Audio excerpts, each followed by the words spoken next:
20 inches of rain over about a 2.5 or 3 day span here. But heavy rain even goes up into North Carolina and up into Virginia. Don't forget about these locations either, and well inland too. Even places like Raleigh are going to get heavy rain. Charlotte, Greensboro could get heavy rain. And because of all of that, we do have likely and high-risk areas for flooding. The area highlighted in red, high-risk area for flooding, according to the Weather Prediction Center. That's going to include around Perry and Valdosta, places like Savannah as well. That could include locations like Somerville. It could be a Charleston. It could be a Myrtle Beach or a Conway. All those places could hit, again, not just at the beaches, but inland as well. And notice where the yellow areas are, back toward Augusta. They go up to Wilmington, Topsail Beach, up near Fayetteville, North Carolina. And here's what you need to consider about this high-risk outcome, all right?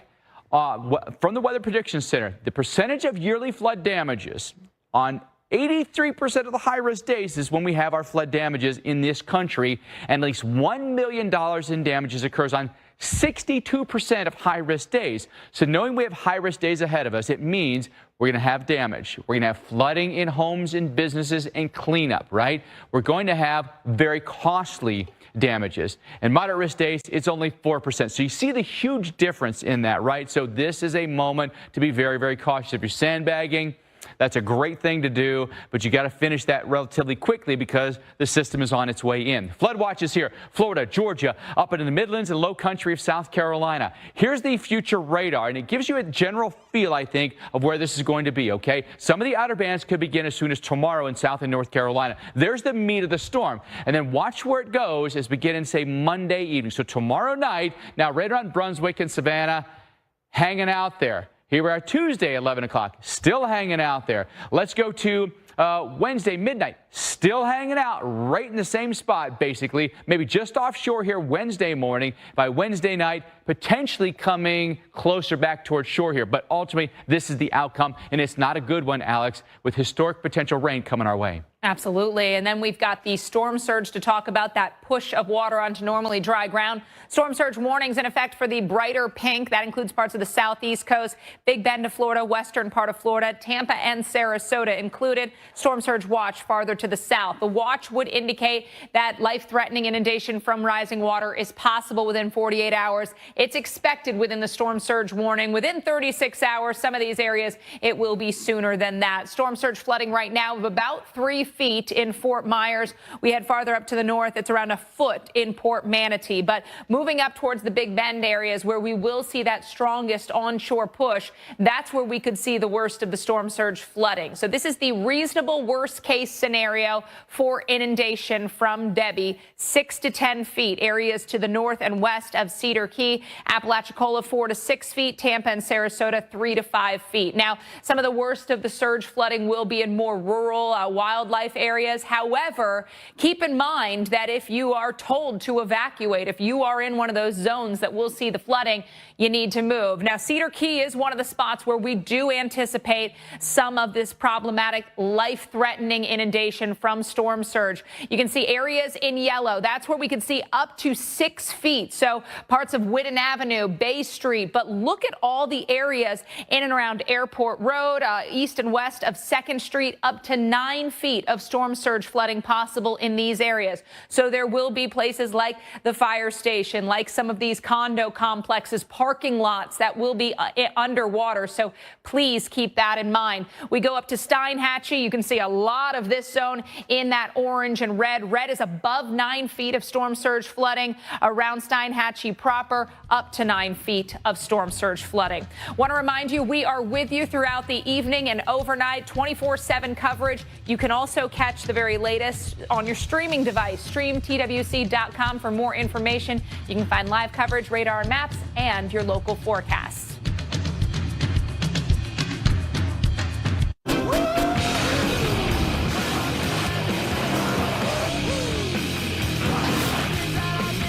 power to blow minds. Nissan Pathfinder Rock Creek. Breathing Claritin Clear is like... All the pretty girls walk like this. Is he? Claritin Clear?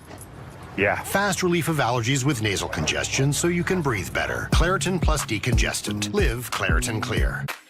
Nexium 24-hour prevents heartburn acid for twice as long as Pepcid. Get all day and all night heartburn acid prevention with just 1 pill a day. Choose acid prevention. Choose Nexium. Starting a business is never easy, but starting at 8 months pregnant, that's a different story. With the Chase Ink card, we got up and running in no time. Earn unlimited 1.5% cash back on every purchase with the Chase Ink Business Unlimited card from Chase for Business. Power outages can be unpredictable, inconvenient, and disruptive to your life, posing a real threat to your family's comfort and safety. When the power goes out, you have no lights, no refrigeration, no heating or air conditioning. The winds are not letting up at all here. We're going to see some power outages. The number one thing to prepare for is extended power outages. Are you prepared? You can be with a Generac home standby generator. When a power outage occurs, your Generac home standby generator automatically powers up using your home's existing natural gas or propane, so your life goes on without disruption. You and your family are comfortable, safe, and secure. Stay tuned to get over a $500 value free on the most popular home standby generator in the world. With the Generac, we don't have to worry about whether we lose power or not. If the utility company does not come through, our Generac does. Having a Generac takes a lot of the anxiety out of there's going to be a storm. After the hurricane happened, we just want to be prepared for anything. Generac generators are designed, engineered, and built in the USA. 8 out of 10 home generators are Generac and have thousands of satisfied customers. How many times have you heard people say, I never want to go through that again? Well, the next time that you go through it, don't make it so hard on yourself. Have a Generac home standby generator.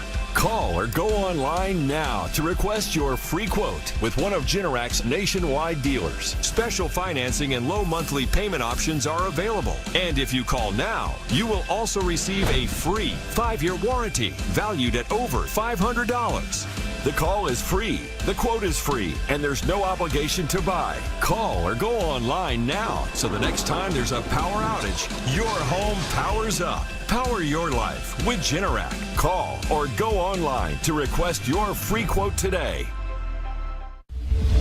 Watch the Weather Channel for ongoing coverage of DEBBY. Get trusted updates only on the Weather Channel and the Weather Channel TV app.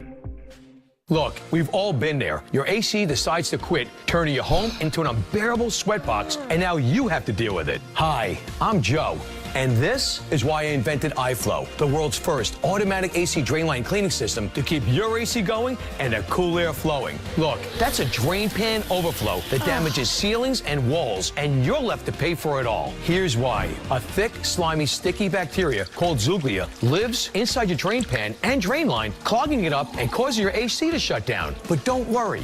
That's why I invented iFlow. iFlow is a smart, automated device that dispenses our proven bioenzymatic cleaning fluid that actively breaks down the Zuglia and flushes it out of the drain line, helping to prevent those costly clogs. And the best part is, installing iFlow is a breeze. Just stick it on the air handler, connect the iFlow, insert the cleaner cartridge, and you're good to go. And you don't have to be a pro to do it, because there's an iFlow app to help you through it. For special money-saving deals, visit buyiflow.com.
of the Weather Channel, now available to everyone. This is epic! Trusted live coverage when it matters most is now yours to stream with the Weather Channel TV app, real-time radar, and maps that let you track all the action. Let's get into the detail. Personalization, customization, hundreds of hours of your favorite shows, and so much more. There's never been a better way for everyone to watch the Weather Channel. Available now on these platforms. Download now to start your free 7-day trial. Well, Tampa is feeling the brunt of Tropical Storm Debbie. About a half a foot of rain is expected there. Maybe some minor storm surge out at some of the beaches as well. Yeah, the mayor of Tampa, Jane Castor, joins us now. I understand things have gone downhill today. How have you been preparing for the storm now that the storm has really begun? How are your operations handling everything? We're doing really well. You know, we gear up way in advance, cleaning out our stormwater drains, getting all of our teams prepared, communicating with our residents. We passed out about 35,000 sandbags for Tropical Storm Debbie, and we're seeing some surges in the rain now. Our issues. We don't have a lot of power outages. So far, so good. Mayor, where are some of the more susceptible locations that you'd be worried about through the duration of this event? Well, down in the south end of Tampa, low-lying area, not as low as the Pinellas County Beach area, but that's our lower-lying area, and typically floods down there. So we put a great deal of energy and effort into those areas and make sure everyone is aware of the flooding possibilities. And so far, we're doing okay. We have some roads that are closed, like I said, some limbs down here and there. We're looking at that back end of Debbie coming around. That's going to be an additional surge that we're going to see tonight and then again tomorrow. And tomorrow morning, we should be done with the wind, but we do have to pay attention to the tide and the surge. Making residents aware is one thing, but I know you're also a very popular spot this time of year for tourists, for visitors. How do you get the message out to these folks about letting them know the dangers that the storm will pose? Yes, we always work very closely with all of our hospitality vendors, our hotels, making sure that if there is a need for any evacuations, that we take care of that ahead of time, but just giving them the basics. We've also, I think people have discovered what a great place Tampa and the Tampa Bay area are, and so we've seen such an incredible influx of businesses and residents here. So we've sort of had to train some of new residents, but you know, everybody's paying attention. Everybody's doing what they need to do to stay safe in Tampa. Mayor, I know in conditions like this, you know, travel can be pretty much snarled, right? What about the bridges? You know, is there a certain wind threshold that you'll shut down some of the bridges? Yes. We shut down the bridges. Everything is shut down 50 miles an hour or above. We bring everybody off of the street, all of our first responders. But we also gauge some of the higher bridges like the Skyway Bridge. That will be shut down around 35, 40 miles an hour, depending on the actual gust or if it's sustained. So we pay a great deal of attention to that, work in collaboration in the Tampa Bay area so that when there are any closures, we can let everyone know ahead of time and, you know, that they're not putting themselves in an unsafe position. Now that the storm is in progress, what is the best way for residents to find out about updates from the city, about closures, about areas that need to be avoided here in the coming days? Right. We get that information out on a regular basis, and you can really go to tampa.gov and get all the information that you need for our residents. They text Tampa Ready or Tampa Lista to 888-777, real-time information on everything that's going on in our city. Mayor, we know that you've had flash flooding in and around the Tampa area today. Have you pre-positioned first responders in certain locations or even, you know, water rescue teams in case they were needed? Yes, we do. And we work very well here in the state of Florida on the local and state and even federal level. So we have our water rescue team on standby from the state, and that's made up of our local personnel as well. And then our police department they have their high rescue vehicles on the ready in the event someone has a medical emergency in a flooded zone or just needs to get out of that area. So we're always prepared to ensure that our residents and visitors are safe. Mayor, about 30 seconds left. Anything else you want residents or visitors to know ahead of the storm? Well, I just want everybody to understand the significance of this. One of the things that I always say that if you ever enter a contest with Mother Nature, she's going to win every single time. So be very cognizant and aware of the alerts and the issues that you can face. And it's always better, to run from the water and hide from the wind. Yeah. Great advice. Wise words for sure. Mayor Jane Castor, thank you for your time. Best of luck through this storm. Thank you. Appreciate it. So Tampa area prepared, a lot of cities across Florida and the Southeast. We're going to get you back to that forecast when we return. Summertime back then looked a little different. But while summer may change, it always tastes great. So reach for your favorite chips and sips and taste more summer. What's your favorite part of a Kit Kat bar? The chocolate? Nope. The inside. The wafers? No, the stuff in between the wafers. Ah, the in-between stuff. Have a break. Have a Kit Kat. And try a bigger bite with Big Cat. Listen, I might not be a relationship expert, but I do have some hacks. They say, Lauren, what's the secret to a long, sustained relationship? It's Blue Chew. Blue Chews. Blue Chew? Blue Chew. Blue Chew. Blue Chew. Blue Chew. Blue Chew, baby! Blue Chew is an online subscription-based service that sends these affordable tablets directly to your home. No one even has to know. Except for me. But I'm not going to tell anyone.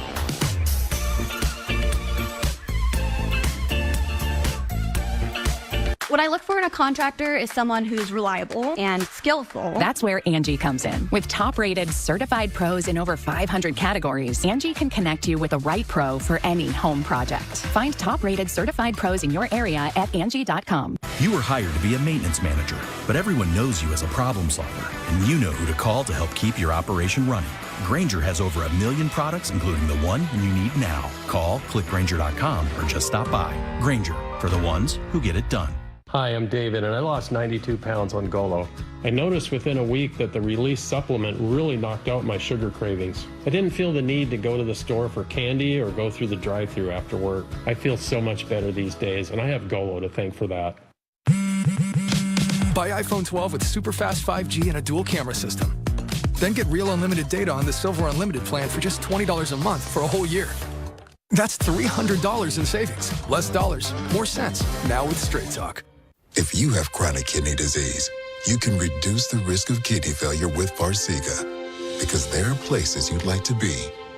Farxiga can cause serious side effects, including ketoacidosis that may be fatal, dehydration, urinary tract or genital yeast infections, and low blood sugar. A rare life-threatening bacterial infection in the skin of the perineum could occur. Stop taking Farxiga and call your doctor right away if you have symptoms of this infection, an allergic reaction, or ketoacidosis.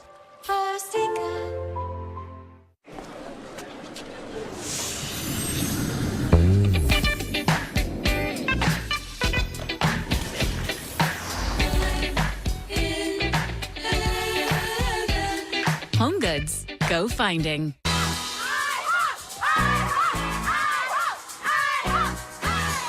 IHOP.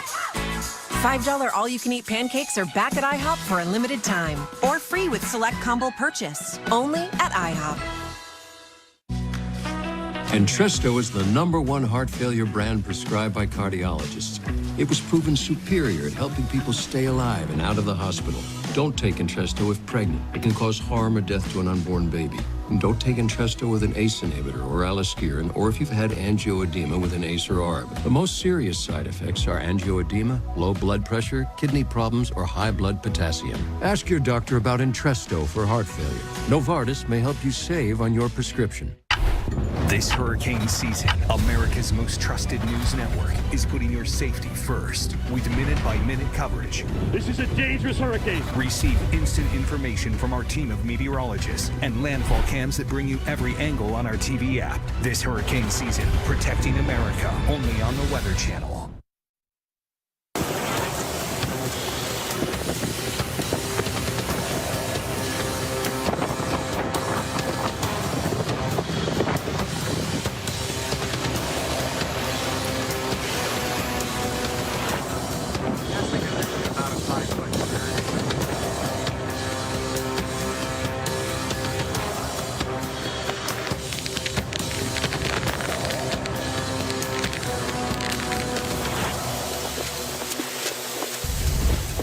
Welcome back to our special live coverage of Tropical Storm Debbie. We are extended throughout the evening, overnight, and early part of the week. I'm Alex Wilson. Hey everyone, I'm Mike Bettis. With Debbie, we are anticipating a tropical storm upgraded to a hurricane by landfall, we believe. It's 65 miles an hour right now, but could be an 85-mile-an-hour Category 1 at landfall. That's the forecast. Then the forecast takes a really ominous turn in that it slows down, sits off the southeast coastline for days. We could be looking at a half-foot to a foot plus of rainfall over hundreds of miles of the U.S., from Florida up the southeast coastline. It could be a lot of locations, Florida, Georgia, South Carolina in particular. All right, let's get to it and show you what's happening right now. Thanks for being with us, folks. Here's the area highlighted in purple, where we have a hurricane warning in effect. That does include Big Bend area of Florida. It does extend up into Georgia as well. Cedar Key, you're under hurricane watch. You're kind of at the tail end of that warning area. And then these areas that are highlighted in red, tropical storm warnings, where you could see winds gusting 40+ miles per hour in those locations. As the system comes inland, has that interaction with land, they typically always weaken. So here we are with a 65-mile-an-hour storm. A north movement at 12 is now pushing its way northwest of Tampa and closer to Cedar Key, which sits about right in here. And looking at this the last, say, 45 minutes or so, has it made maybe a slight jog to the east. There's a bit of a wobble. I think it might be a wobble, but we'll give it a couple of more frames, give another maybe hour or so. We'll be able to tell if it's a wobble or if it's actually moved a little bit to the east, shifted there. That would change the landfall location. But ultimately, right in here is the location we'd be worried about landfall. Pretty certain that that's locked in at this point. It's getting so close. But you can see all the banding that's happening with this. Severe weather is a certainty. We've had numerous tornado warnings today. Tornado warning right now, Alachua, Bradford, Union counties. It's that storm right in there. These things move super fast. They'll move, ground speed 50 to 70 miles an hour. That one moving off to the northeast. Right in there is where the tornado is. A lot of times, they're very quick hitters. They only last for a couple of minutes, and they are gone. So when these warnings are issued, it's vital that you get to your safe spot right away. Union County now is where that one's been pared back a little bit as they try to keep up with how fast these move. So Worthington Springs heads up for you, 7:45, the expiration on that warning.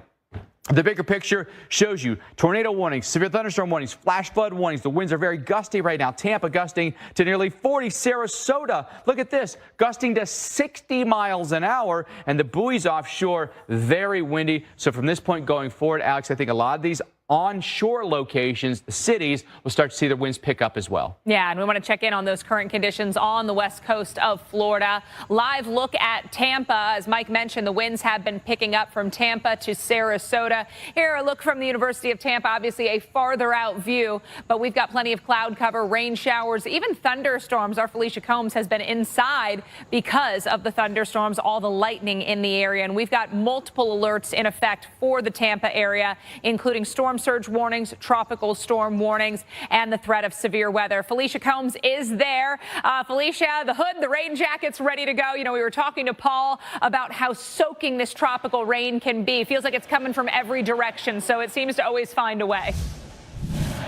Yeah, it's like no matter what you do, no matter how great the rain jacket is, it finds a way in. But Alex, check back in with me in like an hour. I think I may have beaten it because I've got 2 rain jackets on right now. I was like, I'm not doing this again. I spent all morning in a wet jacket. So 2 rain jackets on this morning, right now, and still very dry. Not dry at all for the city of Tampa, though, and it is causing big issues. We've got a flash flood warning, very large areas covered by these flash flood warnings, whether it's in Tampa, where we are, or across the bay over towards St. Petersburg, over towards Clearwater. We're seeing these issues. Mike was just mentioning some of those wind gusts that we've already seen. So the winds gusting, causing some power outages, the rain causing some flooding, and then, of course, we're going to have this onshore flow continuing, which is going to lead to some storm surge flooding as well. We're already seeing some storm surge flooding for some of the coastal communities along the Gulf Coast, and of course those flood-prone places along Tampa Bay, some flooding as well. I think a common scene that we're seeing, and maybe you can see this here behind me, sandbags up at our hotel. I'm not sure if we can get that, Rodney, or not, but sandbags out, trying to keep some of the water out. It is a very wet time here in Tampa, and we are far from being done with this. The rain's going to continue overnight tonight and into Monday. Of course, stick with the Weather Channel. We've got continuing coverage of Debbie coming up.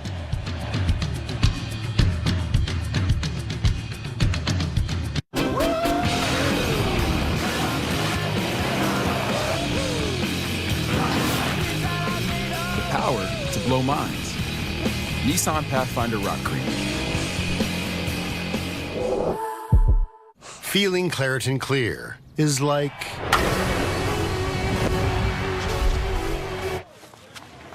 Is she? Claritin Clear.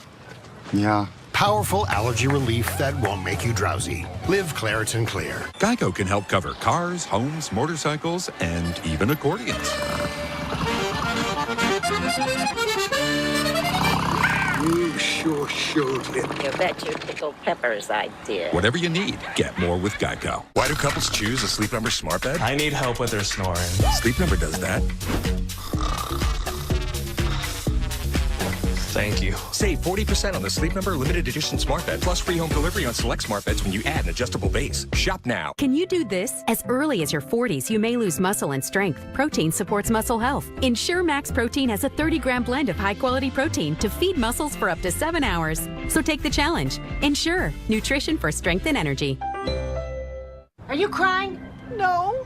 There's no crying in baseball. Or with the Capital One Venture Card, because it lets you earn unlimited double miles on every purchase every day. And you can use those miles on any travel purchase. What's in your wallet? Is this really happening? He's not gonna pick her. No. Reese's Pieces and cookie dough together in a DQ blizzard. I wonder if they're still together. No. Spoiler alert, the Reese's Pieces cookie dough blizzard is like really good. DQ, happy tastes good. This is the one who keeps it moving. He stocks the right parts and knows just where to find them. Because this is about more than business. The industrial grade products you need. Call, click, or stop by. Grainger, for the ones who get it done. Hi, I'm Gina. I've tried so many things to lose weight. None of it worked. I would quit after a few days or a week at the most. Golo is not like any of those. With Golo and Release, I not only met my goal, I've surpassed it. And I'm keeping it off. Marshall's buyers hustle for the latest trends. From fashion. Double denim is back. Got it. To beauty. So you don't have to. That is the deal. We get the deals. You get the good stuff. Marshall's. Knock, knock. Number one broker here for the number one hitmaker. Thanks for swinging by, Carl. No problem. So what are all those for?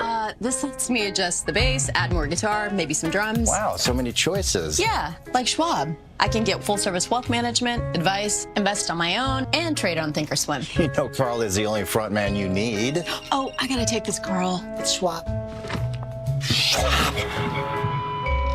Have a choice in how you invest with Schwab. The picture Haley sent of the twins, it's so precious. Oh, let me see. It's in the group chat. Oh, okay. Well, that's weird. I don't see it. You started a family chat without me? Shame! No, look, it's not you. It's just your new phone. Blurry photos, weird likes. You know, if your group has different phones, just use WhatsApp. It's seamless and private. No, this is fun. I still can't believe you cut me out. Well, we may have cut you from here, never from here.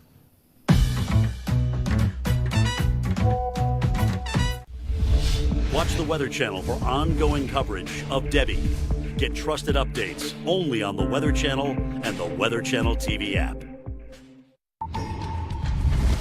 Thanks for staying with us for our continuing coverage of Debbie. It's a tropical storm right now with 65-mile-per-hour winds, likely to be a Category 1 hurricane at landfall tomorrow. Storm surge is obviously going to be an issue for us in the town of Cedar Key, Florida, especially vulnerable to that storm surge. We have our exclusive flood effect simulation showing you what could happen in the town of Cedar Key. I'm going to give you the lay of the land here. We're looking basically northbound here. This is C Street right here. This is First right here, and this would be Second up in here. So the water would come in this direction and then flood into Cedar Key. There are homes here on stilts. Some are not. Townhomes right in there, not on stilts. You've got fire station right in there, potentially 6 feet of water up to First and maybe even Second Street. Behind that, City Hall, the public library right next to that.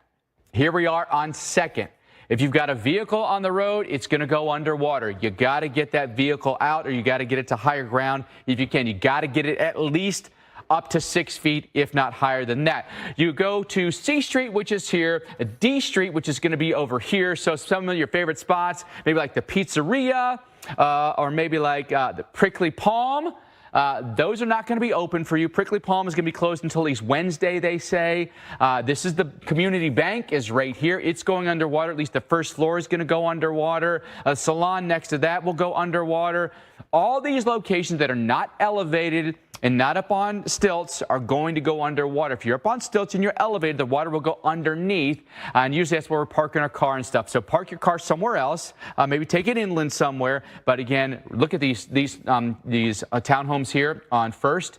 6 feet of water. That is going to be almost an identical scenario to what we saw with Hurricane Idalia, Alex. And we know what that was, and this could be similar. Right. I mean, very similar movement. The problem is the movement beyond landfall is what's really going to make headlines. A very heavy rain, torrential rain over a period of days could spell massive flooding and flash flood issues from Florida across the southeast coastline. By the way, I want to work through these tornado warnings that we currently have in effect off to the north and east of I-75 Union County under a tornado warning until 7:45. Radar indicated these are moving very quickly, as Mike mentioned. If we keep the warning going, this could cross over Interstate 75. We've got winds picking up. The gusts are intensifying. There's a closer look. It's to the north and east of Worthington Springs, just zipping along. But again, moments away from I-75.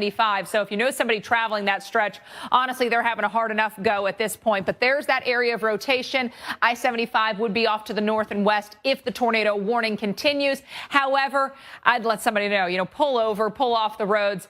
This is just not a night to be out on the roads regardless. Mike, those tropical downpours are blinding, and especially now that the sun goes down, it's going to be near impossible to see with gusty winds picking up along with the heavy rain. Falling trees will be a threat to commuters, to people in homes as well. And look at these rainfall totals between now and the end of the week. There are a lot of areas that are going to be dealing with water inundated roads. Over 8 to 12 inches of rain coming your way for many. The numbers are really big. They are, and they should not be taken lightly for sure. This is a look at Tampa, where it's been a very rough day. We just spoke with the mayor. She feels pretty confident in how they're responding. And she said at 50-mile-an-hour winds, the bridges will close. Skyway, they'll do that at 35. Right now, the winds are gusting to 32. But heavy rain in your forecast here. And the mayor did mention we've had some tree branches that have gone down today. There's a possibility of some power outages, something to watch for here through the overnight. Here we are virtually in Tampa. It is going to rain and rain and rain on us all night long. We'll have a chance of severe weather as well. Severe thunderstorm warnings, tornado warnings are possible. Flash flood warnings are possible as well. And the rain is sustained right through the night tonight. There's a look at the overall radar picture. You can see where the gusts are right now, generally coming out of the south.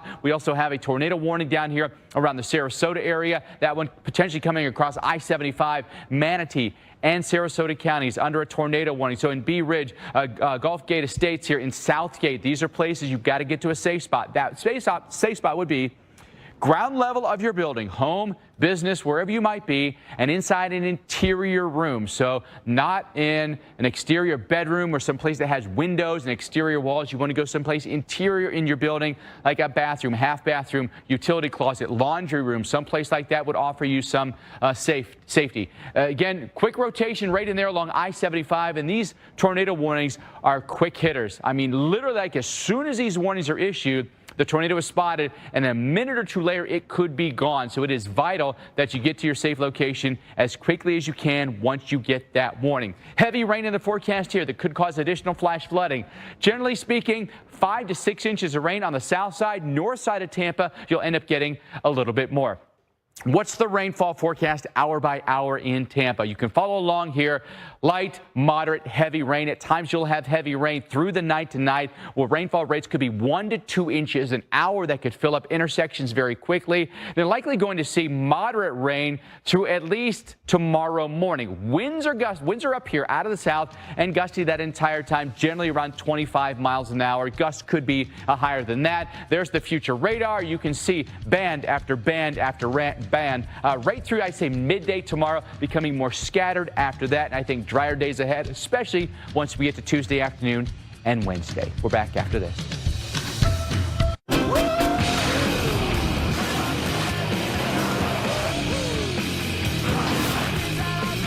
power to blow minds. Nissan Pathfinder Rock Cream. What's up with your dad, Chloe? Ever since he got AT&T's best deal on the new Samsung Galaxy, he's been up on his high horse. Best deal got me feeling like a big old cowboy. That's a very high horse. Perhaps you can wait in the waiting room? I'll just go wait in the waiting room. Here we go. Ride high with AT&T's best deal on the new Samsung Galaxy Z Flip 6. Breathing Claritin Clear is like... Pretty girls walk like this. Is he? Claritin Clear? Yeah. Fast relief of allergies with nasal congestion so you can breathe better. Claritin plus decongestant. Live Claritin Clear. Hey, I'm Matt, and a little thing I love about the Chick-fil-A Maple Pepper Bacon Sandwich is the mix of sweet and savory. Every time you take a bite, you taste the sweetness of the maple bun, the smokiness of the chicken, the crispiness of the bacon. It's just kind of the perfect bite. Real customer paid for their testimonial. Summertime back then looked a little different. But while summer may change, it always tastes great. So reach for your favorite chips and sips and taste more summer. Leo. Jake from State Farm. You did it, buddy. My personal price plan? Yeah, your price. It's amazing. Well, you're the one that suggested bundling home and auto, you bundling bundler. Hey, who's all about getting themselves an affordable price? I was. I called our agent. Bundling. Just another way to save with the personal price plan. It's true. Like a good neighbor, State Farm is there. Scout is protected by Simparica Trio, and he's in it to win it. Simparica Trio is the first chew with triple protection. Oh, fleas and ticks. Intestinal worms! Whoa, heartworm disease! No problem with Simparica Trio. This drug class has been associated with neurologic adverse reactions, including seizures. Used with caution in dogs with a history of these disorders. For winning protection, go with Simparica Trio. Do you have to repaint your deck year after year after year?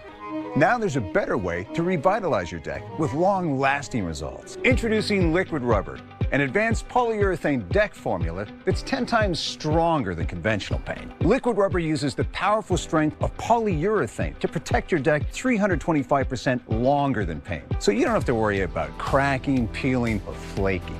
Liquid Rubber protects your deck from brutal UV rays, water damage, and harsh weather conditions. With over 1 million gallons sold and 5,000 plus glowing reviews, deck owners can't stop raving about Liquid Rubber. Visit shopliquidrubber.com, input your deck's dimensions, and our system will create a customized and comprehensive kit for your project. And for a limited time offer, get 22% off your entire order. And if that's not enough, we will ship your order right to your door absolutely free. Go to shopliquidrubber.com and get 22% off your entire order plus free shipping. The power of the Weather Channel, now available to everyone. This is epic! Trusted live coverage when it matters most is now yours to stream with the Weather Channel TV app, real-time radar, and maps that let you track all the action. Available now on these platforms. Download now to start your free 7-day trial.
And we've been watching as the rain has been coming down steadily here in Tampa and across much of Florida all day, thanks to Debbie. And I wish we could say we're almost done with this, but we are far from being done with this system. Heavy rain, wind, and of course the flooding threat that we have here in the forecast. Thanks for sticking with us on the Weather Channel. I'm meteorologist Felicia Combs in Tampa, where we are under a tropical storm warning, a storm surge warning, and now also a flash flood warning, as we've had multiple reports of that freshwater flooding that is coming from the rainfall. Some roads are impassable across the city, and also hearing some reports of some storm surge flooding in the kind of northeastern quadrant of the Tampa Bay area, maybe around Oldsmar. I was seeing some reports of that flooding there. So we're starting to see some of that storm surge flooding confirmed here as those winds are blowing onshore. And guys, that's what it's all about. It's the duration of that wind energy onshore pushing that water that creates those storm surge issues.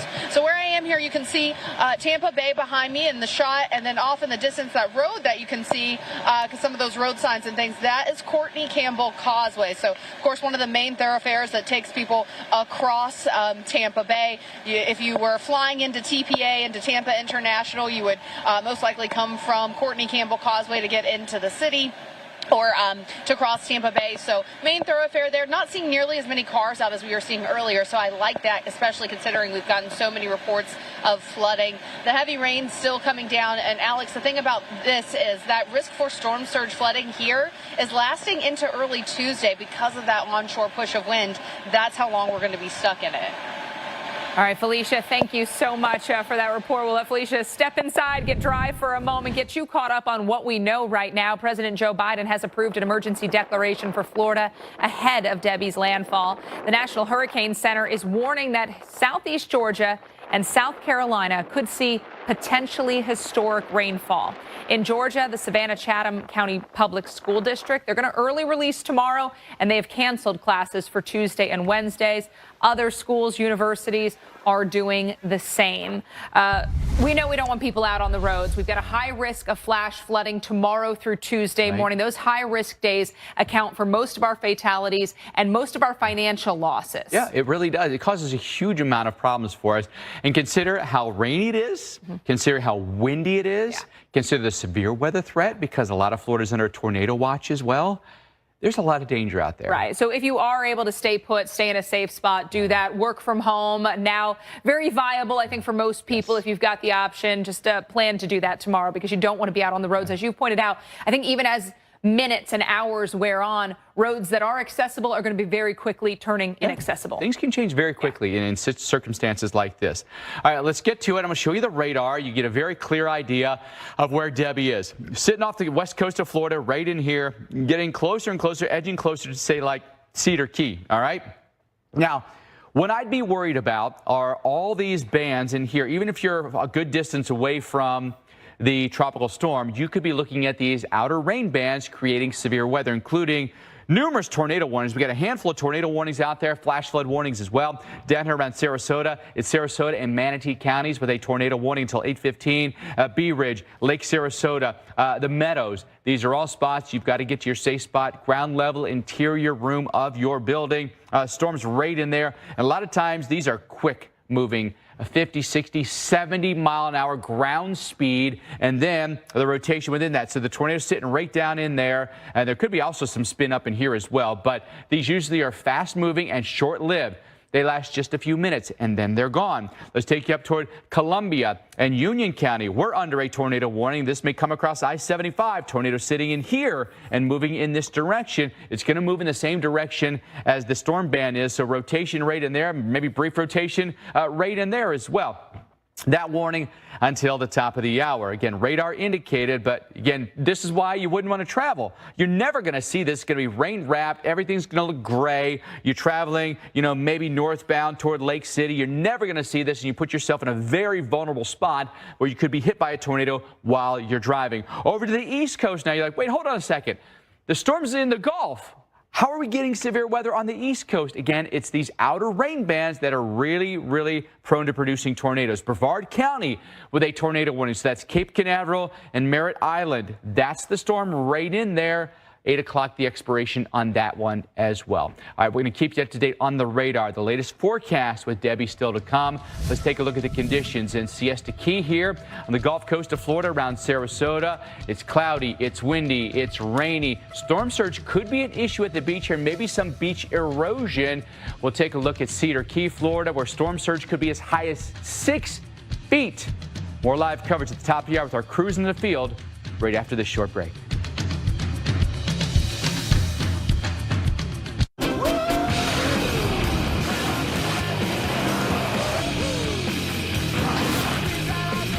Power to blow minds. Nissan Pathfinder Rock Creek.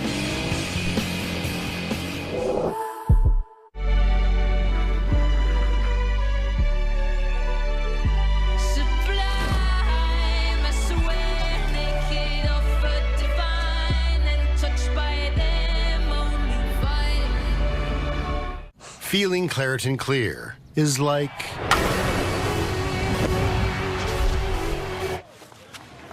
Is she? Claritin Clear. Yeah. Powerful allergy relief that won't make you drowsy. Live Claritin Clear. What about Blue Chew? You like Blue Chew? Have you heard about it? I have heard about it, yeah. I think guys who use Blue Chew are hot. See? There you go, mate. Get your first order free at BlueChew.com.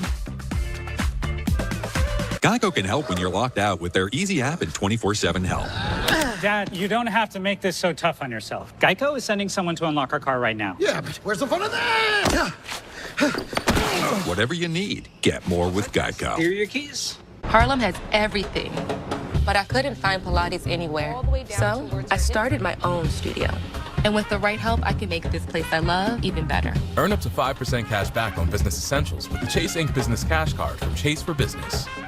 Power outages can be unpredictable, inconvenient, and disruptive to your life, posing a real threat to your family's comfort and safety. When the power goes out, you have no lights, no refrigeration, no heating or air conditioning. The winds are not letting up at all here. We're going to see some power outages. The number one thing to prepare for is extended power outages. Are you prepared?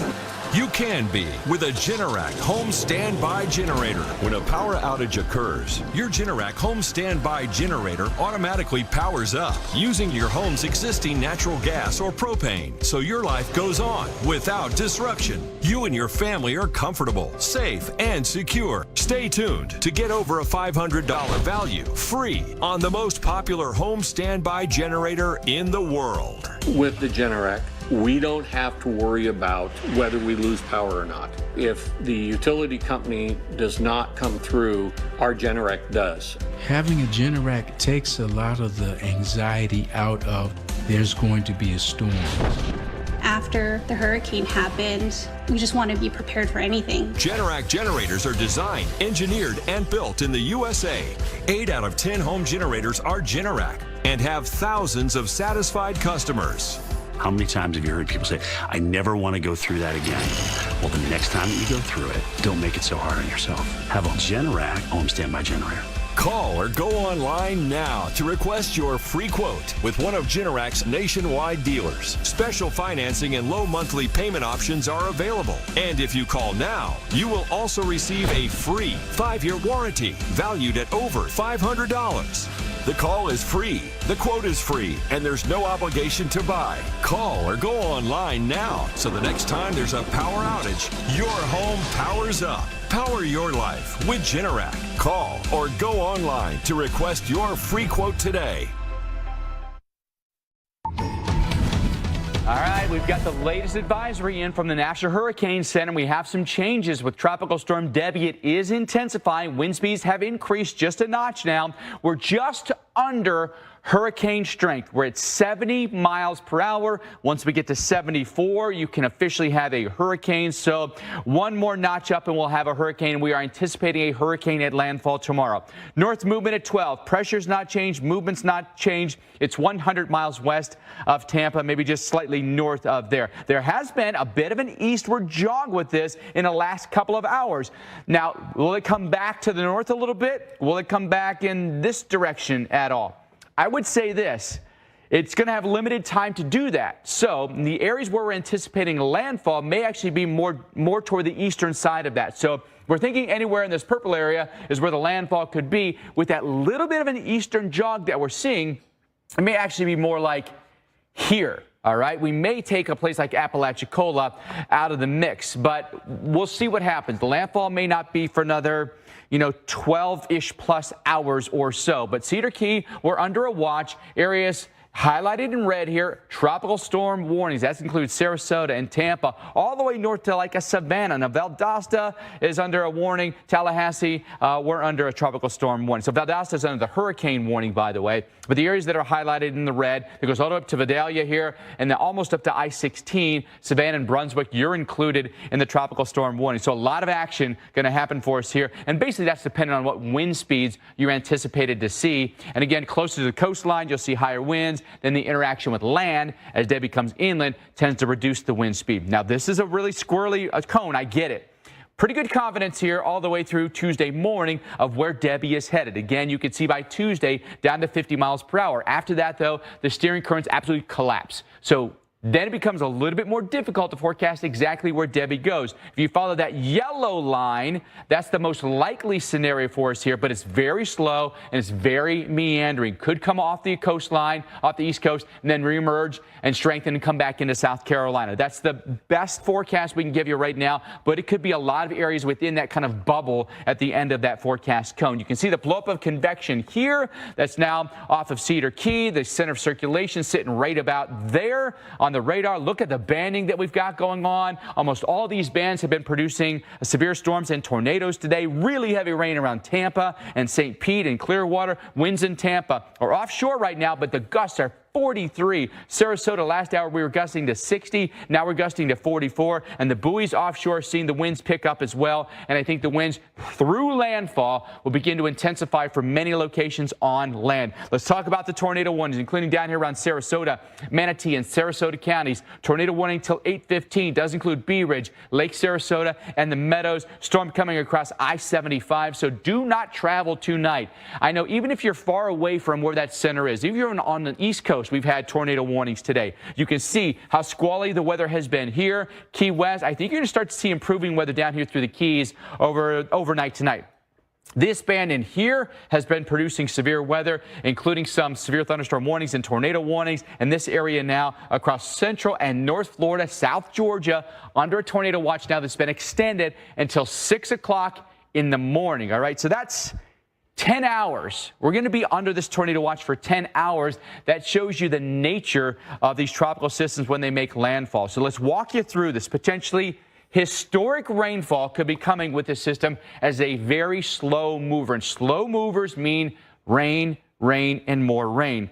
Life-threatening storm surge along the Gulf Coast of Florida that could include in and around Cedar Key. I'm going to give that storm surge forecast coming up here in a little bit, but as much as 6 feet of water could be anticipated. Hurricane-force wind gusts may increase our power outages. There could be a lot of debris cleanup as well, Alex. So a lot to consider here, but I think the number one threat we will see with this across multiple states with a higher risk of flooding. Yeah, so many times our hurricane expert, Dr. Rick Knabb, talks about these category slow systems and how notable they've been in the past several years. This could be one of those, likely to be, and especially when we look at some of these rainfall amounts in the forecast. Debbie, right now lashing parts of Florida. These are some of the scenes from today. North Point, Cedar Key, Fort Myers, areas getting heavy rain, the surf kicking up. Winds have been picking up as well, and those tropical storm force winds now being noted with hurricane force wind gusts tonight as we make our way closer to landfall. And again, we expect this to become a hurricane before it does make landfall.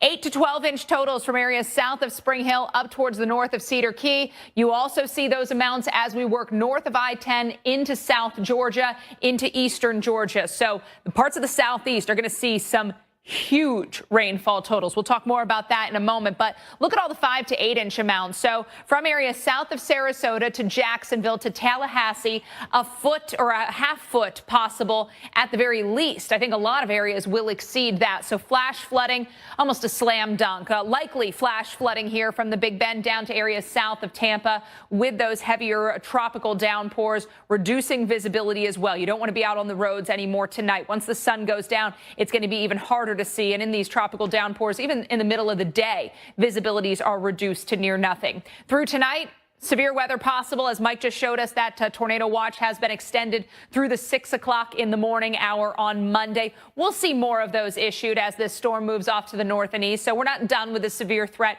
even tomorrow morning. It will continue. But look at the heavy rain beginning to work through parts of North Florida as we get into the very early morning hours ahead of sunrise. Through the day, it's going to be an absolute soaker. Now into parts of Georgia, you're getting drenched. And with the system expected to stall out off the southeast coastline or along the southeast coastline, rain will continue for Georgia, for the Carolinas, Monday, Tuesday, Wednesday, even into the late part of the week. So we could be looking at some historic rainfall totals in parts of the southeast U.S. But I want to get you back to West Florida. People in the Tampa area preparing. We talked to the mayor just a little while ago. That storm already affecting these areas. Felicia Combs holding on to the hood. It is tough out there to try to stay dry because you've got the torrential rain and then you've got the wind now picking up. Yeah, Alex, I will say definitely kind of in between these last two bands, we've watched the wind pick up. I'll say in our last shot, we were kind of behind a wall, so the wind was not getting to us quite as much. It's a completely different story when you step out away from the wall that we were near. You can see how the wind is just absolutely kicking. I heard Mike mention that the winds were gusting around 43 miles an hour, so of course that is tropical storm force. We actually were getting these type of wind gusts without even any rain just a second ago, and then it just started raining again.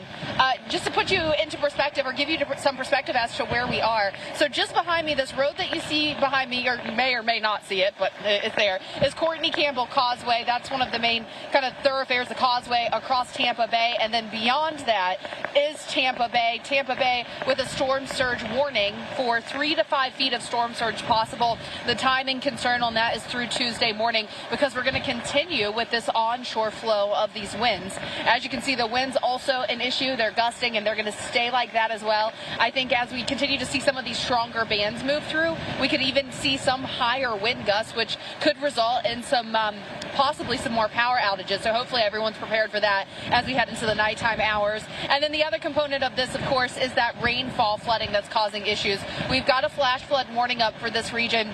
We've already had about 3 inches of rain at Tampa International, which is just down the road from us 5 minutes. And then at the St. Pete Clearwater Airport, they've had about 3 inches of rain as well and very gusty winds. So you can see the winds are definitely gusting, and it'll blow you around a little bit. So this isn't the type of weather that you want to be in. And I certainly think that it's going to get worse before it gets better because we've got hours ahead of us of continuing to deal with Debbie. You know, Alex, you know how those tropical gusts can be. It can be, just fine, 5 miles an hour in 1 second, and all of a sudden you're getting blown backwards because the wind's gusting 45 miles an hour. So that's kind of what it feels like out here. Yeah, it's always when you put something down for just a split second, that's when the gust comes in and picks it up. But yeah, you've got to watch out. We're at the point too, Felicia, where there could be some minor debris starting to fly around, some of those palm fronds. So be careful out there. We'll check back in with Felicia. Obviously, hold on to your hats kind of weather. Mike, those winds will be picking up across Florida. We're anticipating a hurricane. But for Charleston, what could be and what will be the biggest problem is the rain. It is. I mean, this is what it's going to look like. We're virtually in Tampa. It is going to be rough right through the night tonight. What Felicia has right now and what she's showing us is what you can anticipate right through the night and maybe tomorrow morning as well. The rainfall rates could be 1 to 2 inches an hour, and flooding is going to be an ongoing concern. Oh, and by the way, severe weather as well, including tornadoes. So there's so much going on right now, that tornado watch until 6 o'clock in the morning, by the way. Here's the look at the latest forecast track. 85 mile per hour is the forecast for landfall. That'd be Category 1 hurricane. Right now we stand at 70, okay? So we're still high-end tropical storm, but we're anticipating a Category 1 at landfall. And pretty confident to track up until about here, Tuesday morning. Then after that, it becomes a very slow-moving, meandering storm. Best forecast track would be right along this yellow line, which could bring it back out over the Atlantic and then maybe another landfall into South Carolina. But that would be days from now. It's going to be such a slow mover that it may take its sweet old time doing that. And in the meantime, it rains and it rains and it rains. And so here's the deal with the warnings. We've got hurricane warning in purple, tropical storm warning in red, and then tropical storm watch in yellow. And that does include Charleston, okay? That could be upgraded to warning in due time. So 8 to 12 inches in the forecast, highlighted in red. Locally, heavier amounts are possible. Would not at all be surprised if there were spots that came in with 20 inches or more. Could that be your hometown? Are you prepared for 20 inches of rain and what that might do to your neighborhood? I think there are a lot of places off the beaches that could do that as well. Inland, so you're talking like a Myrtle Beach, sure, but how about a Conway? Charleston, okay, sure, but how about a Somerville? Savannah, yes, but how about a Waycross? These are all places that could flood, even though they are a significant distance away from the beaches. The danger is not always at the water's edge. I know we talk about storm surge, but what about the inland flooding? That could be a major concern, and you can see why here from the Weather Prediction Center. We have these areas highlighted in red. These are high-risk flood locations for this event. Monday into Tuesday, it's Florida and Georgia. And then Tuesday into Wednesday, it's Georgia and South Carolina. Consider this, on high-risk days, this is when we see our highest number of fatalities, when we see our highest amount of damage.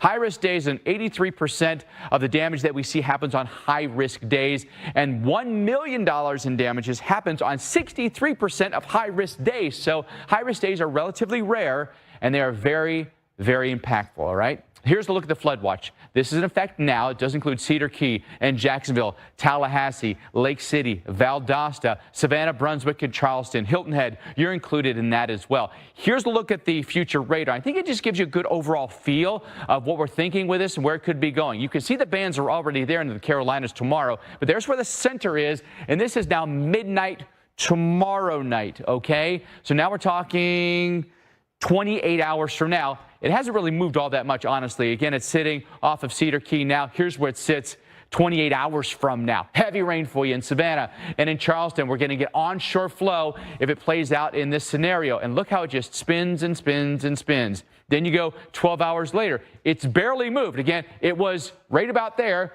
Now it's here over 12 hours time. Fast forward again, about another 12-ish hours. It was there. Now it's here. Again, remember, 24 hours before that, it was about right there. So it's barely moving, and that just means continuous rainforest here. Here you go, 8 o'clock Wednesday morning.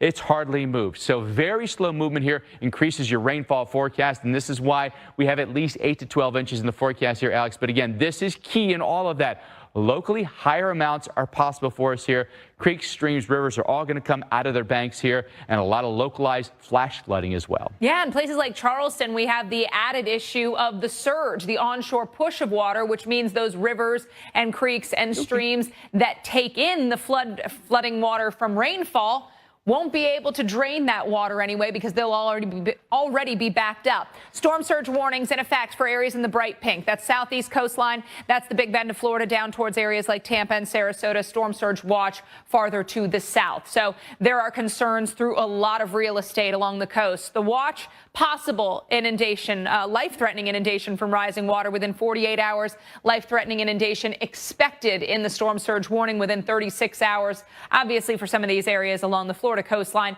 it will be sooner than that. In fact, Fort Myers, already storm surge flooding approaching, at times exceeding 3 feet. Right now, we're down to 2.8 feet, nearing a foot in Port Manatee right now. This is the reasonable worst-case scenario. So how bad could it get? Inundation of 6 to 10 feet, areas around and north of Cedar Key. That's generally a more rural area, more wildlife sanctuary space, but there are some people there. So obviously, if you have been told to evacuate, if you are in a zone that is going to be affected by this, please be aware of that. Listen to the authorities, because that inundation of water is what takes lives too many times. 2 to 4 feet of inundation up here from Savannah to Charleston. And again, talking about a place like Charleston, that push of water onshore will back up the rivers. Mike, that heavy rain comes down, that flooding rain, and so that just leads to more problems. That water has nowhere to go. It's a huge issue for us in localized locations for sure.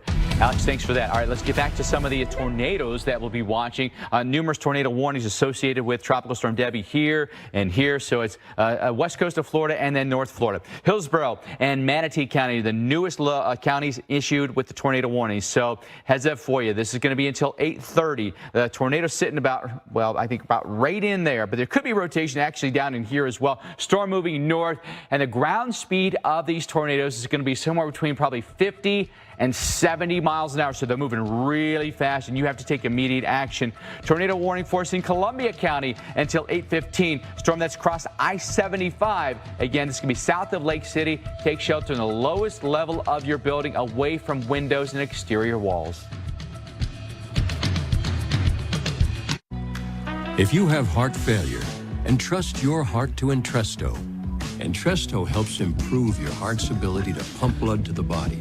Don't take Entresto if pregnant. It can cause harm or death to an unborn baby.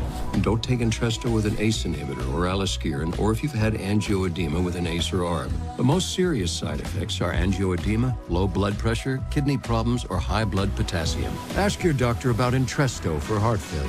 Novartis may help you save on your prescription. Allow me to reintroduce myself. My name is...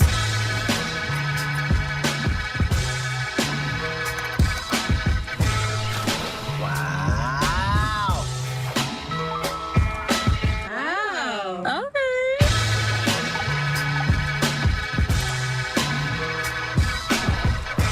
That's amazing.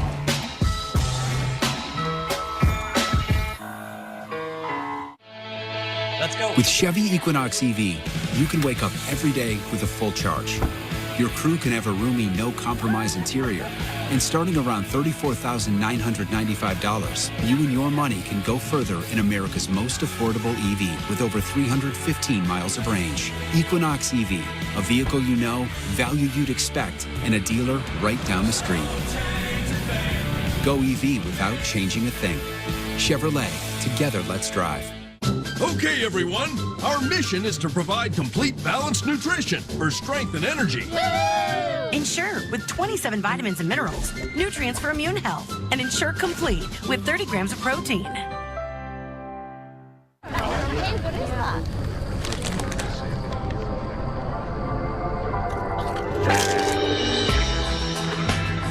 Yeah, it's that good.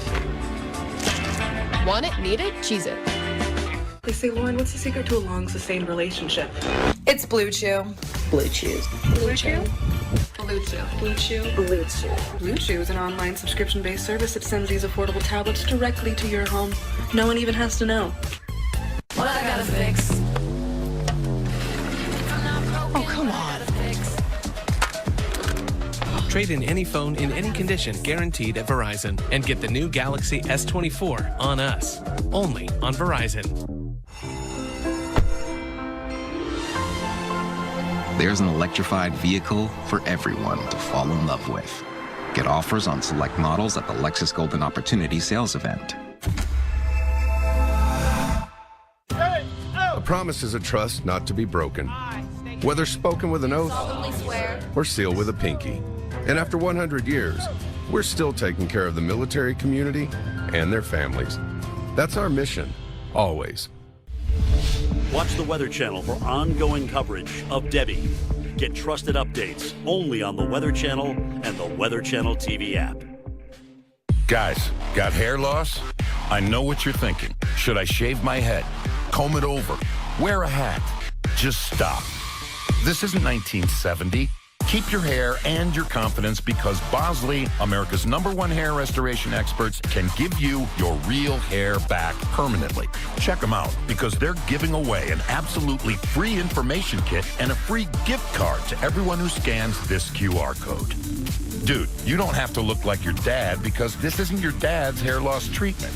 People all over the country trust Bosley because they're ahead of the curve. They use the latest technology to give you your real hair back. And the best part, Bosley's permanent solution is protected by the Bosley Guarantee. Let them show you for free how awesome your hair could look with an absolutely free information kit and a gift card for $250 off. Scan the QR code. Don't wait. Scan the code now and ask about the Bosley Guarantee.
The power of the Weather Channel, now available to everyone. This is epic.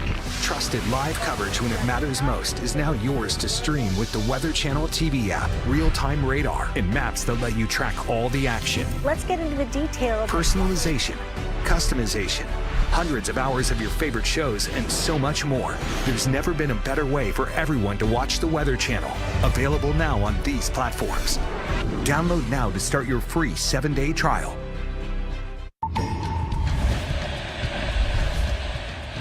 All eyes on Debbie as it continues to churn through the Gulf of Mexico, whipping storms across Florida, and we'll watch as this storm continues lifting north, eventually making landfall Monday somewhere in the Big Bend region. Thanks for sticking with us here on the Weather Channel. I'm meteorologist Felicia Combs in Tampa, where we are getting whipped around by the wind. We've had tropical storm force wind gusts here at Tampa Bay International, not too far away from us, and we've had 43-mile-per-hour wind gusts. You can clearly see, I mean, just look at the shot here behind me. The trees are blowing around, the signs are blowing around. Now, right now, we're in a little bit of a break from the rain, but you can just tell by the way these winds are whipping, and that's also what is kind of impressing me here. Normally, you're getting the very, very gusty winds kind of embedded within that very heavy rain within the rain bands. But as you can see, we're not getting a whole bunch of rain right now. It's actually pretty dry, but the winds are still whipping. So that tells me that as we get some of those rain bands to rotate through, we could see even worse wind gusts coming out of that. Now, we do have a flash flood warning up for a good chunk of Tampa over into St. Pete, the Clearwater area experiencing some flooding as well. We've seen reports of some roads becoming impassable, like portions of Bayshore Drive. Guys, we have a plethora of warnings up. And, you know, I always take this time to remind people, I know it seems like we're throwing a lot at you when we're like, you've got a storm surge warning, you've got a tornado watch, you've got a flash flood warning, you've got, you know, all these different warnings and watches. But the National Weather Service, they don't just issue those for no reason. They issue those because it's dangerous. So I want you to stay home. Hopefully everyone's gotten everything they needed to be prepared. And, you know, Alex, we are going to be in this. Debbie is not going anywhere anytime soon. We've been talking about it for so long, so hopefully everyone just prepared to hunker down for a while and keep an eye on the forecast. We are in weather like this here in Tampa at least through a good chunk of Monday as well.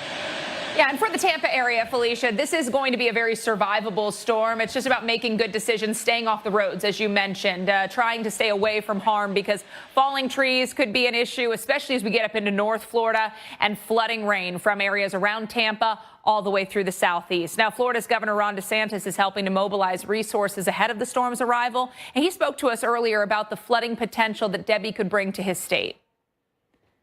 The amount of water, though, that this is going to drop as it enters our state and goes to the northeast is going to be significant. North Central Florida already has been saturated this summer, so we are preparing for flooding throughout that region.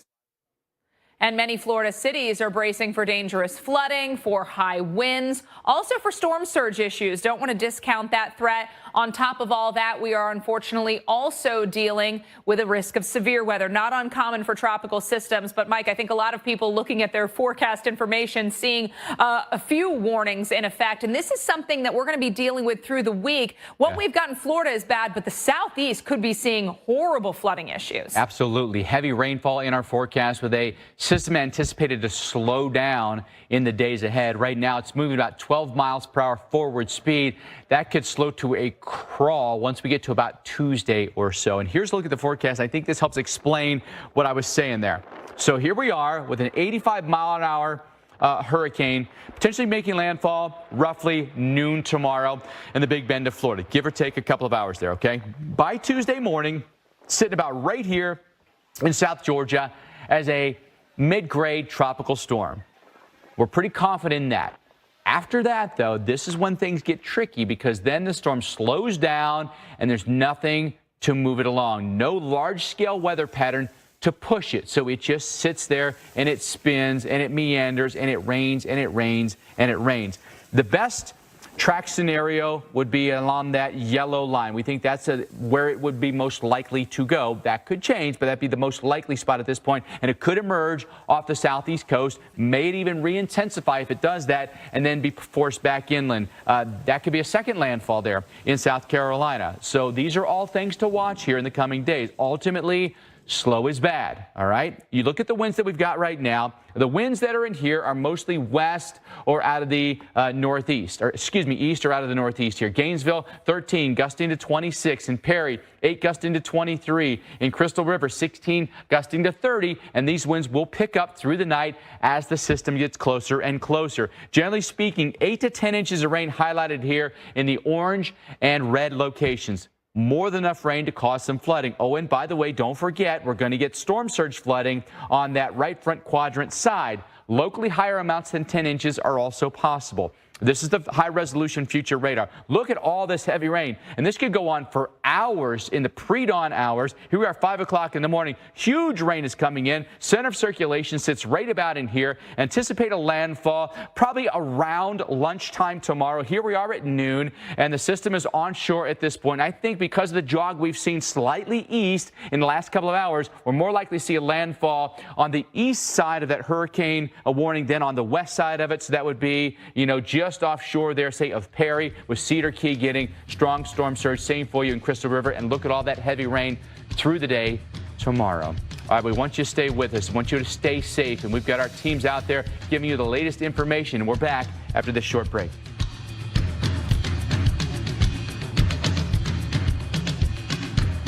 Breathing Claritin Clear is like... All stuff, pretty girls walk like this. Is he? Claritin Clear? Yeah. Fast relief of allergies with nasal congestion so you can breathe better. Claritin plus decongestant. Live Claritin Clear. Hey, I'm Miles, and a little thing I love about the Chick-fil-A Maple Pepper Bacon Sandwich is how the flavors come together. You get the smokiness of the grilled chicken, the crispy sweetness of the bacon, and to top it all off, that maple brioche bun. Real customer paid for their testimonial. Geico can help when you get a flat tire with their easy app and 24/7 help. To the right now. To the left. Ooh, to the left. Watch out, watch out, watch out, watch out. Is the GPS playing the cha-cha slide? Now, it's time to get funky. Funky's not a direction. To the right now. To the left. Go to the right. Right. Freeze. Everybody clap your hands. Whatever you need, from coverage to service, get more with Geico. Meet the Jennifers. Gen X, Gen Y, and Gen Z. Each planning their future through the Chase mobile app. Gen X is planning a summer in Portugal with some help from JP Morgan Wealth Plan. Let's go, Whiskers. Gen Y is working with a banker to budget for her birthday. You only turned 30 once. And Gen Z, her credit's golden. Hello, new apartment. 3 gens getting ahead with Chase. Solutions that grow with you. One bank for now, for later, for life. Chase, make more of what's yours. My moderate to severe plaque psoriasis held me back. Now with Skyrizi, I'm all in with clearer skin. Things are getting clearer. I feel free to bear my skin, yeah, that's all me. Nothing is everything. Whoa. With Skyrizi, 3 out of 4 people achieved 90% clearer skin at 4 months, and most people were clearer even at 5 years. Skyrizi is just 4 doses a year after 2 starter doses. Serious allergic reactions and an increased risk of infections or a lower ability to fight them may occur. Tell your doctor if you have an infection or symptoms, had a vaccine, or plan to.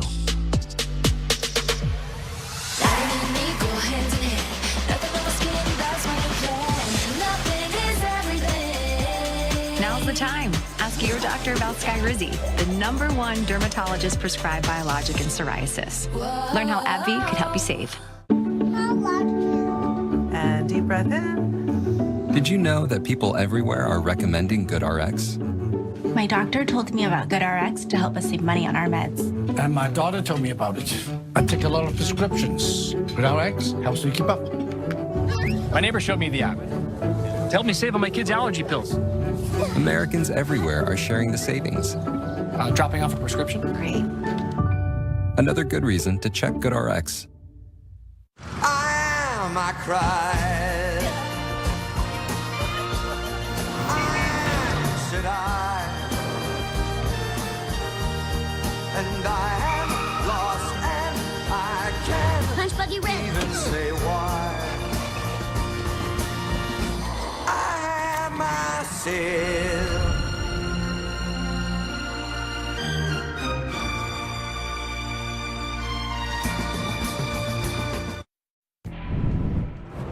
People here, when it comes to meteorology, when it comes to what can come from the Gulf of Mexico weather-wise, people here are incredibly wise. They're taking all precautions and getting ready the best they possibly can.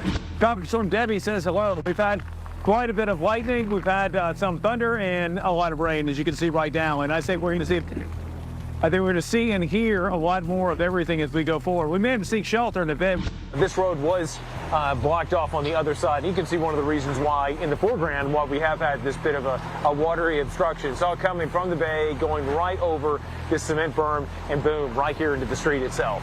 Welcome back here in Cedar Key. We've got the skies that remain relatively slate gray, and notice how we start off on one end of the island, and then we push our way a bit more towards the west, and you'll see the island just kind of disappears a little bit just as the rain courses down from the heavens.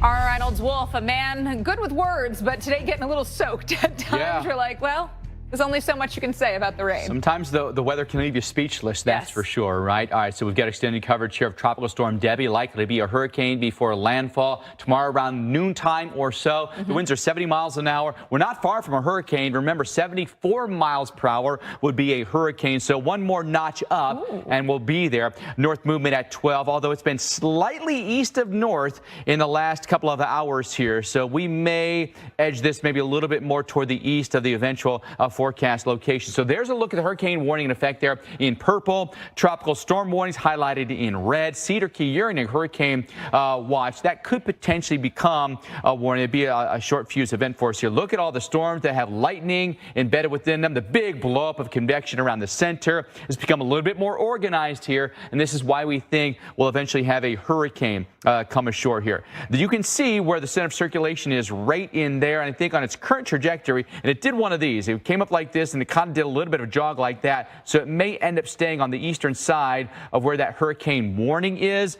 and so I think that, you know, I would edge my bets a little bit more in that direction. Look at the winds. They're really starting to pick up now in Tampa. 22 gusting to 43 in Sarasota. Our winds are out of the south. 33 gusting to 53 in Crystal River. Our winds 16 gusting to 30. The banding down to the south has become a little bit more sporadic, improving weather over the next, say, 12 to 24 hours in South Florida, including the Keys. We've got a band right in here, though, and even the East Coast has had some squally weather today with tornado warnings. So it's not just the West Coast. We've had impact on the East Coast as well. Hurricane hunters from the Air Force are flying into this right now. What are they finding? So here are hurricane force winds. I'll put the line right in there between that orange and that red. They haven't found any hurricane force winds yet, okay? They'll probably make a couple of passes through this. And so ultimately what we're looking for is something that would touch these lines, that would touch up in here or go above it. And I think if we see that, then I think the Hurricane Center will have no qualms, Alex, in upgrading this to a hurricane in the future. Yeah, and we are going to be getting in new updates. By the way, we're with you throughout the evening to bring you the latest advisories as they happen. We are live all night long here on the Weather Channel, giving you a look at Florida's Gulf Coast, Tampa, sub 80-degree temperatures through much of the day, given the rainfall. The wind has picked up. Our meteorologist, Felicia Combs, of course, we just showed you Reynolds Wolf throughout the hours. Felicia, I know you're going to be seeing some wild scenes here. Winds really picking up right now along the west coast of Florida. Yeah, the winds have been gusting. We've mentioned we've already seen wind gusts of 60, 62 miles per hour closer to the coast, to the Gulf Coast, around places like St. Pete and Clearwater. I think the highest that I've seen for TPA, or Tampa International, which is right over Courtney Campbell Causeway from us, it's about 5 minutes from us, was around 43 miles an hour. Tropical storm force, of course. And I will tell you, you might hear 43 miles an hour and you don't think that sounds very strong, but when you're in it or when it's blowing on those trees, it feels a lot stronger than it sounds. Now, one of the issues that we are concerned with, because we're going to be stuck in these winds for hours, is that possibility for power outage. So let's take a look at some video. We have some video from Florida and Power earlier. Crews getting prepared to go out. Of course, you know, we see this with every single storm. Those power crews get geared up and they get ready to go ahead and be in place before the power outages actually start happening, so that as soon as it's safe for those crews to get back out there, they're out there and they're trying to get power restored to everyone. Of course, it's a component of, is there flooding? Does the flooding need to recede? is there infrastructure damage and things like that. But of course, shout out to all of those crews out there that are going to be working really hard to get everyone's power restored. I do expect that we're going to see more and more power outages as we head through the night. As Debbie gets closer to the coast, those winds are going to continue gusting. I mean, you see it here. These are just winds of gusting around 43 miles an hour, 40, 45 miles an hour, and you can see the way the trees are blowing around. So you can only imagine what it's going to be like in those possibly hurricane force winds. We've got much more on Debbie coming up, so stick with the Weather Channel.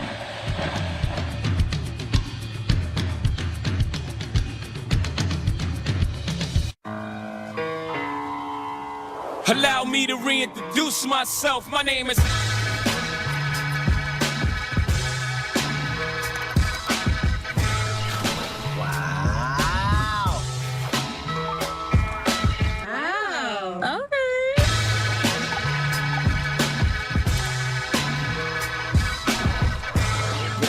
Amazing.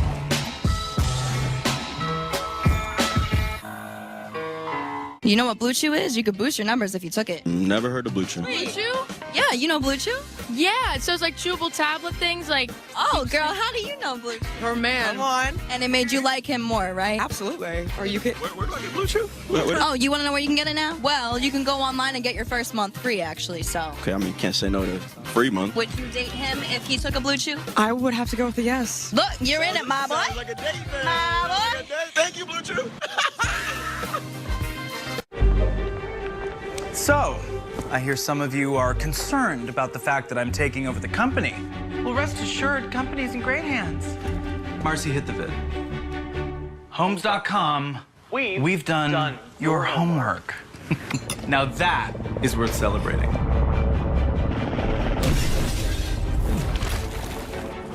I love it. Thank you. Homework. Very clever. Very clever. Ding dong. Homes.com.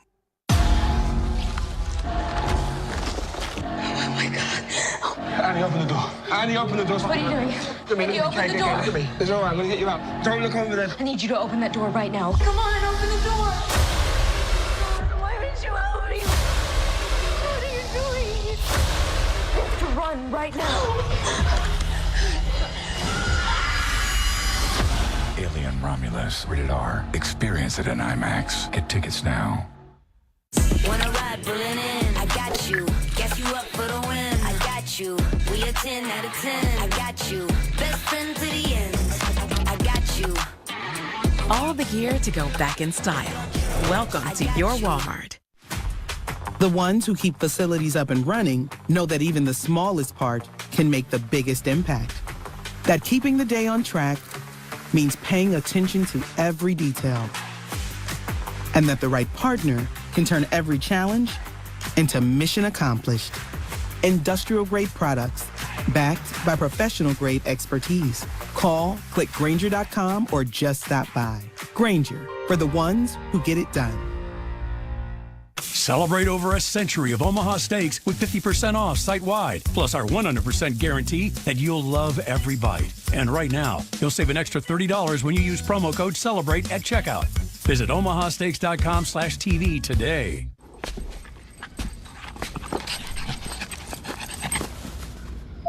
Why always the couch? Does he need to go to puppy school? Get his little puppy diploma? How much have I been spending on this little guy?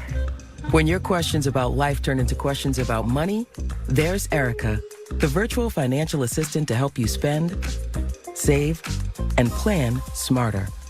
Only from Bank of America. What would you like the power to do? All right, welcome back as we follow Tropical Storm Debbie for you. Likely to make landfall tomorrow around lunchtime in the Big Bend area of Florida as a hurricane. Right now forecasting 85-mile-per-hour winds and headed toward a very surge-prone coastline. And cities like Cedar Key could certainly be at risk. We're anticipating as much as 6 feet of storm surge inundation. We have our exclusive flood effect simulation showing you what the town of Cedar Key could look like. This is C Street here, and this is First Street right here. We're looking basically northbound.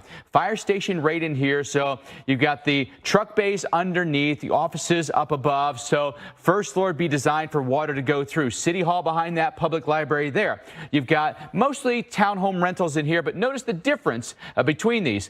Not elevated, and elevated. All right, so let's show you what happens when the water begins for us here. Water's going to push in from the south and push up to Dock Street, and then First Street, and then eventually 2nd and 3rd and 4th. You can see what 6 feet of water could do for us here. Cars will be floated.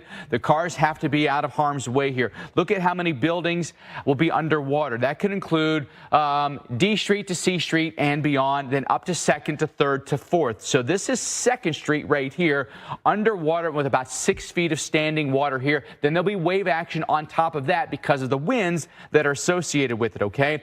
Community Bank is right here. It's 2nd and C Street, 6 feet of standing water here. The first floor will be underwater. 2nd story likely will not be. But you name the location, it is likely to have standing water in it in Cedar Key with the current forecast. Again, if the system slows down at all, you're just going to get hour after hour after hour of water coming in.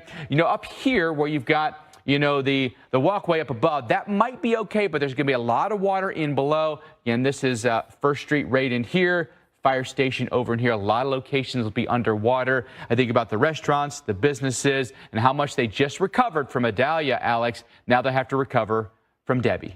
All right, let's walk you through some of these cities. Cedar Key, of course, where we start, the rainfall rates have begun to go up in the area. Lake City now gusting to 16 miles an hour with some heavy rain off to your south and west. Crystal River gusting to 30 miles an hour. Very heavy rain moving through the Crystal River area up towards the 75 corridor. So interstates, local roadways, they are going to be abysmal as we move into the later evening and overnight hours. It is going to be nearly impossible, if not impossible, to see at times, and flooding is going to start to take over. So roadways are going to become impassable. Look at the rainfall to come between now and next Saturday. Now, most of this will be coming in the short term. So today, tomorrow, into early Tuesday, there are plenty of locations where a half a foot to a foot of rainfall is likely. Not possible, likely. Higher amounts, those are possible. So we can see areas in Florida exceeding a foot of rainfall. Same for Georgia. And that's why we say flash flooding is going to happen. Roadways are going to be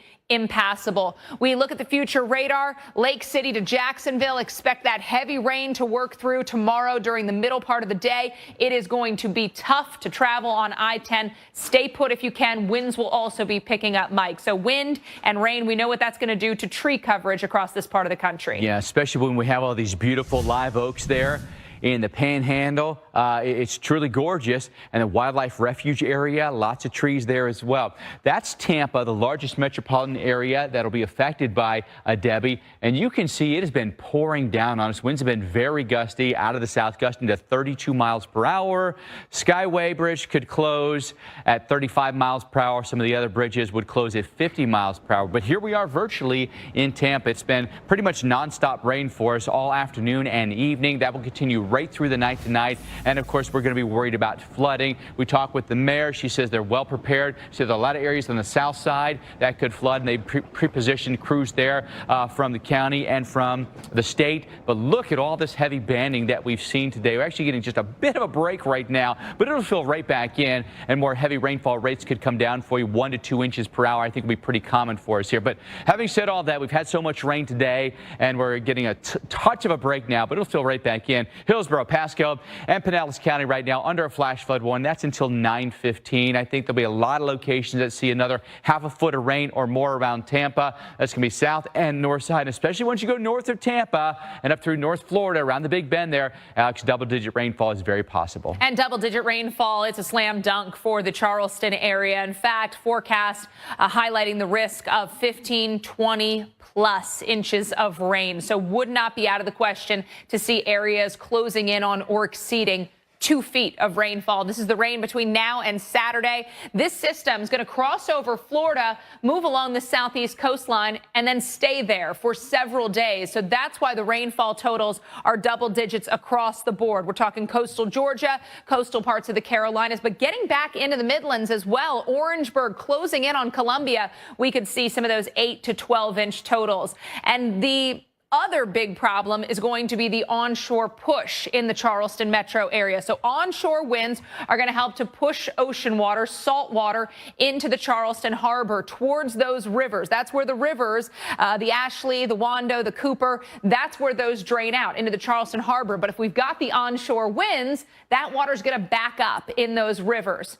The problem is you get water backing up from the onshore push. Well, all that rain coming down, those 8 to 12 to 16 to 20 inch totals, that water has nowhere to go. So these creeks, these rivers are going to be, overflowing their banks. That water is going to be backed up, flash flooding, river flooding, all of it going to be an issue across coastal sections of the Carolinas and Georgia. Future radar showing Monday morning we begin to see some of the bands, begin to see some of the downpours. But gosh, late Monday through Tuesday, it starts. Psoriatic arthritis symptoms can be unpredictable. One day, your joints hurt. Next, it's on your skin. I got Cosentix. Feels good to move. Feel less joint pain, swelling, and tenderness, back pain, and clearer skin, and help stop further joint damage with Cosentix. Don't use if you're allergic to Cosentix. Before starting, get checked for tuberculosis. An increased risk of infections and lowered ability to fight them may occur. Some are fatal. Tell your doctor if you have an infection or symptoms like fevers, sweats, chills, muscle aches, or cough, had a vaccine or plan to, or if inflammatory bowel disease symptoms develop or worsen. Serious allergic reactions and severe eczema-like skin reactions may occur. I feel better. Check out these moves. Just bust a move. Ask your rheumatologist about Cosentix. This is the mark of a fighter. A rich, full-flavored lager with a crisp, refreshing taste. A reward for those with a fighting spirit. You've earned this, so hold it up high. Modelo, the mark of a fighter. Summertime back then looked a little different. But while summer may change, it always tastes great. So reach for your favorite chips and sips and taste more summer. Let's go. With Chevy Equinox EV, you can wake up every day with a full charge. Your crew can have a roomy, no-compromise interior. And starting around $34,995, you and your money can go further in America's most affordable EV with over 315 miles of range. Equinox EV, a vehicle you know, value you'd expect, and a dealer right down the street. Go EV without changing a thing. Chevrolet, together let's drive.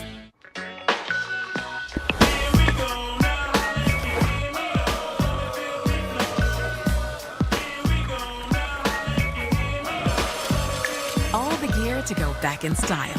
Welcome to your Walmart. Can you believe it? I'm graduating next week. That's great news. We're so proud of you. I can't wait to see you guys. We're so excited to see you too. With clear captions, we're able to stay connected to those we love. When our hearing would no longer allow us to use a regular phone, it became difficult to communicate with the outside world, making us feel isolated. But since we've had clear captions, we see every word our callers say as they say it on an easy-to-read display, making it easy to understand and respond immediately. There is no insurance or Medicare required. Clear Caption service is provided at no cost to you through a federally managed program. If you have hearing loss, you should call now to see if you qualify. Installation, training, and the Clear Caption service are all provided at no cost to you. It's so important to stay connected to the ones you love. Call today, 1-800-351-2640. That's 800-351-2640. This hurricane season, America's most trusted news network is putting your safety first with minute-by-minute coverage. This is a dangerous hurricane. Receive instant information from our team of meteorologists and landfall cams that bring you every angle on our TV app. This hurricane season, protecting America, only on the Weather Channel.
If you've ever been in a hurricane, there is a specific howling that you know all too well, especially if you've been in multiple hurricanes.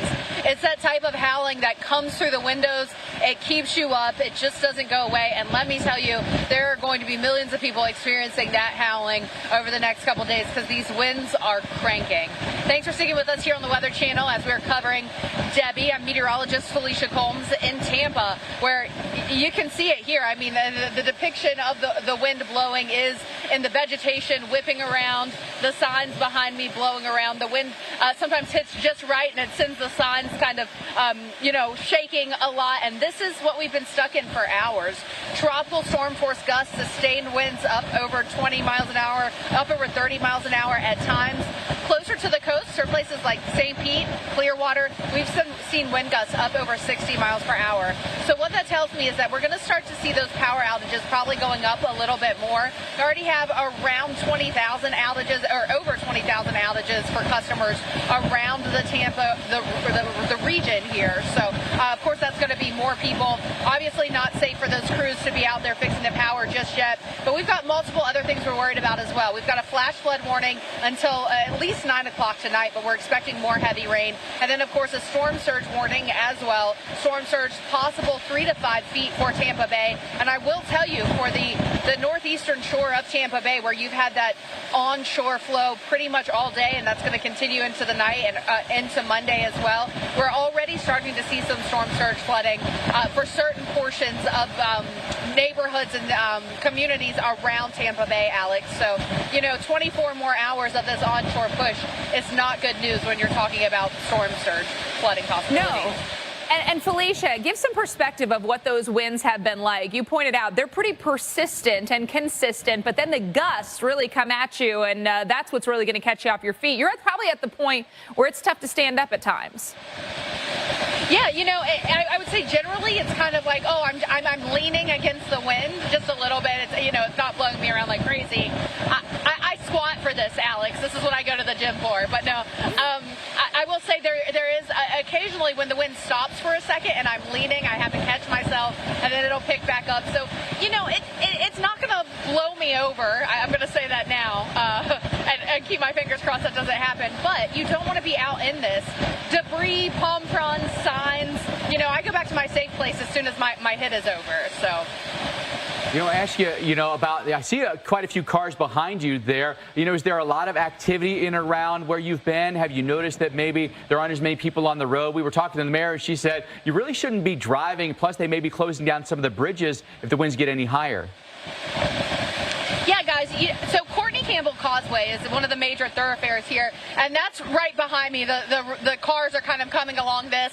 Beyond Courtney Campbell Causeway is, of course, Tampa Bay. So I was on a running path there yesterday morning. It runs along Courtney Campbell Causeway. Hot, sunny, nothing. And then I would say today when I saw it, there was already waves lapping up on that running path. So, the water is a little too close for comfort. The winds are gusting. I'd say people need to stay home. And honestly, we're not seeing nearly as many cars on the road as we were seeing earlier. And I'm really thankful for that, guys, because I think maybe people are heeding some of these warnings. Not to mention the fact that there are some roads that are completely impassable, like portions of Bayshore here in Tampa, completely impassable thanks to the flooding that we're seeing. Well, and the rain showers that you've seen through the day, help somebody understand just how low the visibility drops when these tropical downpours go through. I mean, like being out on the roads is the worst place to be. Oh, yeah, especially because it's not a consistent heavy rain. You're driving along. I mean, look at me right now. I've got the wind, but it's not raining on me at all. And I would say I could probably, if I were in a car, drive 5 minutes out of my way and be in absolutely blinding rain, absolutely just pelting wind, blowing that rain sideways. And, as I'm talking to everyone, I know that everyone I'm talking to, they personally know how to drive perfectly. But everyone around you might not know how to drive in the rain, in the wind, in these tropical conditions. So the best bet for everyone is to stay off the road, avoid hydroplaning, avoid running into flooded roads. It's not smart to be out, especially now that it's starting to get dark. I always say, Felicia, the worst driving conditions I ever did was tropical storm around Mobile, Alabama. You can't see the road, you can't see the lanes, you can't see the barricades, you can't see any cars. So, yeah, great advice. And she does squat for this. You got this, girl. We'll check back in with Felicia throughout this coverage here on the Weather Channel. I want to get you caught up on what we know right now. There's a lot of headlines coming out with Debbie, even in advance of the storm making landfall. President Joe Biden has approved an emergency declaration for Florida ahead of the storm. Potentially historic rainfall. That is the forecast from the National Weather Service for Georgia and South Carolina. And in Georgia, there are school closures this week for Savannah, Chatham County. They're going to be closing early tomorrow. They are already closed Tuesday and Wednesday. Mike, we are seeing so many schools and universities and public offices doing the same. Yeah, and rightfully so. The conditions are going to be very, very rough for us. We have a high-end tropical storm likely to be a hurricane at landfall. 70-mile-per-hour winds with a north movement at 12 miles per hour. Hurricane warnings there in the Big Bend,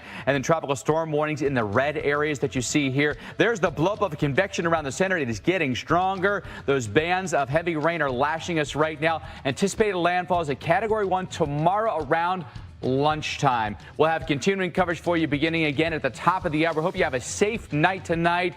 Stay with us here on the Weather Channel for more coverage right after this. Allow me to reintroduce myself. My name is...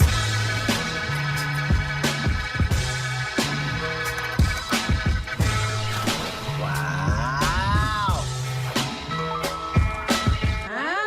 Okay.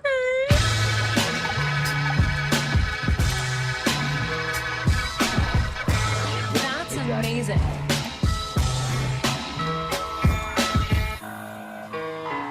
I knew it. I thought something is different about my man. It's Blue Chew. Blue Chew. Blue Chew? Blue Chew. Blue Chew. Blue Chew. Blue Chew. Blue Chew. You've done it again. Are you crying? No. There's no crying in baseball. Or with the Capital One Venture Card, because it lets you earn unlimited double miles on every purchase every day. And you can use those miles on any travel purchase. What's in your wallet? At Olive Garden, we think more of a good thing is a great thing. So when you go for a saucy, cheesy entree, we'll put the breadsticks and soup or salad on repeat till you say when. The never-ending first course, on us every day. Your weekend just got better with great summer deals at Macy's. Save on everything you need to stay cool and look amazing for the rest of the season with an extra 15% off. Today through Sunday at Macy's. Geico can help when you're locked out with their easy app and 24/7 help. Dad, you don't have to make this so tough on yourself. Geico can help us get into our locked car. See? Yeah, but where's the fun of that? Maybe I'm just nostalgic for the good old days. Before we had Geico's great coverage and 24/7 help. All set, guys. Oh. Let's go again. Whatever you need, from coverage to service, get more with Geico. You know, if you were cash back and you could earn on everything with just one card, Chase Freedom Unlimited. So if you're off the racking or crab cracking, you're cash backing. Cash back on flapjacks, baby backs, or tacos at the taco shack. Nah, I'm working on my six-pack. Switch to a king suite. Or book a silent retreat. Silent retreat. Oh, hold up. Yeah, I can't talk right now. I'm at a silent retreat. Cash back on everything you buy with Chase Freedom Unlimited with no annual fee. How do you cash back? Chase, make more of what's yours. Whoa, Nelly. iPhone 15 with tons of storage. I really want one. Yo, you've won 14 times on the LPGA Tour. Since when is one enough for you? That is true. Get your head out of the sand trap, switch to T-Mobile, and get 4 iPhone 15s on them. And 4 lines for just $25 a line. And you can save on every plan versus the other big guys. Swing big at T-Mobile. Get 4 iPhone 15s on us and 4 lines for $25 a line. 4. Howling winds, the potential for flooding, rains, and storm surge. All of those are concerns with Debbie. We've got more coming up. Colleen? And, of course, conditions deteriorating up and down Florida's northern Gulf Coast as Debbie now just hours away from landfall. This is in Cedar Key, Florida, along the coast. Of course, the wind, rain, and waves picking up here tonight. And it's not the only area. We're seeing many spots with intense tropical downpours. This is in Lake City, Florida. Heavy rain, of course, coming down here, and those winds gusting to tropical storm force as bands from Debbie move in. And good evening, everyone. I'm meteorologist Colleen Coyle alongside storm specialist Carl Parker. We have special coverage right here on the Weather Channel all night long as Debbie is nearing the coastline of Florida. So, Carl, get us up to speed with the latest. Well, things are pretty much on track in terms of where the forecast has been over the last day or so. The storm did take on some dry air today, and that helped to mitigate the intensity somewhat, but it is becoming a little more organized tonight. And certainly we're expecting more intensification as the storm continues to get closer to the coast. Right now, a 70-mile-per-hour tropical storm, so very nearly a hurricane at this time, moving north at 12 miles per hour. Here's a look at the forecast track and intensities. Expected to become an 85-mile-per-hour hurricane as it makes landfall in the Big Bend area of Florida. That's going to be tomorrow morning. And then beyond that, it is still expected to slow down dramatically as it gets into Georgia, South Carolina, North Carolina, and that is going to likely cause a tremendous rainfall in those states. There's a look at the hurricane warnings in effect there in northwest Florida, where hurricane force winds are expected. Tropical storm warnings extended up into much of South Georgia. Power outages are likely where those hurricane force winds are going to be moving in. But our biggest concern with the storm is very heavy rain. And this is something that doesn't come out that often. This is a high risk area from the Weather Prediction Center for flash flooding. So areas of North Florida, South Georgia, Southeast Georgia, expecting a very high flooding risk as the storm slowly moves through over the next couple of days. And then we're also going to be looking at a significant surge event here in an extremely vulnerable section of coastline, this Big Bend area of Florida, where you've got a very shallow continental shelf and also the concave nature of the coastline. So talking about as much as 6 to 10 feet of surge there in that Big Bend area. Already today, we've seen significant surge in Fort Myers and in Naples, and that is what is coming for North Florida. Right now, we're seeing some modest water level rises around Tampa Bay. You see there's an offshore flow for the time being in the Big Bend area. Of course, that's going to change as that center gets farther to the north. And looking at the satellite imagery, as I mentioned earlier, there was some drier air wrapping into the system earlier today.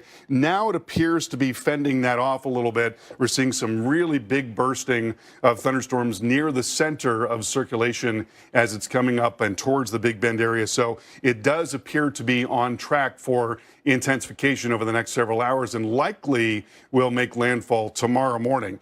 As we look at the satellite, the radar picture here, we're seeing pretty impressive core developing. That's the eye wall that's developing right in there. And some ongoing flood concerns, flash flood warning in effect in Manatee and Sarasota until 9:30. Also a flash flood warning in the Tampa metro area. And we want to get out to Felicia in the Tampa area, Felicia Combs. And Felicia, you know, I've been in a number of hurricanes, and the thing that is always remarkable to me is just how long it lasts. It's like being in the worst of a thunderstorm, but it just goes on and on and on and on.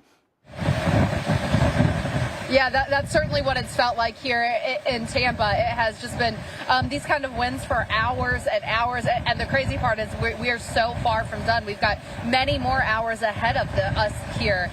Here, we're about 5 minutes from TPA or Tampa International Airport, where the highest gust thus far that I've seen has been around 43 miles per hour. But closer to the coast, St. Pete, Clearwater, they've had gusts up over 60 miles per hour. But here's the kind of amazing part to me when we're looking at this. You see me here. I'm not in any rain. It's not like I'm in the middle of some crazy strong rain band. This is just the constant wind that we're in, and then even stronger wind gusts within some of those rain bands as well. So you're talking about this type of persistent winds gusting higher than that. So we are expecting more power outages as we head into the overnight hours. You can see the vegetation here around me whipping around. And I will say, palm trees are made for this type of weather. Palm trees are specifically designed to be able to withstand these type of tropical storm winds. They've adapted over many years. But what we have not adapted to as humans is being hit with a palm frond. And I know those palm fronds look like maybe they are kind of wispy and wouldn't do much damage, but a palm frond can be heavy and it can do a lot of damage if you're out in it and one of those palm fronds happens to fly off one of the trees and hit you. I think we're going to be seeing a lot of that wind debris around some more power outages before all is said and done, and then the flooding concerns that we have as well. As mentioned, we have a flash flood warning that's up. That's until about 9 p.m. tonight, unless, of course, that gets extended. I've already seen some reports of some roadways that are completely impassable around Tampa, some storm surge flooding for the northeastern portions or the northeastern communities of Tampa Bay because of that onshore push of wind. And you can just clearly see it here when you've got this much wind that's continuing overnight tonight into tomorrow. And then, in fact, that storm surge warning is lasting all the way into Tuesday because the storm surge is a product of which direction those winds are coming in. And we're going to have an onshore flow for Tampa Bay all the way into Tuesday. So that is going to be lasting for quite some time. We've got that possibility for 3 to 5 feet of storm surge, hence that storm surge warning. And then, of course, with that flash flooding, we've seen several inches of rain already. So, guys, of course, we're keeping an eye on it here in Tampa Bay, but we are expecting conditions to worsen before they get better because we've got all of tonight and a good portion of Monday still in the rain, still in these gusty winds, and still with that onshore push of wind. The forecast, of course, nothing compared to where Debbie is expected to make landfall in the Big Bend, but still, you know, it's impactful. It's impacting us here in Tampa. So, you know, guys, I know that where Debbie goes beyond making landfall Monday is still very up in the air, but it's still, if this is any kind of warning to everyone, you want to go ahead and be vigilant and get prepared for where Debbie might be going. All right, Felicia, thank you so much. Certainly appreciate it. We'll talk to you again shortly. I wanted to talk a little bit more about the rainfall forecast for northern Florida because it is a significant rain event here that we're talking about. And again, there's that warning from the WPD, that's the Weather Prediction Center, that we could be talking about high risk of flash flooding in North Florida and also in southeast Georgia going forward. Widespread amounts of 5 to 8 inches and then 8 to 12 through much of southeast Georgia and then getting up into South Carolina as well. We'll take a look at that in the longer term here in just a moment. Also want to show you, there you see that extended forecast going up into parts of South Carolina. It's not quite as aggressive as it was yesterday. Some minor changes in the forecast here based on how intense we think the storm is going to be. But still, you're going to be talking about a terrific amount of rain and what we call a compound flood risk here along the coast because you're going to see water being driven in from the ocean and at the same time trying to run out into the rivers and the estuaries and not having very much success doing so. Because of that water that is coming in at the same time. So a huge flood risk in coming days with this storm. Let's talk a little bit about the winds right now. Winds gusting to 51 miles per hour in St. Petersburg, gusting to 35 in Leesburg and 24 in Perry. As we mentioned at the top, it's going to get a whole lot windier there in North Florida tonight. Tallahassee is a city that is a very tree-lined city. Could be significant tree and power line damage there tonight.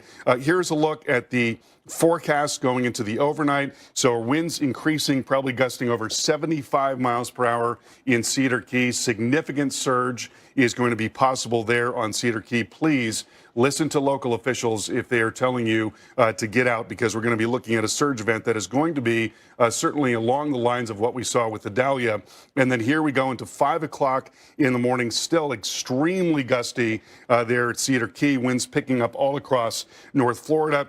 As we heard from Felicia moments ago, still seeing that onshore flow there into western Florida. 9 o'clock in the morning, still exceptionally windy across North Florida. So, part of the problem here, Colleen, is that we're talking about an event that is going to be lasting for an exceptionally long period of time, a very slow-moving storm. And, that is something that we've talked about for a very long time. When you have a slow-moving storm, it amplifies everything. It makes everything worse. The wind goes on for such a longer period of time. The rain gets much, much worse. And, that's a really big part of the problem with this storm. Yeah, I know Dr. Rick Knabb always talks about category slow. Yeah. And that can even be more dangerous than a stronger, per se, hurricane, just because of the length of time. Like you're saying, we have storm surge, rain, and wind, not just battering Florida, but also eventually going to be battering the Carolina coastline. But now I want to bring you an update on the conditions in North Florida. Actually, right where Carl was talking, this is just about 20 minutes inland from Cedar Key. I want to bring in storm tracker Jordan Hall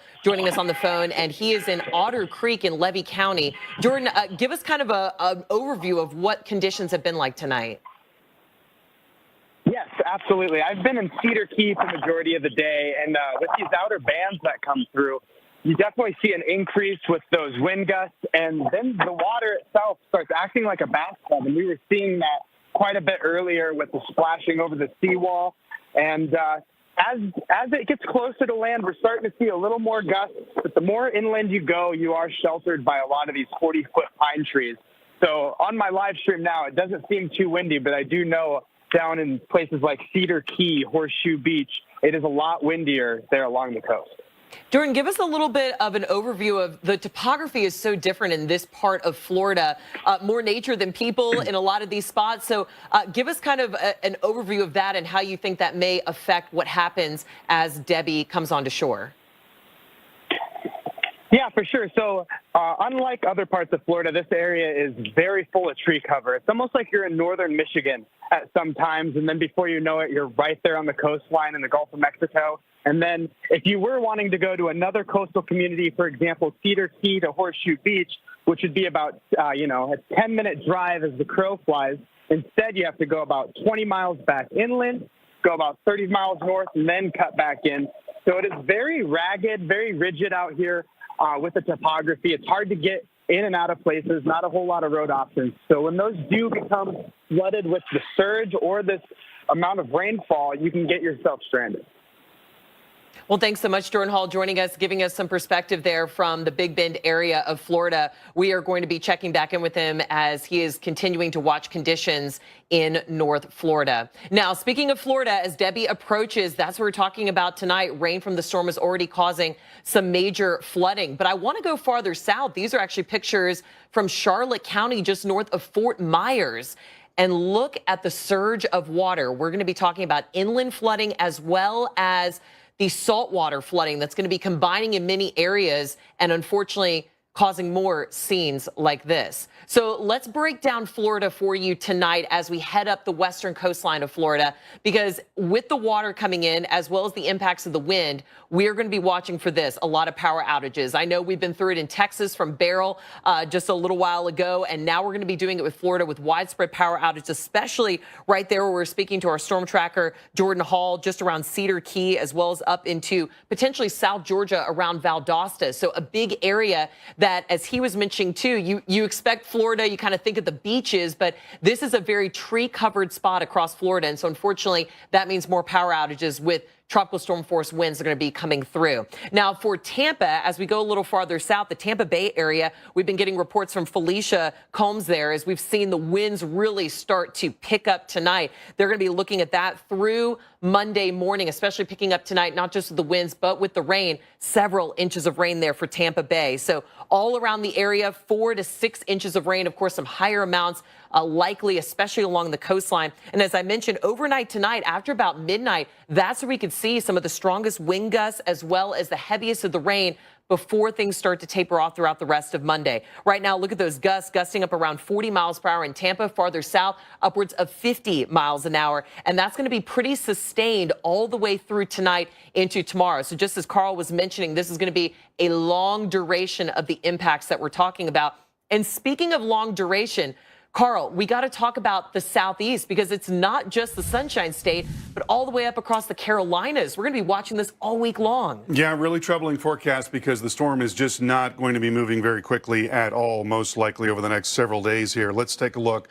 First of all, Savannah and Charleston, and these are both areas where we could be talking about significant flooding, surge coming in, also plenty of wind with the storm as well, though, that part is a little less certain, depends on where the center is going to be. So I want to show you the model forecast and show you the latest. This is the European model, and what it's showing is the storm moving up very slowly. So we're going into Tuesday at 11 o'clock in the morning. So around the middle of the day on Tuesday, storm slowly coming up into Savannah. Very heavy rain in this scenario in Savannah and also in Charleston, but also an onshore flow. And as I mentioned earlier, That is what we call a compound flood event, when you've got water that is coming in from the ocean, and so that makes drainage a lot more difficult. Then we go into a full 24 hours later, 11 a.m. on Wednesday, and you see the storm has not moved very much at all. One of the big questions is, will it, for the most part, be offshore by this time? Because if that's the case, that's going to allow the storm to get more organized and possibly intensify. Then we go into Thursday, 11 a.m. Here you see the storm is still centered over South Carolina. That is a full 24 hours after what we showed you a moment ago. So this is going to be very bad indeed. Allow me to reintroduce myself. My name is...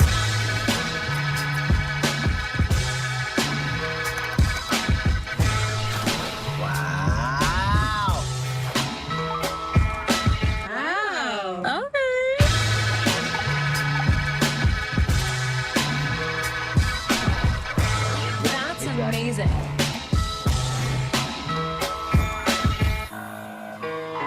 Are you crying? No. There's no crying in baseball. Or with the Capital One Venture Card, because it lets you earn unlimited double miles on every purchase every day. And you can use those miles on any travel purchase. What's in your wallet?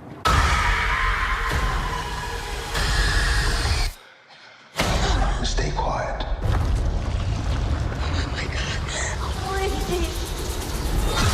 Change your plans.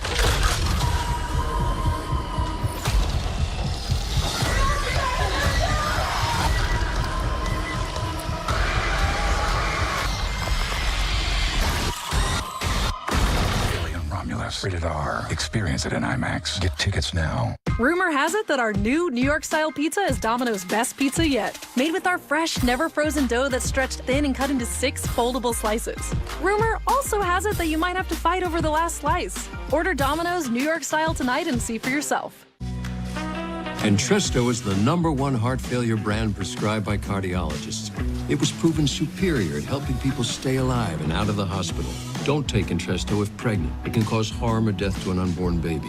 And don't take Entresto with an ACE inhibitor or aliskiren, or if you've had angioedema with an ACE or ARB. The most serious side effects are angioedema, low blood pressure, kidney problems, or high blood potassium. Ask your doctor about Entresto for heart failure. Novartis may help you save on your prescription. I knew that something was different. I knew it, I called it, and look what I found today. It's Blue Chew. Blue Chew. Blue Chew?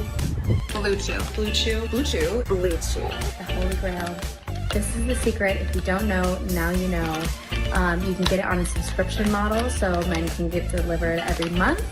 And for the ladies, let your man know, and you're welcome in advance.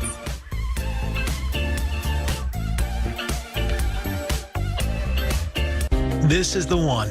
She fixes, she manages, she perfects. Because maintaining this space transports her to this space. The industrial grade product you need. Call, click, or stop by. Grainger, for the ones who get it done. Wanna ride, pulling in. I got you. Guess you up for the win. I got you. We a 10 out of 10. I got you. Best friend to the end. I got you. All the gear to go back in style. Welcome to your Walmart. Watch the Weather Channel for ongoing coverage of DEBBY. Get trusted updates only on the Weather Channel and the Weather Channel TV app. Guys, got hair loss? I know what you're thinking. Should I shave my head? Comb it over? Wear a hat? Just stop. This isn't 1970. Keep your hair and your confidence, because Bosley, America's #1 hair restoration experts, can give you your real hair back permanently. Check them out, because they're giving away an absolutely free consultation and a free gift card to everyone who scans this QR code. Dude, you don't have to look like your dad, because this isn't your dad's hair loss treatment. People all over the country trust Bosley because they're ahead of the curve. They use the latest technology to give you your real hair back. And the best part, Bosley's permanent solution is protected by the Bosley Guarantee. Let them show you for free how awesome your hair could look with an absolutely free consultation and a gift card for $250 off. Scan the QR code. Don't wait. Scan the code now and ask about the Bosley Guarantee.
this hurricane season. Good heavens, absolute punishment. Every second counts. You don't want to be on an interstate with heavy tropical downpours. America's most trusted news network is putting your safety first with minute-by-minute coverage, keeping you ahead of the storm. This is a dangerous hurricane. Receive instant information from our team of meteorologists and landfall cams that bring you every angle on our TV app. This hurricane season, protecting America, only on the Weather Channel.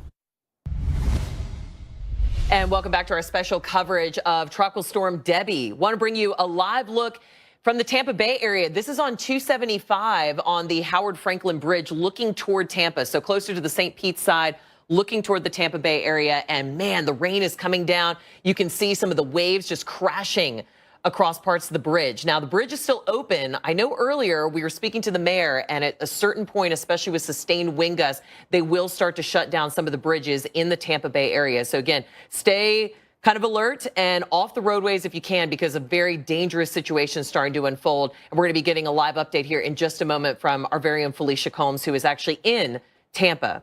Now, right now, let me give you the quick currents here on Tropical Storm Debbie. This is from our last update here at the 8 o'clock hour. We're going to have another one coming up at 11 Eastern time. So right now, 70-mile-per-hour winds just below Cat 1 strength, moving to the north at 12 miles per hour. Again, still off the coastline there, the west coast of Florida. And of course, when we have a tropical storm right here, the hurricane hunters are out, and they are going to be out numerous times surveying this storm system. And right now you can see still below that hurricane strength are the wind speeds that they've reported with their latest flight through. So again, they'll be doing some more, especially as they head through the overnight time frame, as we are expecting to see Debbie strengthen to a Cat 1 status as it starts to make landfall across the Big Bend of Florida. Here is the current cone as we go through the next several hours and then several days. It looks wild as we get to the Carolinas, but that's because it is going to be a little wild. It kind of hangs out. We lose our steering currents, and nothing is going to take Debbie in a certain direction. And so we're going to have to watch closely to see what Debbie does after it makes landfall across Florida, tracks across Florida, and then eventually makes its way across portions of Georgia and the Carolinas. Of course, a lot of alerts here. We have tropical storm watches, hurricane warnings, even a tornado watch that encompasses a very big area of Florida. And speaking of some of our alerts in the Tampa Bay area under a flash flood warning, and that's also where we find our very own meteorologist, Felicia Combs. And Felicia, this is one of many alerts that the Tampa Bay area is under. And I've seen those conditions deteriorate in your area over the last couple hours. Yeah, Colleen, I think that maybe our flash flood warning here in Tampa just expired in 9:15, but as you look farther to the west for places like St. Petersburg, Clearwater, that was actually continued until after midnight. So definitely around this region, we're still seeing some of those flash flood warnings, and for good reason. We've had so much rain, and I honestly wouldn't be surprised if we see some more flash flood warnings being reinstated before all is said and done, because we are expecting one of those rain bands to kind of move through and bring us some of that heavy rain once again. Here in Tampa, Tampa International is just a few miles away from us. Over 4 inches of rain in the last 6 hours. We went across the bridge to St. Pete or Clearwater, the St. Pete Clearwater Airport, reporting over 4 inches of rain as well in the last 6 hours. And I know that doesn't sound like a lot, but that's a lot of rain in a very short period of time. And then, of course, as you can probably tell, this has also been another one of the calling cards, Colleen. The wind is just blowing consistently. The wind, sustained winds are pretty high already, but then we're gusting upwards to around 45 miles per hour here in Tampa. Closer to the coast for, say, St. Pete, the St. Pete Clearwater Airport, we've seen around 60 mile per hour gusts. So we are really seeing those gusts, but I think it's even more than, say, those stronger gusts. It's the fact that the sustained winds are remaining, are still blowing 20, 30 miles an hour almost constantly. And sometimes it's that the fatigue that the sustained winds cause on, say, trees and branches and things like that end up causing a few more power outages. Colleen, you can kind of see we're getting a pretty strong wind gust right here, right now. I think this is probably the strongest one I've felt so far. So I'm going to send it back into you guys, but I think this is probably what we're in for the night, Colleen. We're going to see a lot more wind gusts like this before all is said and done, and especially even those higher wind gusts for those places that are going to get those hurricane strength force gusts. Oh, there just went our light. Okay, guys, we're going to get in a safe spot because we've got some palm prawns flying. Yeah, Felicia, you guys get to a safe spot there. The winds have really picked up. We can see them and hear them there in Tampa. And of course, it's going to be one of the calling cards, the wind, but also the rain. And Carl, with the rain, it can be from the inland side or also the saltwater side. And we're talking about some storm surge. Yeah, we certainly are. We saw that already today in Fort Myers and in Naples, 3 feet of storm surge in those downtown areas. Unfortunately, today it's been a really tough day in southwest Florida in particular. We wanted to show you, first of all, the storm surge forecast, and we're looking for as much as 3 to 5 feet along the west coast there. More of an onshore flow developing now in Tampa as the core of the storm is passing to the west. And that is actually going to continue for a very long time as the center of the storm moves up to the northeast. We're going to see an onshore flow driving into Tampa for quite some time. And so that is certainly going to be an ongoing concern there. But in this area in particular, in northwest Florida, 6 to 10 feet of storm surge there from Cedar Key and on northward through that Big Bend area. That is a significant level of surge. You're talking about, what we saw with Idalia, and a lot of these areas in northwest Florida were hit very hard during Idalia. This could be very close to a repeat of that there in northern Florida. We're going to have much more on this dangerous storm coming up here in just a few minutes. Stay with us. Which looks better, this or this? Seems clear to me. If you love to save, check out the Wise Buy sales event going on right now at America's Best. Get 2 pairs of progressives for just $129.95. Offer includes a comprehensive eye exam. Book an exam online today. Are you crying? No. There's no crying in baseball. Or with the Capital One Venture Card, because it lets you earn unlimited double miles on every purchase every day. And you can use those miles on any travel purchase. What's in your wallet? $5 all-you-can-eat pancakes are back at IHOP for a limited time. Or free with select combo purchase. Now you can get stacks on stacks. At IHOP, we don't just put food on your plate, we put a smile on your plate. Why do couples choose a Sleep Number smart bed? Can it keep me warm when I'm cold? Wait, no, I'm always hot. Sleep Number does that. Can I make my side softer? Can I make my side firmer? Sleep Number does that. Can I help us sleep better and better? Please. Sleep Number does that. 94% of smart sleepers report better sleep. Save 40% on the Sleep Number limited edition smart bed, plus free home delivery on select smart beds when you add an adjustable base. Shop now.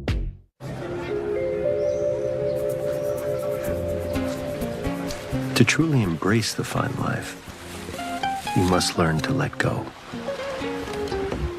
Bienvenidos a la vida más fina. Geico can help when you get a flat tire with their easy app and 24/7 help. To the right now. To the left. No, to the left. Watch out, watch out, watch out, watch out. Is the GPS playing the cha-cha slide? Now it's time to get funky. Funky's not a direction. To the right now. To the left. Go to the right. Freeze. Everybody clap your hands. Whatever you need, from coverage to service, get more with Geico. Okay, y'all, we got 10 orders coming in. Starting a business is never easy, but starting at 8 months pregnant, that's a different story. I couldn't slow down. We were starting a business from the ground up. People were showing up left and right, and so did our business needs. The Chase e-card made it easy. When you go for something big like this, your kids see that, and they believe they can do the same. Earn unlimited 1.5% cash back on every purchase with the Chase Inc. Business Unlimited card from Chase for Business. Make more of what's yours. It's Toyota's national sales event. Swipe into end of summer fun with an exciting new Toyota. Whether you're paddleboarding in a RAV4, mountain biking in a Tacoma, or tubing with your best friends in a Camry, you'll find plenty to post about all summer long. Did you know that every new Toyota comes with Toyota Care? A 2-year or 25,000-mile maintenance plan and roadside assistance. That's the value you can expect from Toyota. Come in today. Ooh, like. Toyota, let's go places.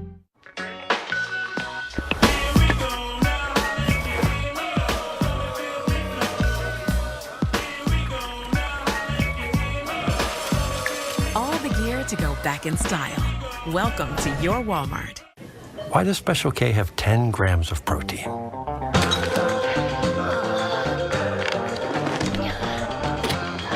Yep, that's why.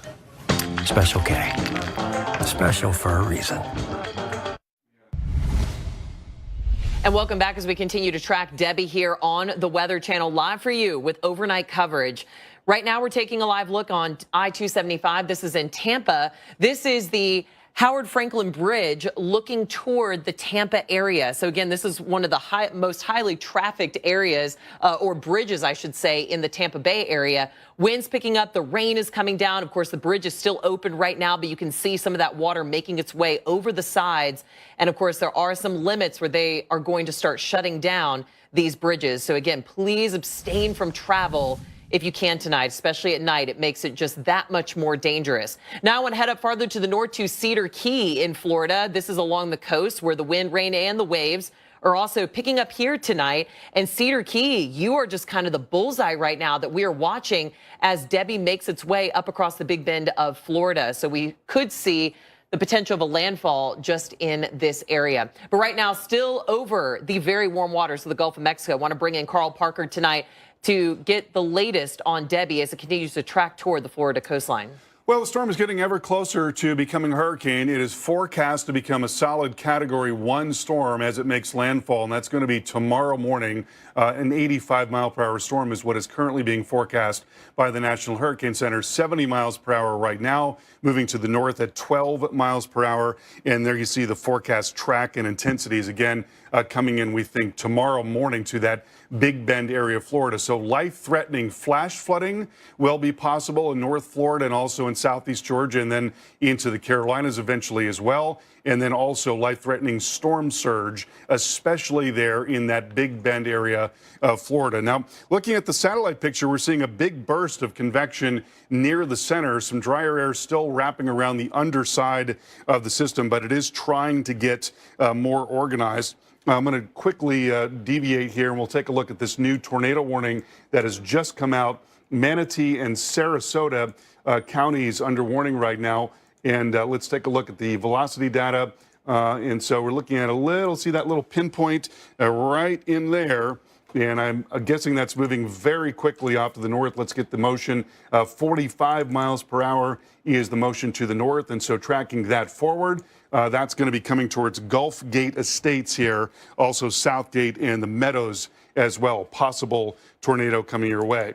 So jumping back to the radar here, we're seeing this core that is trying to develop. You see the eye wall right in there, still exposed a little bit on the south and east side. Right in there, there is still some drier air wrapping in. But even this outer banding feature is formidable. When we take a look at some of the velocities that are showing up right in there, look at that, some outbound velocities of nearly 90 miles per hour. So the storm is definitely a fierce storm. It's a larger circulation as well. A lot of heavy rain coming in with the system. Now a flash flood warning for Hillsborough and Pasco and Pinellas counties. That is going until midnight tonight. Another flash flood warning to the south of that into the Sarasota area. And in fact, we've heard about rescues going on in downtown Sarasota with that heavy rain coming in.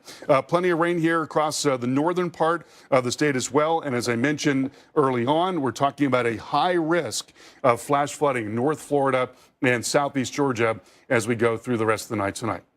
Colleen? And Carl, those are rare. We're going to be keeping a close watch. Rain, of course, one of the big names of the game here for Debbie. And check this out. Wow, just the waves whipping and lashing parts of Florida. This was in Cedar Key earlier. And man, this is what we could expect as we head into the coming days. Just relentless pounding across the coastline and life-threatening storm surge for parts of the Big Bend area. So let's get a look at some of the threats as well as the timing as Debbie makes its way across the Florida coastline. So first off, power outage is going to be a huge deal in the coming days, especially with just kind of the nature coast here. There's a lot of trees and there's a lot of opportunity, unfortunately, not just for flooding, but for down trees and down power lines, especially between areas from Cedar Key all the way to Apalachicola. Right now, we do have power outages, but they're in the Tampa Bay area. Pinellas County taking, unfortunately, the big hit with that right now. But over the course of the entire state of Florida, we have about 60,000 customers that are currently in the dark. And unfortunately, we are going to see that number rise because of all these outer bands coming in, along with Debbie that's going to be making landfall in the early morning hours tomorrow. Right now, there's a look at the Tampa Bay area. Those winds gusting up around 40 to 50 miles per hour. Not just flash flood warnings in and around the area, but tornado warnings as well. And this is going to be a relentless time frame of strong winds and an onshore push. Storm surge going to be a big deal for this area, as well as farther north up the coast of Florida.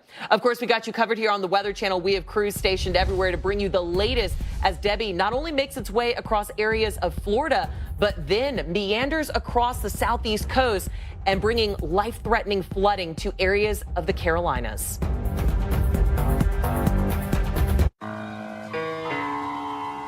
Allow me to reintroduce myself. My name is...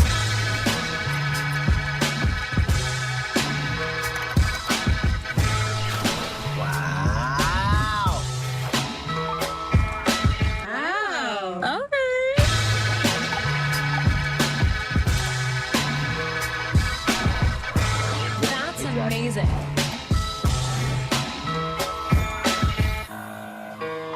Blue Chew? Yeah, you know Blue Chew? Yeah, so it's like chewable tablet things like... Oh, girl, how do you know Blue Chew? Her man. Come on. And it made you like him more, right? Absolutely. Or you could... Where do I get Blue Chew? Well, you can go online and get your first month free, actually, so... At the Jeep Make This the Summer event, you can take a vacation from payments on the most capable Wrangler ever. Our most affordable SUV, Jeep Compass. The only open-air pickup, Jeep Gladiator. And the most awarded SUV ever, Jeep Grand Cherokee. Hurry into your Jeep brand dealer and make the most out of summer with great deals plus no payments for 90 days. During the Jeep Make This the Summer event, get $2,000 bonus cash allowance on select 2024 Jeep Gladiator and select 2024 Jeep Wrangler gas-powered models in dealer stock. Hey, I'm Adrian, inventor of the carry-on closet. Most of my life I've traveled with ordinary luggage, until one day I imagined how to make luggage that could be extraordinary. This is the carry-on closet, the suitcase with a one-of-a-kind patented closet system that keeps you organized anywhere. Pack all you need for up to 10 days and travel without ever unpacking. Oh, and for each suitcase sold, we save 6 pounds of plastic from entering our oceans through innovative river barriers. The comfort of home on the go. Unpack in seconds at soulguard.co. Struggling with moderate to severe Crohn's disease or ulcerative colitis? Talk to your doctor about #1 prescribed Entyvio, offering 2 maintenance options, including the Entyvio pen. Infusion and serious allergic reactions can happen during or after treatment. Entyvio may increase risk of infection, which can be serious. PML, a rare, potentially fatal brain infection, cannot be ruled out. Tell your doctor if you have an infection, flu-like symptoms, sores, or are prone to infections. Liver problems can occur. Entyvio, relief, remission for real. Entyvio. Did you know GoodRx can help you get a better price on your family's prescriptions? I just open the app, type in the name of our meds, that's it. Savings on my asthma medication. All right, round 2, baby, round 2. Oh, yeah! Savings on my husband's blood pressure refills. And savings on my daughter's allergy pills. Prescription savings for the whole family. Have a good one. Another good reason to check GoodRx.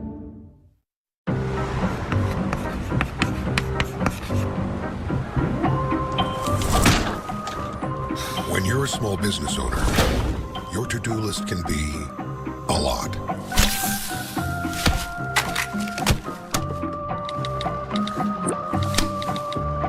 That's why Progressive makes it easy to save with a commercial auto quote online, so you can take on all your other to-dos. Already did. See if you could save at progressivecommercial.com.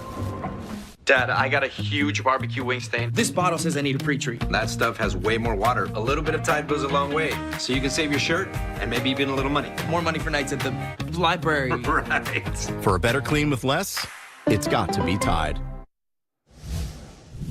Welcome back to our special coverage of Tropical Storm Debbie, and let's check out road conditions as the storm is moving towards the northern part of Florida. The storm bringing multiple threats, including heavy rain, very strong winds as it is nearing landfall, particularly tomorrow morning. That's when the strongest of wind will move into northern Florida near the Big Bend area. That's a live look at Interstate 10 near Tallahassee. A lot of tree cover, beautiful old trees in Tallahassee, and that is always a worry that we'll get a lot of tree damage and power line damage. We do think the core is probably going to pass just to the east of Tallahassee. Also look at central Florida right now. This is I-75 near Gainesville, another area that's going to be in for some very strong wind come tomorrow morning. Plenty of heavy rain. The rain already overspreading the 75 corridor, and there is a serious flash flood risk. We're looking at widespread amounts of 5 to 8 inches of rain across North Florida, maybe as much as 8 to 12 inches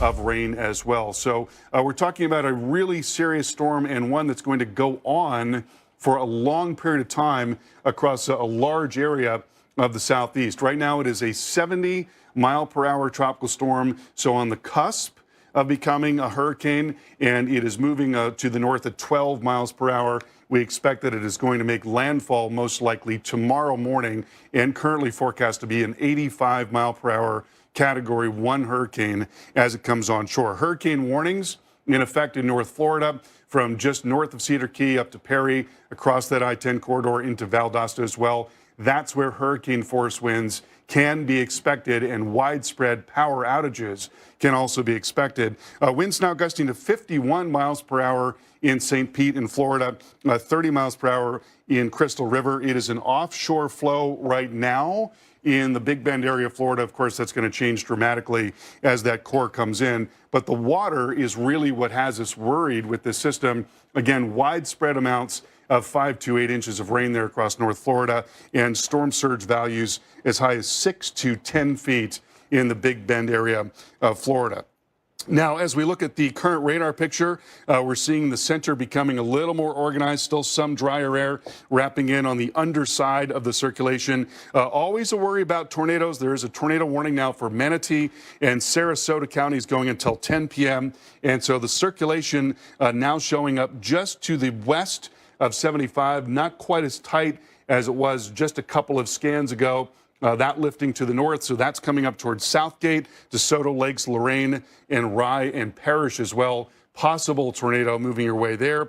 Also, an ongoing flash flood warning for Hillsborough, Pasco, Pinellas counties. That until midnight, and we're looking for a serious flash flood threat lifting up into the northern part of the state. So, Colleen, just so many things to worry about with a storm like this. But, one of the big ones is water, especially because the storm is just not moving very quickly at all. No, it really is going to be category slow across parts of Florida. And then probably got to talk about the Carolinas, because, of course, once Debbie is finished with Florida, it's going to be slamming into the Carolinas and even parts of South Georgia and the Georgia coastline. Here's a live look at two of those places. Charleston, South Carolina, we are going to be watching very closely, along with its neighbor there, Myrtle Beach, South Carolina, two places that are going to have multiple threats in the coming days. And for instance, Charleston right now under a tropical storm watch, as well as a storm surge warning and a flood watch, because we're going to dive a little deeper into Charleston specifically. But it's at sea level, maybe a little bit above in some spots, but not by much. So it is the low country. It is very, very prone to flooding, and it doesn't take much to get some significant flooding across areas of Charleston and surrounding spots. Now, I want to take a look at some of these rainfall records, because as we look back on our tropical cyclones, these are the ones that take the cake and break the records here across different states. And what I want you to hone in on is Florence. That was just 6 years ago in 2018. That set the all-time state rainfall records for tropical cyclones in South Carolina and in North Carolina. I'm showing you these because we could either get close, if not break some of these records, not just for the Carolinas, but even a place like Georgia that set a record. That was back in 1994. Alberto brought the most rain to the state, almost 28 inches from that tropical cyclone. So right now, here's a look at all the rain still to come. Now, I know on here we're showing 8 to 12 inches, but there are some computer models here across areas of the Carolina coast that we could be looking at 20 to 30 inches of rain, some locally higher amounts. And again, that's where that's going to get very, very dangerous and a lot of flash flooding as we head into the coming days. But let's dive a little deeper into some of these spots and talk about that, Carl. Well, one of the things that we're concerned about is Charleston, South Carolina, where flooding has been a real problem in recent years. And so, part of what's happening in Charleston is what we call compound flooding, where you've got, the combined effects of the onshore flow and sea level rise, and also very heavy rain producing even more flooding than you would get otherwise. So we're going to see this strong onshore flow. We're likely going to see some surge along with that. And what happens is that surge then pushes in from the ocean, gets into the estuaries, it gets into the rivers, and then as you start to get very heavy rain and it tries to drain out, it does not have as much success doing that. The difference between the elevation of water that is draining out from the city and the water that is in the rivers and the estuaries is what is called head. And that is reduced when you've got a higher level in those estuaries, which we expect to have, first of all, because you've got this storm that's offshore, and we're going to see an onshore flow for at least a significant part of the time. And then also because the baseline is changing as well, and that makes it a lot more difficult for water to drain out of Charleston. So that's why there could be really significant flooding in coastal areas of the Carolinas with this double-digit rain that is expected to move in the next few days. We'll have more on this coming up. I told myself I was okay with my moderate to severe rheumatoid arthritis symptoms. With my psoriatic arthritis symptoms. But just okay isn't okay. And I was done settling. If you still have symptoms after a TNF blocker like Humira or Enbrel, Rinvoq is different and may help. Rinvoq is a once-daily pill that can rapidly relieve joint pain, stiffness, and swelling in RA and PSA, relieve fatigue, and stop further joint damage. And in PSA, can leave skin clear or almost clear. Rinvoq can lower your ability to fight infections, including TB, serious infections and blood clots, some fatal, cancers including lymphoma and skin, heart attack, stroke, and GI tears occurred. People 50 and older with a heart disease risk factor have an increased risk of death. Serious allergic reactions can occur. Tell your doctor if you are or may become pregnant. Done settling? Ask your rheumatologist for Rinvoq. And take back what's yours. AbbVie could help you save. Are you crying? No. There's no crying in baseball. Or with the Capital One Venture Card, because it lets you earn unlimited double miles on every purchase every day. And you can use those miles on any travel purchase. What's in your wallet?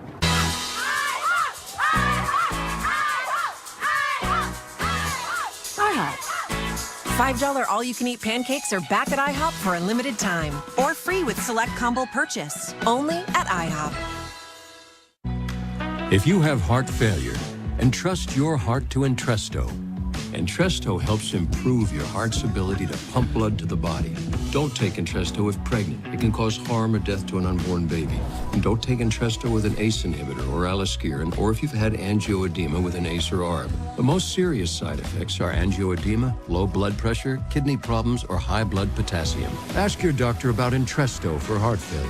Novartis may help you save on your prescription. And today, the story of a phone captioning service that's keeping people with hearing loss connected. The company, Clear Captions, providing a phone which allows users to read what the caller is saying live. Meet Betty and Mary, sisters. Betty is suffering from hearing loss. My hearing got so bad, I couldn't use a regular phone. We stopped being able to talk to each other. Clear Captions allows the sisters to stay connected. Now Betty can read the captions on the phone and respond immediately. I'm able to stay connected and still be independent. The service is provided at no cost to you through a federally managed program. It's given me back my sister. What an amazing service. Call now to see if you qualify. There is no insurance or Medicare required. Clear Captions will install, train, and provide the service all at no cost to you. Call today. 1-800-268-8923. That's 800-268-8923. The power of the Weather Channel, now available to everyone. This is epic! Trusted live coverage when it matters most is now yours to stream with the Weather Channel TV app, real-time radar, and maps that let you track all the action. Available now on these platforms. Download now to start your free 7-day trial.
And welcome back to our special coverage here on the Weather Channel. We are with you all night long as we continue to track Debbie. And this is a live look at Tampa right now as those winds have been gusting around 40 miles per hour. That would be tropical storm force. And those conditions have certainly gone downhill over the last couple hours. We're going to be checking back in with meteorologist Felicia Combs, who is there live and going to be bringing us updates as the storm barrels down into the Tampa Bay area. But of course, we have a long stretch of coastline that's seeing the effects of Debbie. Want to bring in our storm specialist, Carl Parker, with the latest.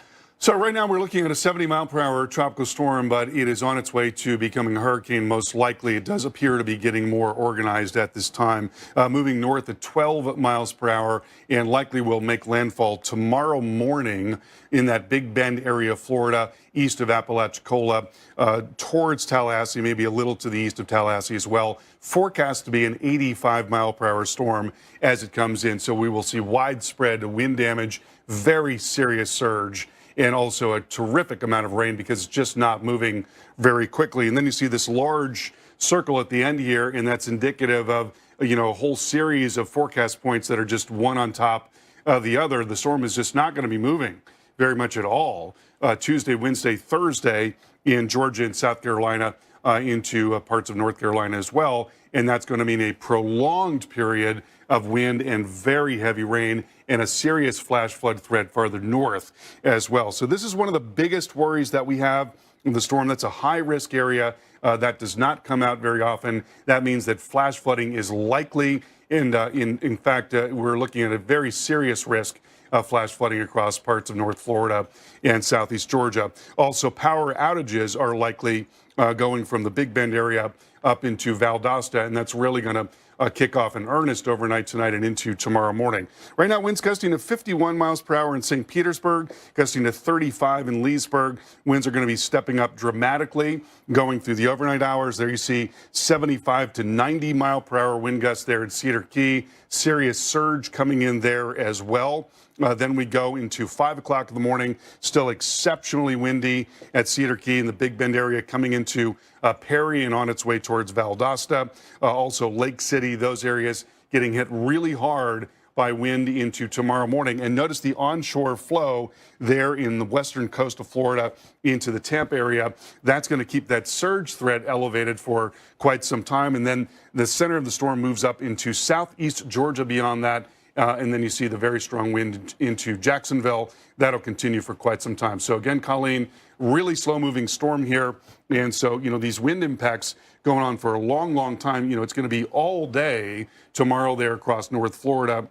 And then beyond that, an even longer period of wind and heavy rain in parts of Georgia and South Carolina. Yeah, it's the duration of all of these threats that are going to be extremely life-threatening in some areas, especially with the different types of flooding that you could receive across areas as well as the wind. So we're going to be tracking that closely, not just for Florida, but as Carl's been mentioning, up across parts of Georgia and the Carolinas, because rain is going to be the name of the game here as we head into the next several days. Flood alerts are already out, of course, for parts of Florida from Tampa up through Cedar Key, and then we get into Valdosta, Georgia, as well as coastal areas around Savannah, and then up into the Charleston area as well. And if you saw that goes all the way through the end of this upcoming week. So we were talking days of rain for many of these areas. So as we take a look at the rainfall amounts, we could be well into the double digits, especially across areas of the Carolinas, because some spots across the Carolinas could actually see more rain than areas around Florida, because we're just not quite sure what Debbie does here.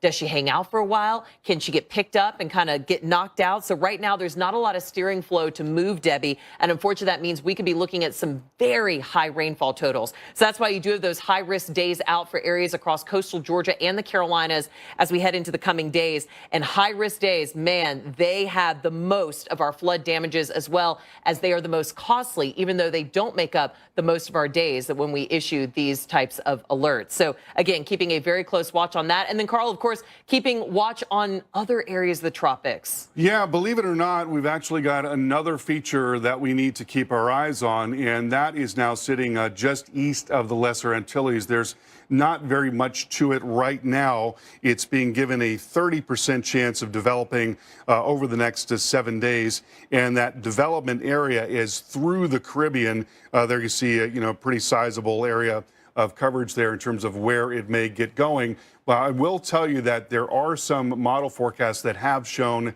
that it could possibly make its way into the Gulf of Mexico. And so it's definitely something that we want to keep a very, very close eye on in the coming days. Again, we're watching our storm that is very nearly a hurricane right now. And you can see that eye wall is trying to get a little more developed here. And we're talking about the possibility of a hurricane coming in. In fact, it is forecast to become a hurricane going into tomorrow morning. Well, as we head to break, some of the sights and sounds of Debbie around the clock. Coverage continues here in just a minute on the Weather Channel.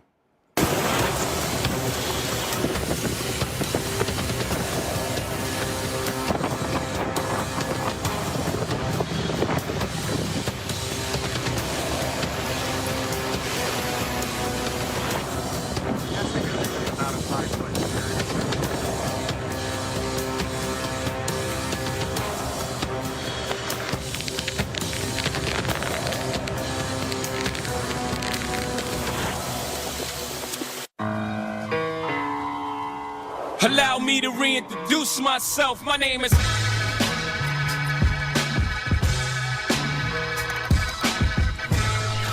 Wow.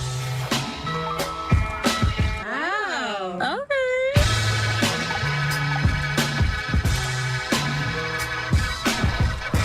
That's amazing.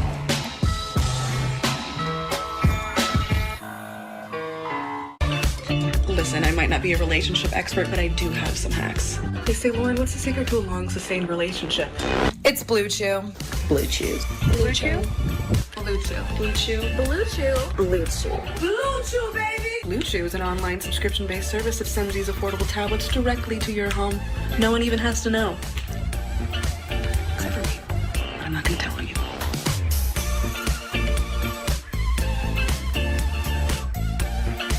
What I gotta fix? Oh, come on. Trade in any phone in any condition guaranteed at Verizon and get $800 off the new Galaxy Z Fold 6. Only on Verizon. Amazon has low prices on everything kids need. Like a 5th new water bottle. Really? Want to know a secret? More than just my armpits stink. Facts. That's why I use Secret Whole Body Deodorant for clinically proven odor protection everywhere. So I smell great all day. All hike! And all night. Secret Whole Body Deodorant.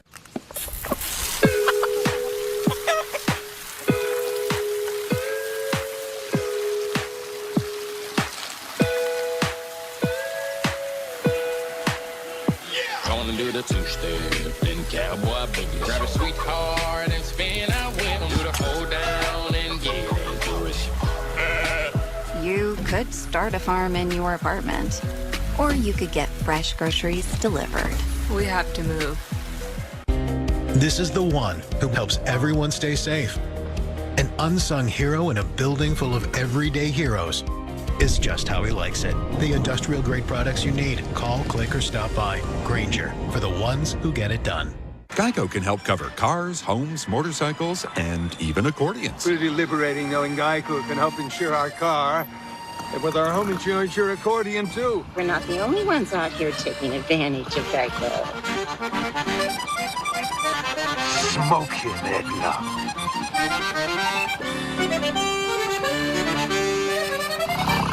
You sure showed him. That's your pickled peppers I did. Whatever you need, from coverage to service, get more with Geico.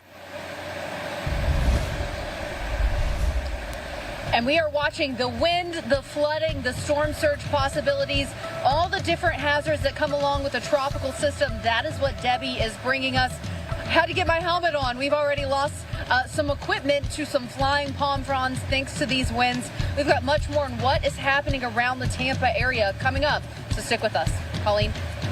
And as Felicia just mentioned, conditions are deteriorating, not just in Tampa, but up and down Florida's northern Gulf Coast, as Debbie is now just hours away from landfall. This is in Cedar Key, Florida, along the coast where the wind, the rain, and the waves are picking up here tonight. And there's other areas we're seeing intense tropical downpours, including Lake City, Florida. Heavy rain coming down here and those winds gusting to tropical storm force as those bands from Debbie are moving in. Also keeping a close watch on severe weather. We are live around the clock as Debbie brings wind, rain, and storm surge to Florida and soon to Georgia and the Carolinas. We could be looking at historic flooding from intense tropical downpours where some areas could see over 2 feet of rain. So as we come on with you tonight, a state of emergency is in effect for several states. We have the latest here on the Weather Channel. I'm meteorologist Colleen Coyle alongside storm specialist Carl Parker. And Carl, let's bring everyone up to speed if they're just joining us at this late hour. Where is Debbie and where is she going? Well, right now the center of the storm is just off to the west-northwest of Tampa and St. Pete and moving towards that Big Bend area. Everything pretty much on track in terms of the forecast. Right now, a 70-mile-per-hour storm. It is expected to become a hurricane. It is forecast to become a solid Category 1 storm with 85 miles per hour as it is moving in, and that is going to be tomorrow morning in that Big Bend area of Florida. So there's a look at the official forecast from the National Hurricane Center. We've got a new package coming out from them at 11 p.m. Right now, looking at some of the hazards, hurricane warnings in effect there in Northwest Florida, along I-10, parts of I-75 as well, getting up towards Valdosta. That's where hurricane force winds are expected. A much larger tropical storm warning in effect for much of South Georgia into Jacksonville and then down 75, Gainesville and Ocala. Heavy rain is a huge worry with the storm. It's not moving very quickly. It's moving at 12 miles per hour right now. It's going to take forever to move from North Florida up into Southeast Georgia. So a high risk of flooding, and that's not something that we see very often for South Georgia, North Florida, and that is also going to extend farther north up into South Carolina in coming days. There's a look at the rainfall to come, talking about widespread amounts of 5 to 8 inches, pockets of 8 to 12 as well up into Southeast Georgia, and then storm surge flooding. Already we have seen that today. Fort Myers and Naples, 3 feet of inundation, and we're going to be looking at an ongoing threat right through the next couple of days, in fact, for Western Florida, with that onshore flow continuing. And in the Big Bend area in particular, that's an area that was hit very hard by Idalia. It looks like we could see as much as 10 feet of surge there. So please take that very seriously. We are seeing water level rises now in Tampa Bay, 1.4 feet. Clearwater Beach. Now we've got an offshore flow in the Big Bend area. Obviously, that's going to change as that core gets closer overnight tonight and into tomorrow morning. Now, looking at the radar picture, we've got now this core that is trying to develop. That's the eye wall trying to develop. There's still some drier air that's wrapping into the system. And, you know, if it can manage to close off, that's when we certainly would look out for the possibility of it perhaps getting even a little bit stronger. Seeing some drier air also working into the Tampa area, but we've had an awful lot of rain already today, 6 to 9 inches generally. Ongoing flash flood warning in Hillsborough, Pasco, and Pinellas counties. That going until 12:15 in the morning as more showers and more storms are coming in. We want to get out to Felicia Combs. She is live in the Tampa area right now for us. And Felicia, we've been talking about that dry air for a while now, and as some of that is working into Tampa, certainly we're seeing at least a little bit of a break from the rain, but there's been a lot of wind there, no question about that.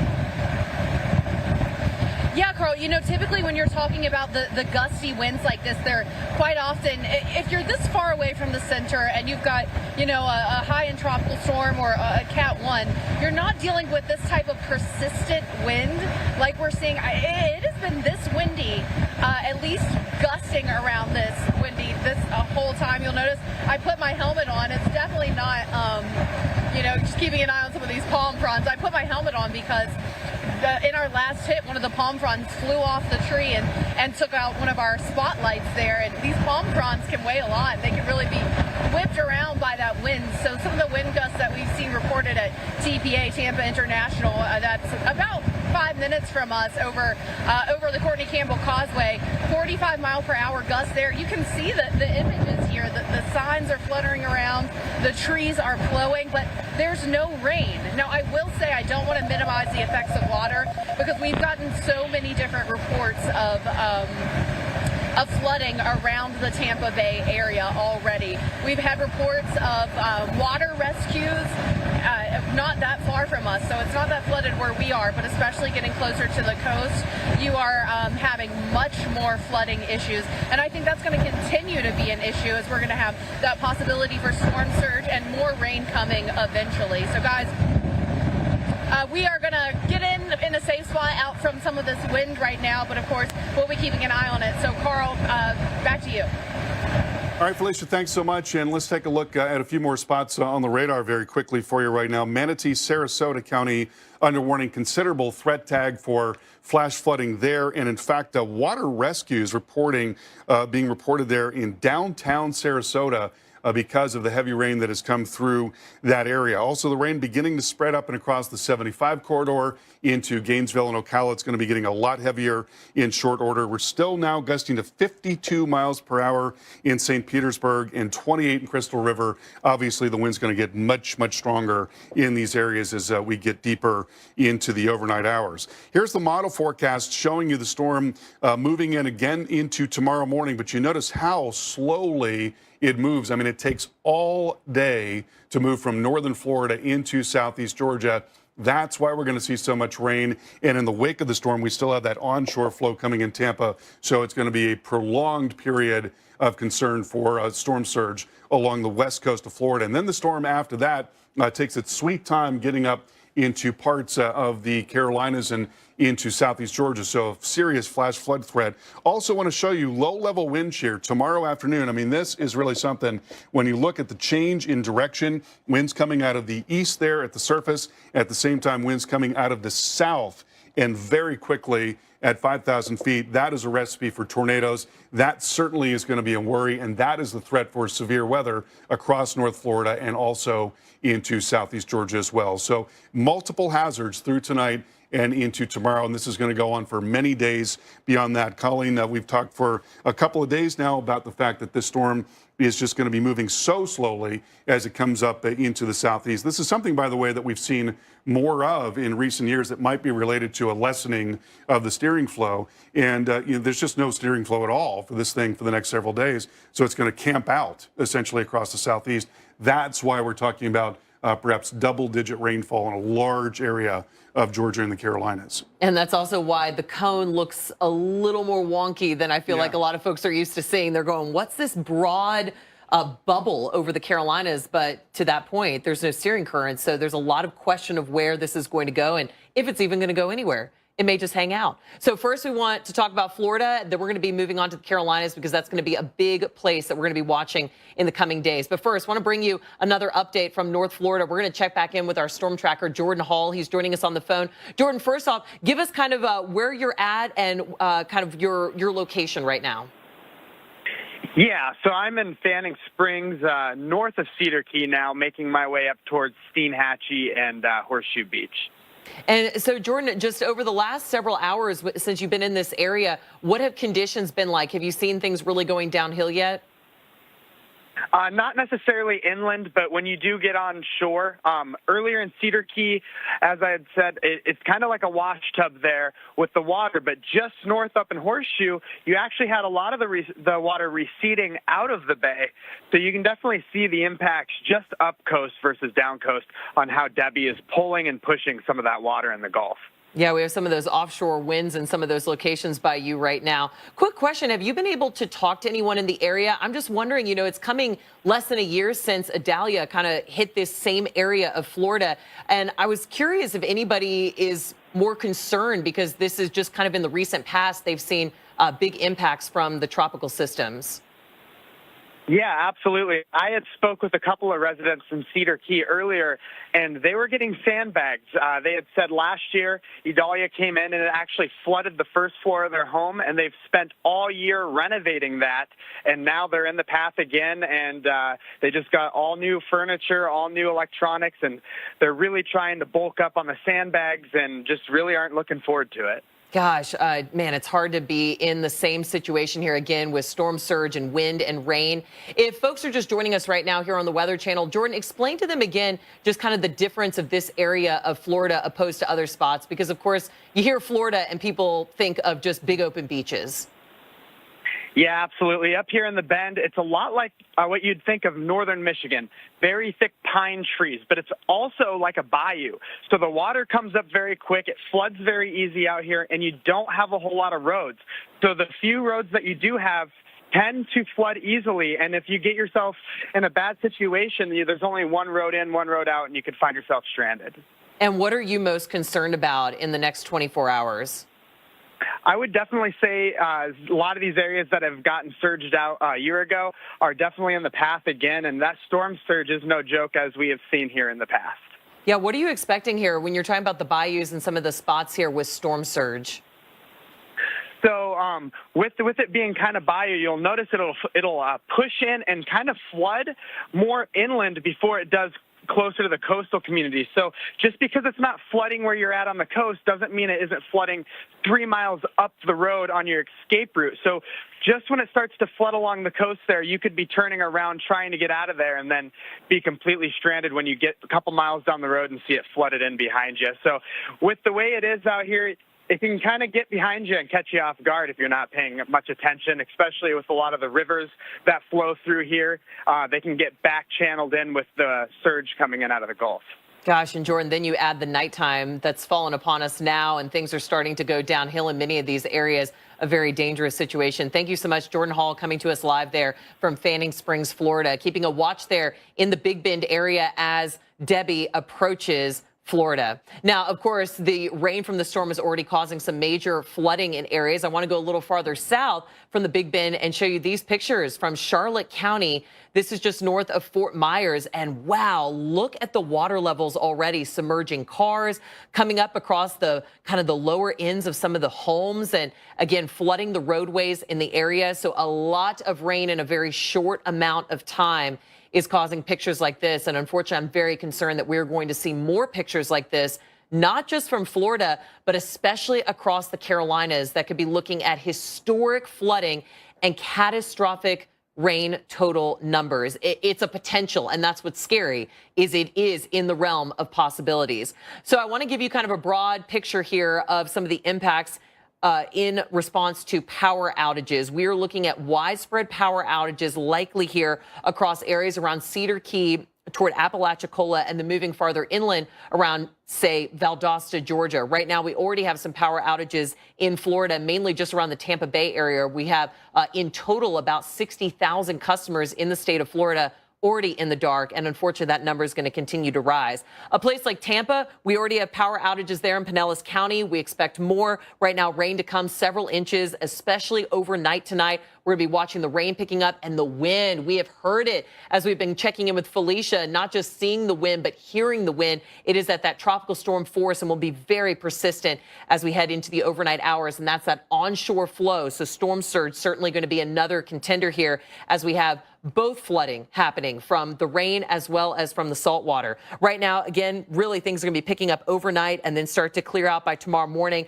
We're still going to have some rain and some wind around by tomorrow through the midday hours. But again, a very, very dangerous situation, not just for Tampa, but even areas up the coastline. And then, Carl, of course, after Florida, we got to talk about the Carolinas, because essentially they could be looking at more rain than the state of Florida could be seeing. Yeah, the story is going to be far from over coming up this week. There you see Savannah and Charleston, two areas where we could be looking at significant flooding, both from surge and from rainfall. Let's show you the model forecast and show you how this is going to play out. It is going to take forever for this storm to move up and along the coast. Now, there's a lot of uncertainty in this forecast because it is a very light steering flow. That's one of the hardest situations in which to forecast the track of a storm, but generally it's going to be moving up slowly. There you see from Tuesday to Wednesday, that's a 24-hour time period right there. It has barely moved just offshore relative to Charleston. Another 24 hours. Again, it has barely moved in this case. And if it is offshore for a period of time, that would allow it to become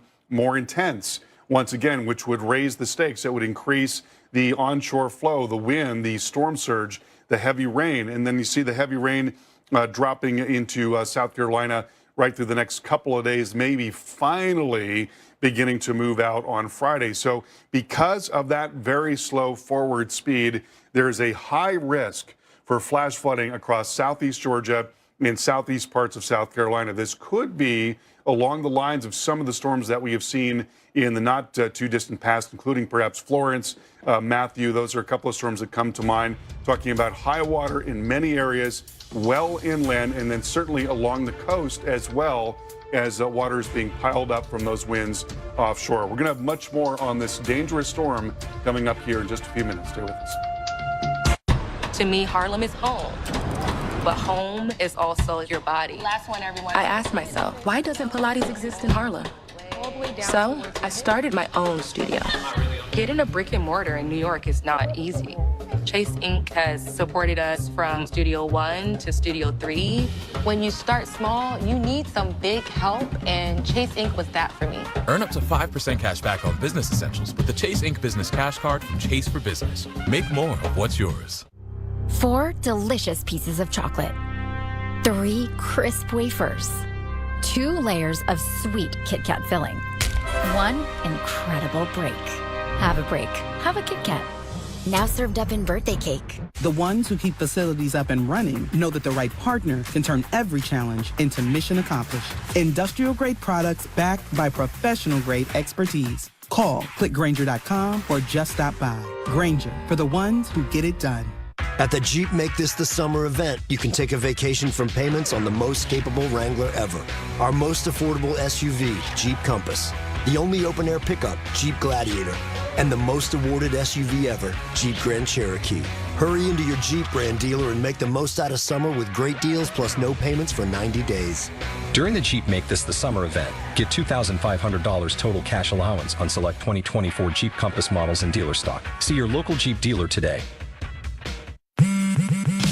Buy iPhone 12 with super fast 5G and a dual camera system. Then get real unlimited data on the Silver Unlimited plan for just $20 a month for a whole year. That's $300 in savings. Less dollars, more sense. Now with Straight Talk. Why is Special K so special? The multi-grain flakes? Oh, right, I see. It's the real fruit. Oh, wait. Can you go back to the berries? Special K. Special for a reason.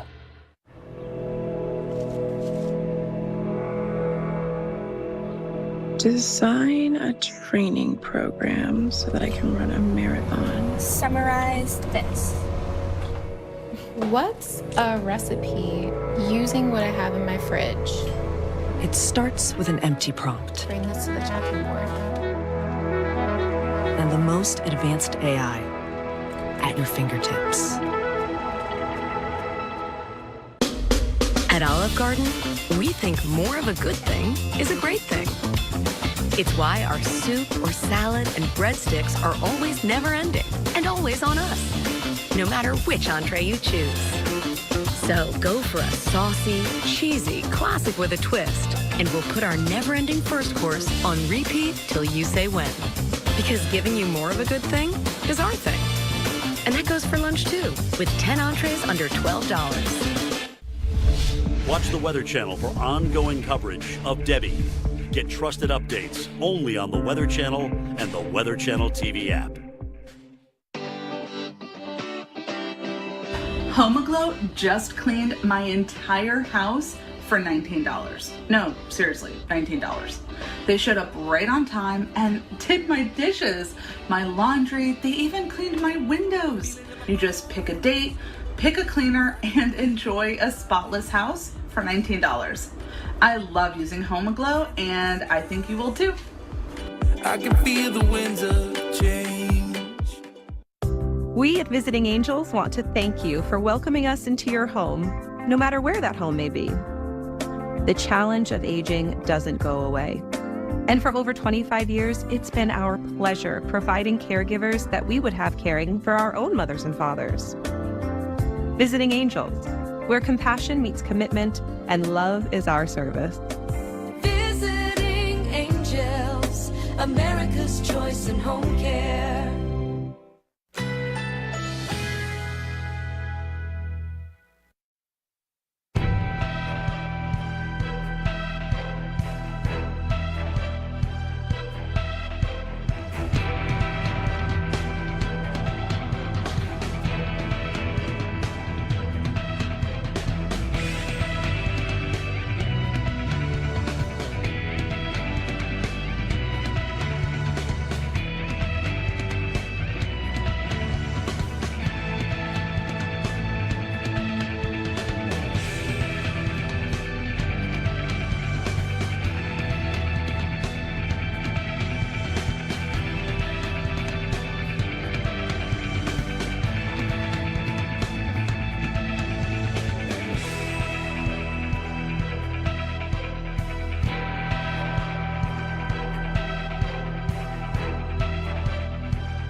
The power of the Weather Channel, now available to everyone. This is epic!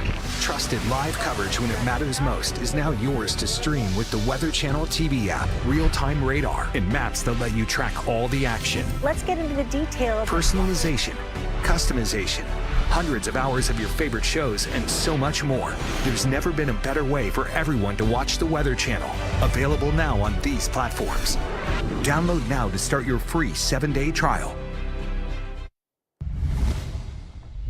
And welcome back to the Weather Channel as we continue to track Debbie as it has eyes set on the Big Bend of Florida landfall for tomorrow. Right now we're taking a live look on I-275 in Tampa. The winds have been picking up here. This is the Howard Franklin Bridge. This is looking toward the Tampa area. So we're more on the St. Pete side looking toward Tampa. And this bridge is not very high above water on some areas. Some areas it's only about 50 feet above. And whoa, do you see the waves crashing? This is the big concern with this bridge is in these low-lying spots. When we can combine wind as well as the storm surge, we can get some very choppy waters and some big waves that can actually close down a lot of those lanes right now. So man, you could be whipped by a wave as you're crossing that bridge right now. So speaking of Tampa, I want to go to our very own meteorologist, Felicia Combs, who is live in Tampa right now. And Felicia, those conditions have deteriorated significantly in your area. Tell us what it's like right now. Colleen, you know, it is just this crazy wind. It's almost unthinkable to think that this is the tropical storm wind that we've been dealing with because it is just so persistent. You know, it's not necessarily, crazy high wind gusts at the Tampa International Airport, which is about 5 minutes from us. The highest gust that we've seen there so far has been 45 miles per hour. Of course, as you get closer out to the coast, places like St. Pete, Clearwater have seen winds gusting up over 60. You've seen some reports of 70 mile per hour gusts there. So you can just imagine what it's going to be like with those winds gusting like that, kind of keeping my head on the swivel here because we are seeing palm fronds come down like crazy out here. Also want to just mention it's not just about the wind, although the wind is a big part of the story right now. We're also hearing lots of reports of flooding, particularly for those coastal areas like St. Pete, like Sarasota, and also the northeastern communities that are on the northeastern shore of Tampa Bay. That wind surge, that storm surge with this onshore flow is becoming a problem in some places. We've heard reports of water rescues out there. So I just can't stress it enough. As you can see here in my shot, we're not dealing with any rain right now. We're kind of in between two rain bands, but the wind in itself is enough that should make you want to stay home, but the flooding issues that we are having out there from the places that are under the rainfall, that are continuing to see that rainfall, it is just not a time to be out.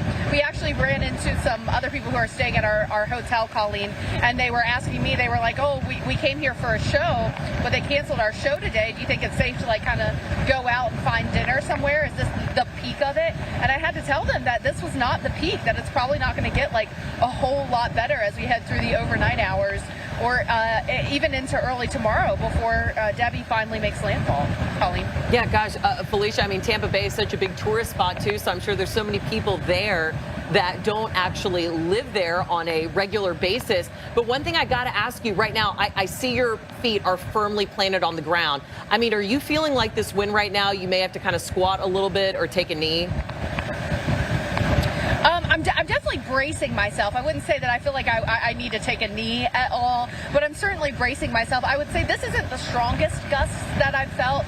Probably about 15 minutes ago were some of the strongest gusts that I've felt. But Colleen, I think the craziest part to me is typically when you see us kind of bracing ourselves and dealing with this wind, we're also in very heavy rain because we're in one of those rain bands that have these winds embedded in it. And Colleen, this is just the wind in between the very heavy rain bands, so that's concerning.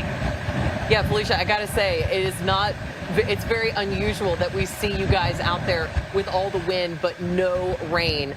So stay safe out there. We're going to be continuing to check in with Felicia throughout the hour here from Tampa. But yeah, just wild there. The wind is relentless. It seems like Felicia is just in a wind tunnel that is nonstop. Want to give you kind of the nuts and bolts here of Debbie if you're just joining us at this late hour here on the Weather Channel. We are continuing to track Tropical Storm Debbie off the coast there of Florida, making its way toward the Big Bend. Right now, 70-mile-per-hour winds sustained, so just below that Cat 1 strength, moving to the north at 12 miles per hour. So right now, that's where Debbie is. It's going to be continuing to head up to the north and start heading toward the coast of Florida as early as tomorrow morning. Right now, the hurricane hunters have been in and out of Debbie. They will continue to do that throughout the night, especially as it's offshore there, and we are continuing to watch for those winds to break that 74-mile-per-hour mark. So far, they have not found sustained winds there at 74 miles per hour, but still strengthening as is moving, unfortunately, into very favorable conditions across our warm Gulf waters. Here's a look at the cone. It's a wild-shaped cone because we have more certainty of where Debbie is going as we head into the next 24 hours. But then past Monday, as we get across parts of the Carolinas, it's going to be tough to say where Debbie goes or if it goes anywhere because there is a lack of any steering current. So imagine a car driving and you didn't have any lanes. We just don't know where it's going to go or if it's just going to hang out and park itself right over the Carolinas. So that is why we have a lot of these alerts out. These are the tropical storm or tropical watches and warnings out, especially for areas of Georgia and the Carolinas. And of course, hurricane watch and warnings there across areas of the Florida coastline. Along with that, we have severe weather, tornado watch there until 6 a.m. tomorrow morning, local time. So we're going to continue to watch that as we've had numerous tornado warnings, especially around the Tampa Bay area. We're back right after this. Entresto is the #1 heart failure brand prescribed by cardiologists. It was proven superior at helping people stay alive and out of the hospital.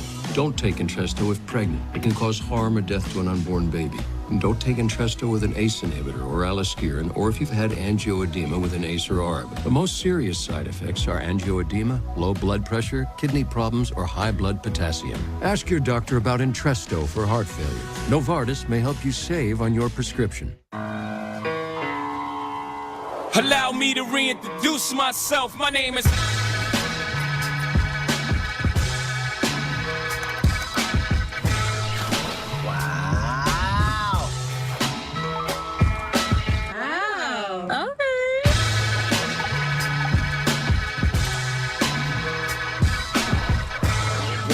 Amazing.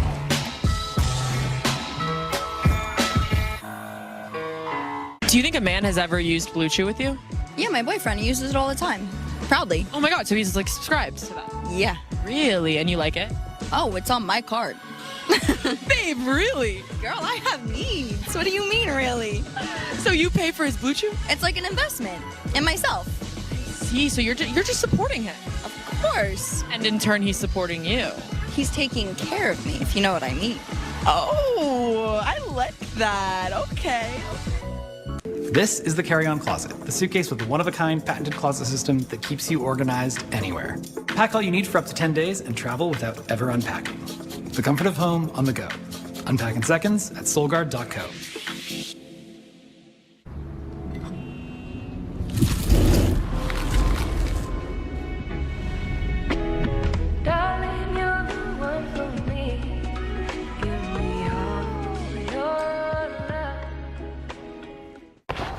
At Domino's, we know there's a lot of pressure to tip these days. Which is why we want to say... Thanks for the tip. By tipping you back. Tip your Domino's driver $3 or more online and we'll tip you $3 to use on next week's order. Okay, everyone. Our mission is to provide complete balanced nutrition for strength and energy. Ensure with 27 vitamins and minerals, nutrients for immune health, and Ensure Complete with 30 grams of protein. We're in the land of the birds now. Okay, nature boy, what's that bird then?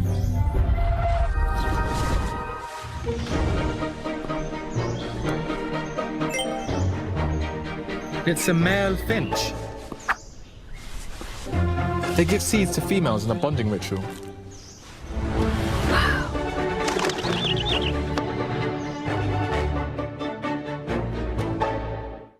Drift into the world of Candy Crush.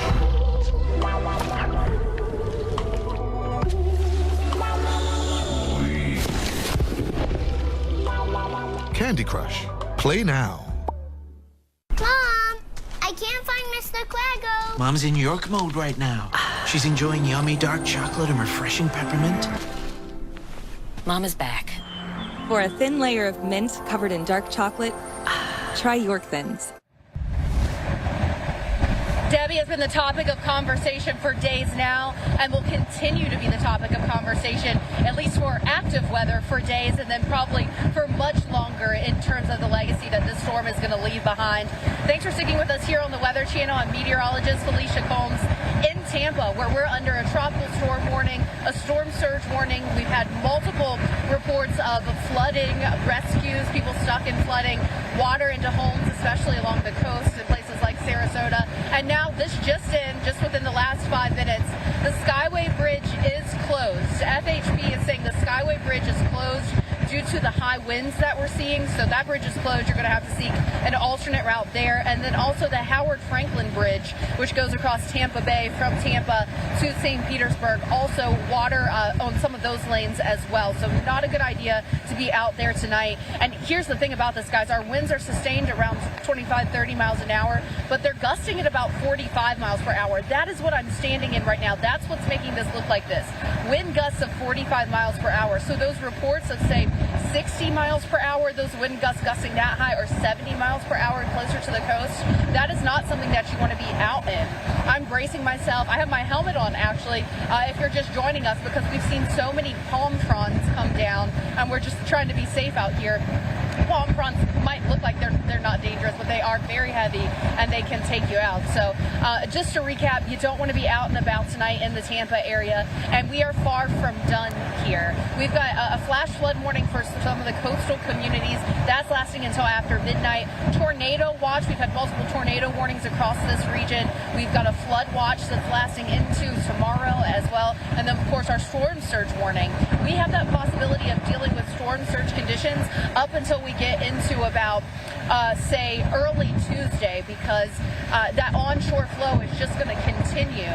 And that's kind of what the byproduct of storm surge is, the onshore flow. That's what it's coming from. So, we're just talking about this, and it's like when you think about a tropical storm or a Category 1 hurricane as the forecast, you don't typically think about all these ramifications that we're getting. But Debbie is definitely, despite, being what some people might look at and say, oh, it's just a tropical storm, that is not what we're experiencing at all. We're experiencing multiple issues, whether it's the flooding or the wind or the power outages, and then, of course, all the problems that are to be seen with the landfall in the Big Bend area of Florida tomorrow, Carl, and then, of course, all the rain that we're expecting from this slow-moving storm heading in through early next week across the southeast.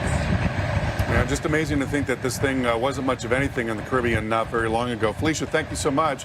Let's take a look at the winds right now. And where Felicia is, winds now gusting to 47 miles per hour. St. Petersburg, not very far away from where she is. 33 miles per hour in Crystal River. Obviously, it's going to get much, much stronger in this area of Florida in particular, very late tonight and into early tomorrow morning. 70 mile per hour tropical storm right now. It is moving to the north at 12 miles per hour. There's a look at the current surge. We're seeing more of an onshore flow coming into Tampa Bay. So 1.4 foot water level rise in Clearwater Beach. That's one of the big worries with this storm. Looking at widespread amounts that are serious here, life-threatening storm surge, 6 to 10 feet of storm surge in the Big Bend area. Already today we saw 3 feet of a water level rise in Fort Myers and Naples, and we're going to see an onshore flow along the west coast of Florida for quite some time after the storm passes. Now, I want to show you a product from the National Hurricane Center. This is what is called the reasonable worst case scenario.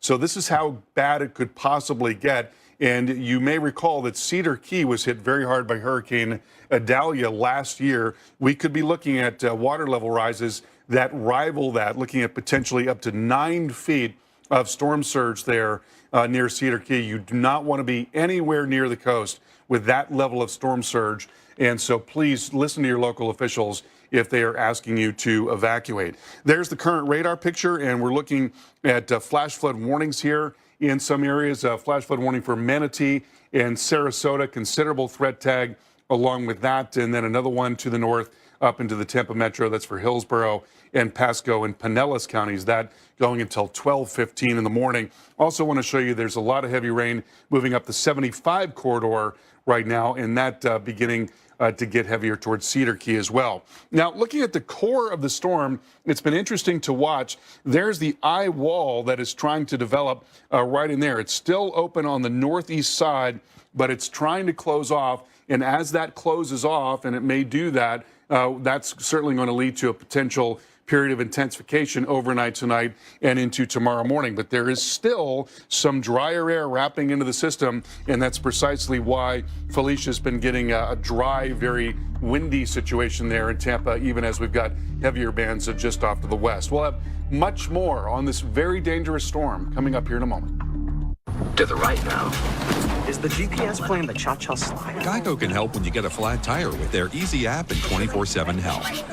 Everybody clap your hands. Whatever you need, from coverage to service, get more with Geico. Depend keeps you drier than ever, so you can say yes to more than ever. Yes! Yes! Yes! No.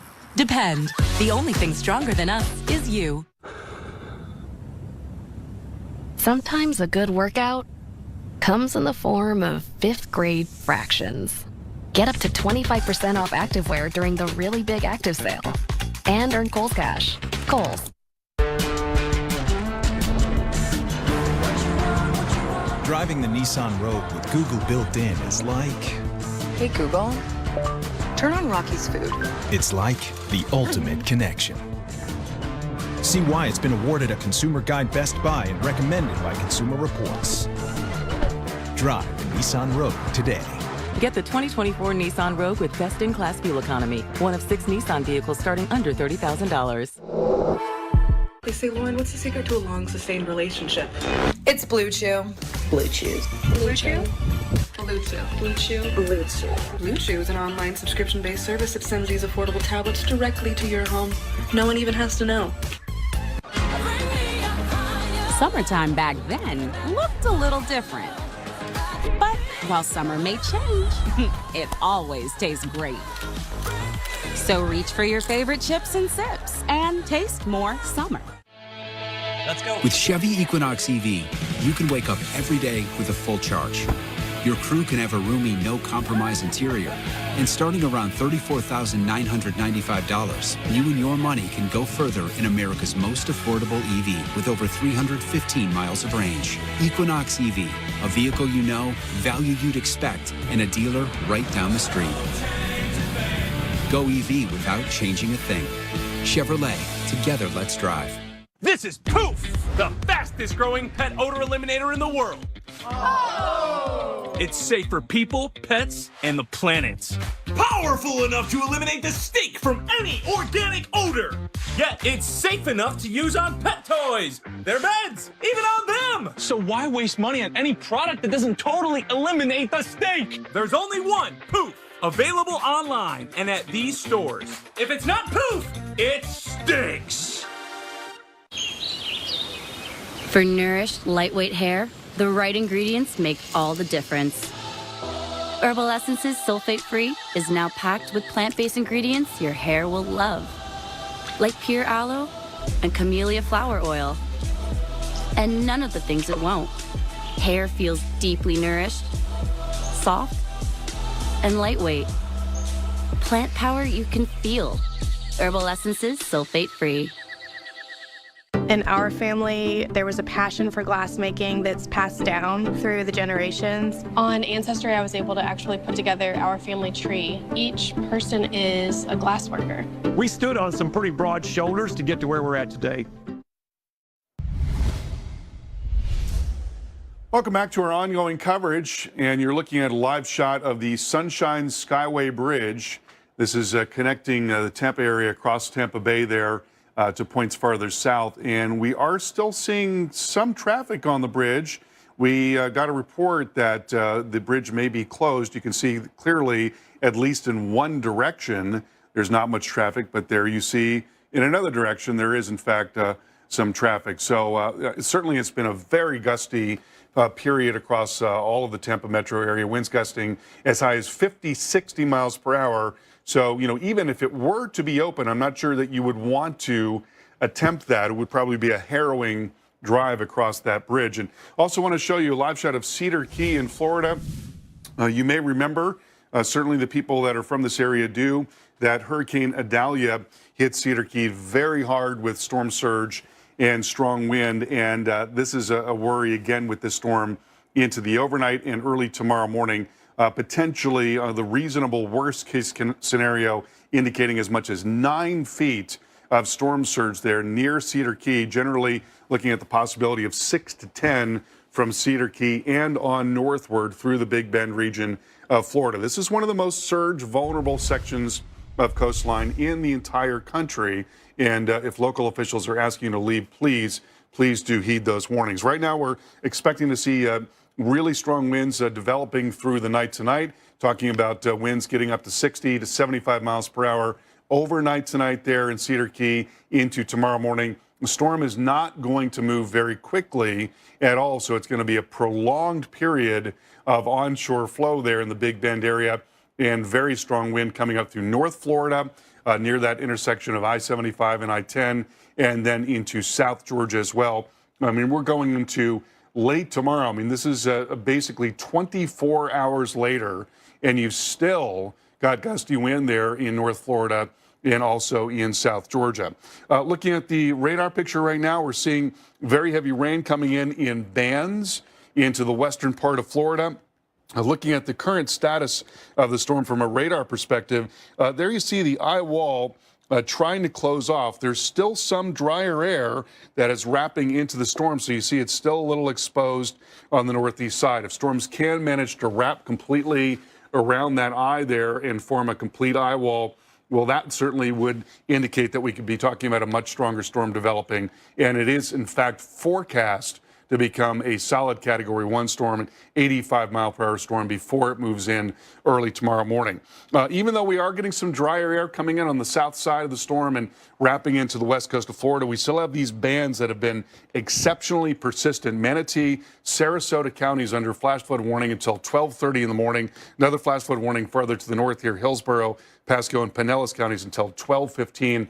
That is going to be an ongoing threat, and the rain getting much, much heavier along that 75 corridor and points farther north going through the night tonight. So, Colleen, awful lot here to worry about, as we've talked about many times, because of that slow forward speed of the storm. And, you know, this story is far from over.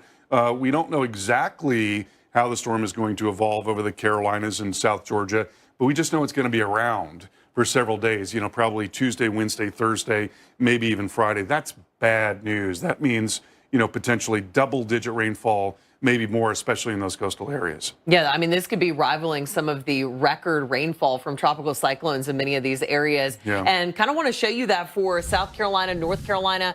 We got to go back about 6 years, and we are going to be talking about Florence here in just a moment. And that brought some significant rainfall to these areas. But taking a live look, this is Charleston, South Carolina, Myrtle Beach, South Carolina, 2 coastal cities that we're going to be watching very closely as we head into the coming days. And for instance, Charleston, you're under that tropical storm watch right now. Also a storm surge warning and a flood watch. So a multitude of alerts. And we're going to be deep diving into Charleston because that's an area, of course, in the low country that is very prone to flooding, especially when we are talking with this type of rainfall. We could be looking at historic numbers, catastrophic rain coming to parts of the Carolinas that could be rivaling these state records from tropical cyclones. That was Florence just 6 years ago, where we had around 25 to 35 inches of rainfall from that system in South Carolina and North Carolina. So here's a look at the rain still to come. I want you to see that this says through Saturday. So we're talking over the next week that we could be looking at double-digit rainfall totals, and some of the models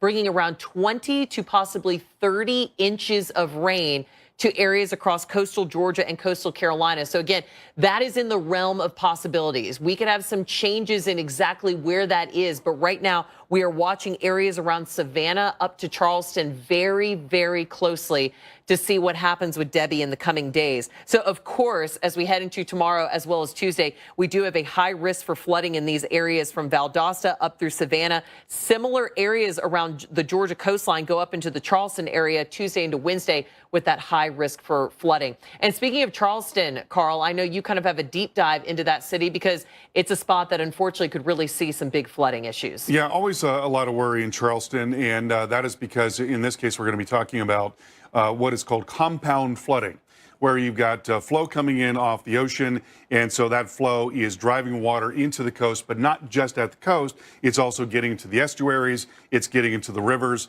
coming up the coast as well. So when you do get heavy rain that is falling over Charleston and it's trying to drain out and into those rivers, it's going to have a harder time doing that because that drainage depends on a big difference in the elevation between where the water is draining and the water in the rivers. If there's less of a difference in elevation, it does not drain as easily. So there could be significant flooding in these coastal areas in coming days. We'll have more on this coming up in a few minutes.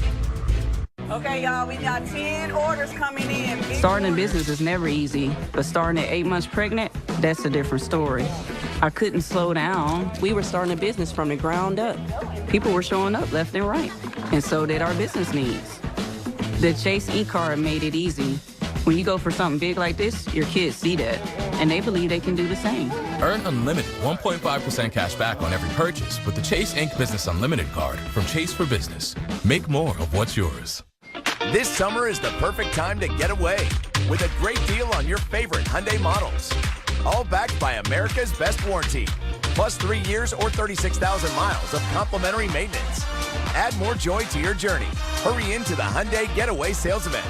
But act fast. The hottest deals of the summer won't last. Get in and get away now. Now for a limited time, get 1.99% APR for 60 months on the Hyundai Tucson or Elantra. Hurry in to the Hyundai Getaway sales event.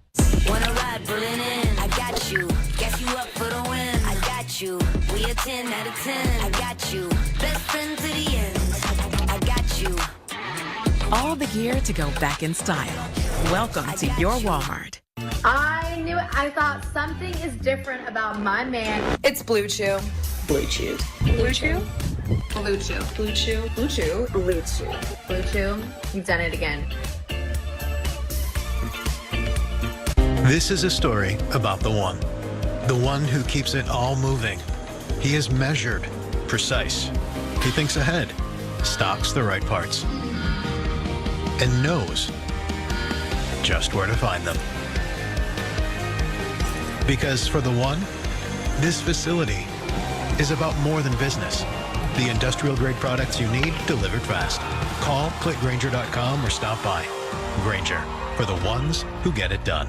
Look, we've all been there. Your AC decides to quit, turning your home into an unbearable sweatbox, and now you have to deal with it. Hi, I'm Joe, and this is why I invented iFlow, the world's first automatic AC drain line cleaning system to keep your AC going and the cool air flowing. Look, that's a drain pan overflow that damages ceilings and walls, and you're left to pay for it all. Here's why. A thick, slimy, sticky bacteria called Zuglia lives inside your drain pan and drain line, clogging it up and causing your AC to shut down. But don't worry. That's why I invented iFlow. iFlow is a smart, automated device that dispenses our proven bioenzymatic cleaning fluid that actively breaks down the Zuglia and flushes it out of the drain line, helping to prevent those costly clogs. And the best part is, installing iFlow is a breeze. Just stick it on the air handler, connect the iFlow, insert the cleaner cartridge, and you're good to go. And you don't have to be a pro to do it, because there's an iFlow app to help you through it. For special money-saving deals, visit buyiflow.com. This hurricane season, America's most trusted news network is putting your safety first with minute-by-minute coverage. This is a dangerous hurricane. Receive instant information from our team of meteorologists and landfall cams that bring you every angle on our TV app. This hurricane season, protecting America, only on the Weather Channel.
Guys, this is the scene right now in Tampa. Just beyond where you're seeing the cars go by out there, that is Courtney Campbell Causeway, so one of the main thoroughfares here in Tampa. Just look at these ones, and I will tell you what we're seeing right now has actually calmed down just a bit from, say, about 5 minutes ago. You may notice that you don't see me, you're just hearing me talk, and that is because we also have quite a bit of lightning within these storms. The lightning is a little bit too close to actually be out there in the weather, so the crew, myself, we're all safe distance away and somewhere safe, so we are not getting in the danger of lightning. But just look at that wind. Guys, these are tropical storm force winds easily. We've had multiple reports as well of flooding issues, so it's not just the wind that we're seeing. We're seeing flooding issues complete with water rescues around this region from both the rainfall flooding and the storm surge flooding, and that is going to continue to be an issue. When you're talking about these tropical storm force winds for hours more, we're going to continue to see those power outage numbers going up. We're going to have that rain coming down, and you can see the difference. So if you've been watching for a while, you saw my shot earlier, and you saw when I was out there in the wind without the rain. But just look at the type of punch that the rain band that actually has the rain within it is carrying. I would love to show you the difference and how much gustier that is. But again, these rain bands are also coming with quite a bit of lightning at times, which is not typically a hallmark of a tropical system necessarily, but quite a bit more lightning than we typically see with this. And it's not safe to be out there. Maybe you just saw that flash of lightning there in the sky. These storms are packing a punch. We've had multiple tornado warnings. There's a tornado watch for portions of Florida ongoing into tonight. And, of course, all eyes on Debbie as it's lifting north through the Gulf toward the Big Bend region of Florida, expected to make landfall as a hurricane on Monday morning. And then, of course, all eyes on what it does after that. Is it going to bring those deadly historical rainfalls to portions of the southeast? So here in Tampa, we are under a storm surge warning. That is lasting until early Tuesday, as our onshore flow will last until early Tuesday. The forecast for 3 to 5 feet, which of course could cause some big issues. The rainfall that we've already seen, up over 4 inches of rainfall here in Tampa, over in St. Pete as well. So you know the ground is saturated, and we've got much more rain where that comes. Those flash flooding issues are going to become more prominent, I think, as we get more of these very wet rain bands to move in and head into the overnight hours. So, Carl, a lot of people would look at the forecast and say, oh, it's quote-unquote just a tropical storm. But I think when you see images like this, it hammers home just how strong those winds can be. And Felicia, that onshore flow is going to be continuing for quite some time after the storm passes to the north. So that storm surge threat is also going to be elevated for quite a while yet there in Tampa.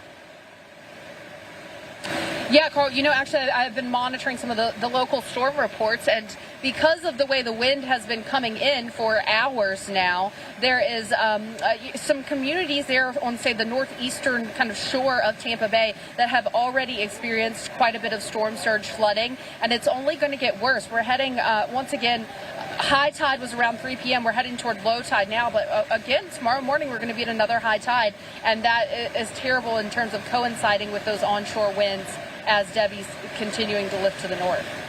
Felicia, thank you so much for your reporting tonight. We really appreciate it. Got some new video right now showing some of the flooding that we're seeing from Florida. This is from Clearwater. We are hearing now that there are water rescues that are ongoing here in the Clearwater area. So it's kind of crazy when you think about it, because, there is some drier air that's wrapping in with the system. And for, the entire time that we had been talking to Felicia until recently, she had been dry in downtown Tampa, but just to the west there in Clearwater, Pinellas County, we've been looking at banding coming in and producing incessant rain. We've already had 6 to 9 inches of rain across parts of the region, and so any little bit of additional rain is a problem. And then also you've got an onshore flow, so we're starting to get a water level rise there of about 1.5 feet, and that too makes it more difficult when you start getting that very heavy rain. So there's the current radar picture, and we've got the eye wall here that is trying to get more organized. We are, by the way, awaiting the new advisory from the National Hurricane Center that's going to be out at any moment, and along with that, a new forecast package, new graphics indicating the intensity that is anticipated. Right now, it's expected to be a solid Category 1 storm as it comes into the Big Bend area, and that's going to be overnight tonight. But already we're starting to see conditions going downhill, and we talked about the flood warnings And this is what I was mentioning here. You see, there's plenty of dry air coming in. So there are areas that are not getting very much rain right now, but where this banding is occurring, it is really adding up. So Manatee and Sarasota counties under flash flood warning until 10:30. Also a flash flood warning in effect for Hillsborough, Pasco, and Pinellas counties. That until 12:15. And you see how persistent that band has been coming into Clearwater there. So just, really difficult flash flood concerns. And that is what is coming up into northern parts of Florida. The rain is getting heavier along the 75 corridor, certainly so as you get up into the Big Bend area. And it's going to be, not just the heavy rain there, but also a push of water onshore increasingly as the onshore flow really begins to move in. So we're going to be talking much more about this ongoing flood threat here. There you see the rainfall forecast talking about widespread amounts of 8 to 12 inches North Florida and Southeast Georgia. We'll have much more on all of this coming up in just a few minutes. Allow me to reintroduce myself. My name is...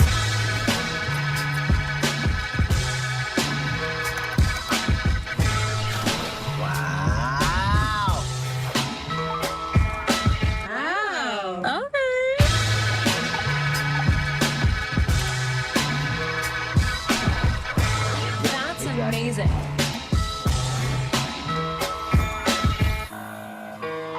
Everybody wants super straight, super white teeth. They want that Hollywood white smile. New Sensodyne Clinical White provides 2 shades whiter teeth and 24/7 sensitivity protection. I think it's a great product. It's going to help a lot of patients. I'm going to miss you. I won't forget you.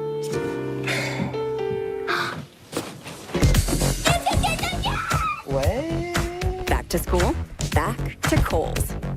What the biggest companies deliver is exceptional customer experience. What makes it possible is unmatched connectivity and 5G solutions from T-Mobile for Business. T-Mobile connects 100,000 Delta Airlines employees, powers Tractor Supply stores nationwide with reliable 5G business internet, and helps Red Bull revolutionize coverage of live events. This is how business goes further with T-Mobile for Business. Valenti mango sorbetto is made with 100% real fruit without bonzo mangoes. Yeah, I know. Oh. Right? Mm-hmm. Talenti, raise the jar. Kind of feels like everyone's trying to copy the $5 biggie bag. So how can you spot a knockoff? It won't taste like Wendy's. This job is easy. When the deal is as fresh as the meal, gotta be Wendy's. Gotta be fresh.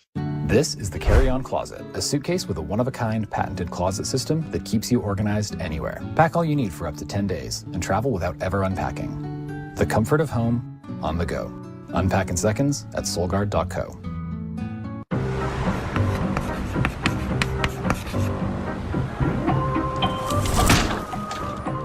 When you're a small business owner, your to-do list can be a lot.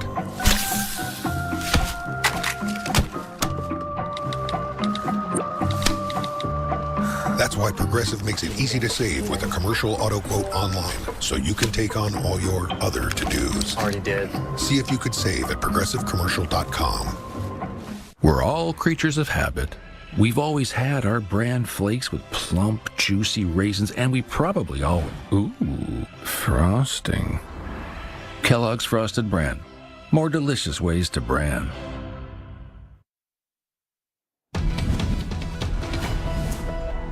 Welcome back into our special coverage of Debbie, which is now a hurricane, according to the 11 p.m. advisory from the National Hurricane Center, the second hurricane of the 2024 Atlantic hurricane season. Right now, a 75-mile-per-hour Category 1 storm. It is still moving north at 12 miles per hour and about 65 miles to the west-southwest of Cedar Key in Florida, slowly getting more organized and still expected to be a solid Category 1 hurricane as it makes landfall. That's going to be early tomorrow morning in the Big Bend region of Florida, where 6 to 10 feet of storm surge is expected, along with exceptionally heavy rain as the storm slowly comes up and across North Florida and Southeast Georgia. Now, beyond that, you've got this very strange-looking cone here. And, you know, if I'll explain it this way, so each one of these forecast points is, there's a circle with that is the average forecast error. And the average forecast error is growing over time. And so it's doing something like this. And then by the time you get much, much farther out in time, then that average forecast error is getting larger and it's getting larger. And that's why you have this very bulbous appearance at the end here that doesn't look like a typical cone. It's because the storm is basically going to slow down and almost stall over parts of the southeast, which is very bad news because that's going to mean multiple days of onshore flow, of strong wind, and also very heavy rain. So as always, one of the biggest concerns with this storm for us is the heavy rain.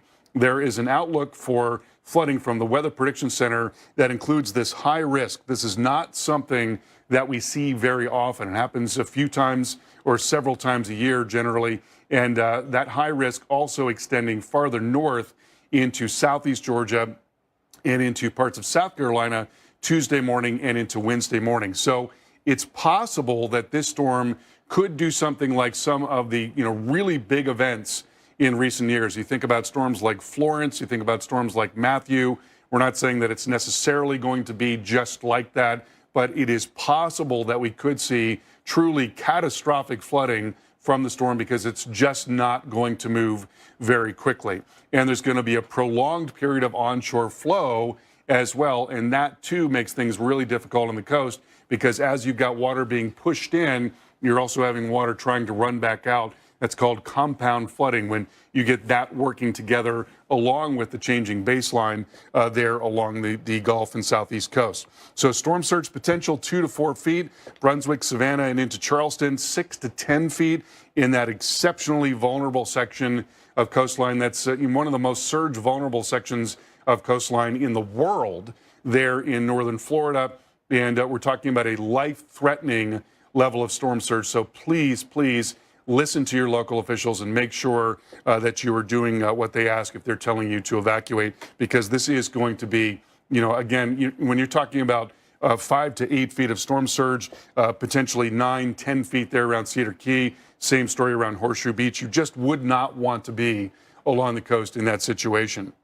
Now, let's also talk about where the storm is right now and the wind. Wind 46 miles per hour, gusting to 46 in the Tampa area. So it's been a persistent gusty night tonight there in the Tampa area, and now more of an onshore flow. So we're starting to see the water piling up a little bit more and a water level rise of about 1.5 feet there. That threat is actually going to continue for quite some time because that onshore flow is also going to continue for quite some time. Power outages are expected to be widespread near the eye wall as it's coming in. There's the developing eye wall right in there. And as we take a look at the radar picture, you see how it's not perfectly well formed right yet. You can see there's an eye wall that's trying to get going, but there's still some drier air that is wrapping in and around the system and to some extent getting involved with that center.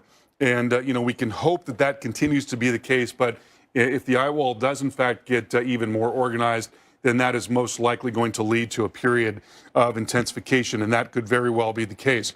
Here you see in the flash flood warning for Manatee and Sarasota counties. We've, again had the drier air coming in some sections here of western Florida, but then also bands that have been very persistent, and there have been water rescues in the Sarasota area. We're hearing about that now in Clearwater as well. You see how that band really isn't moving. It's just kind of stuck, excuse me, in the same area. We've had 6, 7, 8 inches of rain already here, and now the rain is just relentless across this region. And the rain getting much, much heavier in the Big Bend area of Florida. Still an offshore flow for now, but that is going to change really dramatically overnight tonight. So there's a look at the rainfall to come, talking about 5 to 8 inches over a huge area in northern Florida, in southeast Georgia, and within that, pockets of 8 to 12 inches of rain, so flash flooding a huge threat. And, this is all due to the fact that the storm is just not going to move very quickly at all. There's the center of the storm. You see it coming in tomorrow morning, and then it takes all day to move from northern Florida into southeast Georgia. I mean, that's a drive that's, probably about 3 hours, 4 hours at the most, somewhere in there. And it's going to take the entire day for that storm to make it up into southeast Georgia that's a big part of why, Colleen, we're so concerned about the flood threat in particular. You know, this is, you know, not discussed enough. You know, wind gets a lot of the attention with hurricanes, but water is the big killer when it comes to tropical storms and hurricanes. You know, water kills, you know, 75% of the deaths are due to water, whether it's flash flooding or storm surge. And, you know, this is certainly going to be a huge producer of rainfall. And that is, you know, probably our primary concern with this storm. Yeah, because you're thinking of the flooding from the rainwater and then the storm surge from the salt water, and you have inland flooding that is compounding itself on top of each other. And Carl, speaking of the flood threat, take a look at this as we have breaking news now, getting new video in of a water rescue underway in Largo, Florida. This is just to the south of Clearwater, and the fire crews are having to pull people from apartments because of the rising water here. This is in the Winding Lane apartments. So again, this is in the Tampa Bay area, and wow, just a wild scene there as the water is rising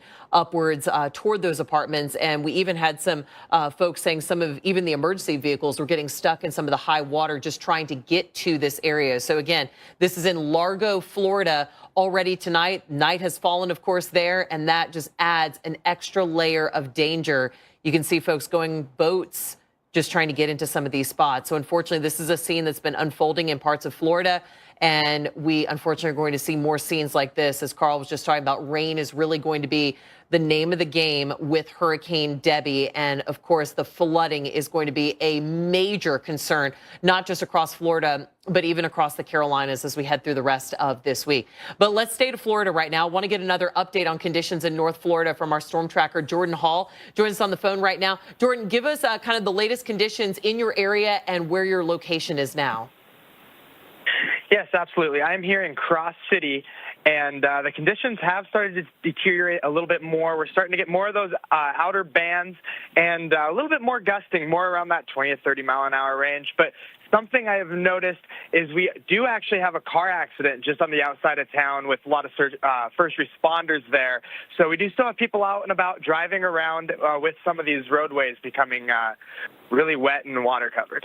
Yeah, I was about to ask you, Jordan, as you have been driving around the area, I know things are just kind of unfolding for the Big Bend, but have you seen a lot of flooding or roads closed as you've been heading through the area tonight? Not quite yet, but there has been some good puddling on some of these highways and these roads. But I do expect as we start getting some more onshore flow and some of these heavier bands for some of these roads to get closed off, especially the road down towards Horseshoe Beach. That is a very flood-prone area.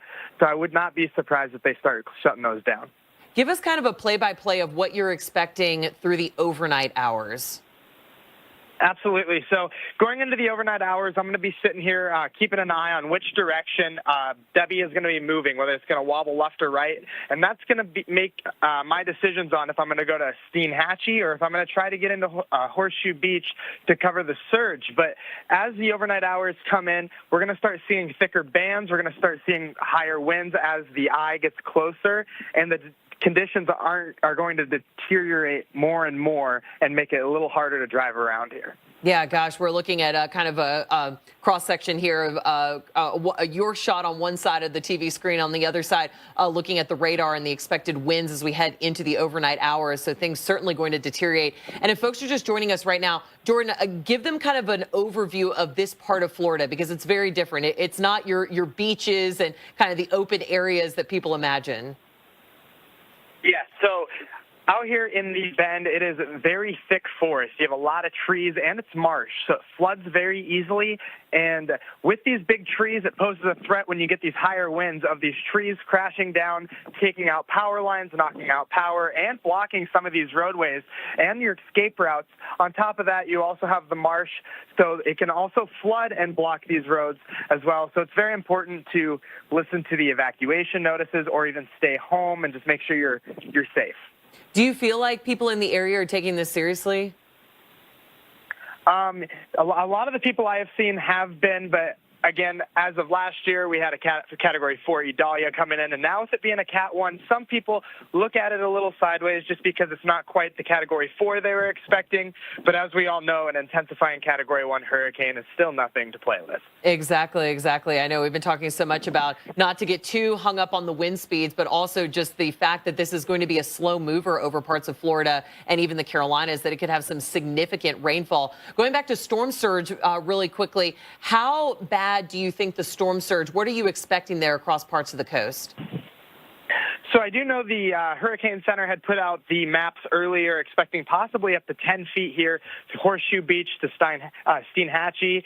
And as we saw in the last year, that area is very prone, and that water comes in very quickly. So with the surge here, it's very key to evacuate if you needed to, because you only have one way in and one way out on these roadways.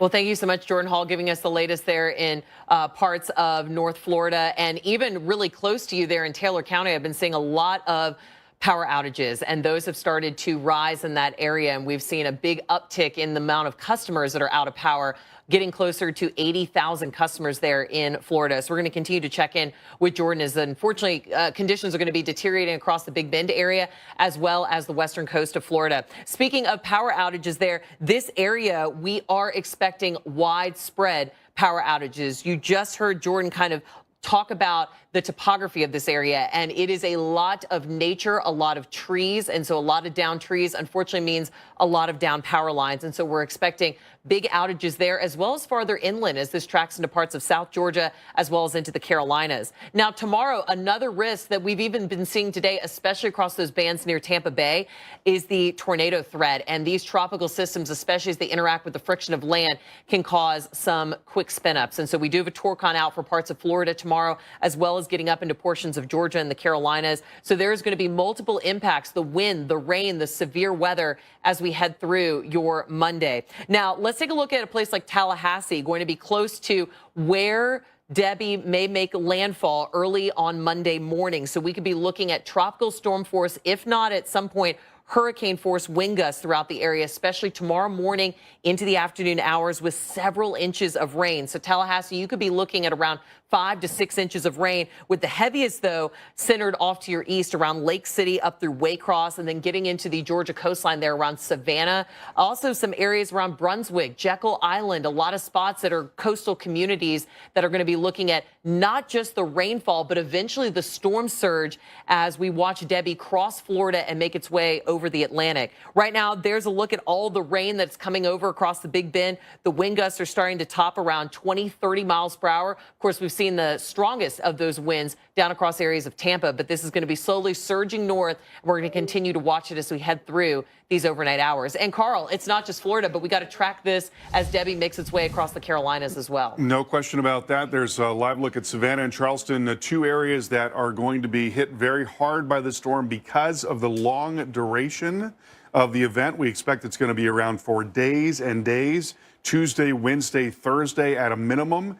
And that is going to lead to exceptionally heavy rainfall. And once again, we have the new advisory from the National Hurricane Center. We're now looking at a hurricane, the second hurricane of the Atlantic hurricane season this year, 75-mile-per-hour storm and moving to the north at 12 miles per hour. Now, here's the forecast track and intensities. Expected to be a Category 1 storm, a strong, solid Category 1 storm as it comes in. And then you see this, sort of difficult cone in the longer term, and that's because there are a series of circles that are kind of stacked on one another. That's the average forecast error, and that's going out through time, showing that the storm is not moving very much at all. And this is another way to visualize that. So this is a model forecast.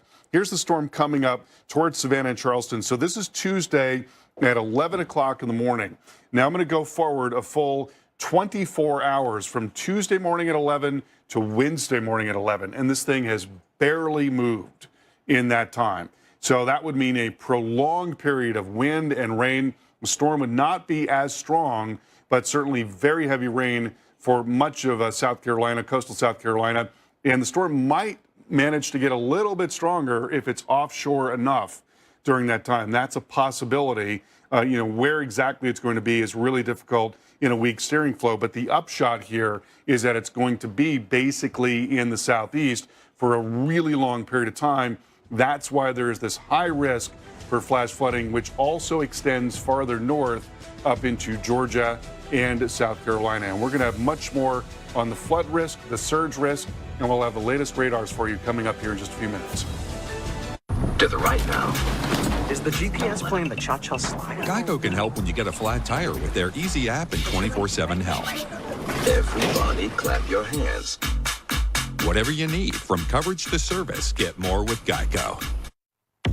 Always dry scoop before you run. Listen to me. The hot dog diet got me shredded. It's time we listen to science. One A Day is formulated with key nutrients to support whole body health. One A Day, science that matters.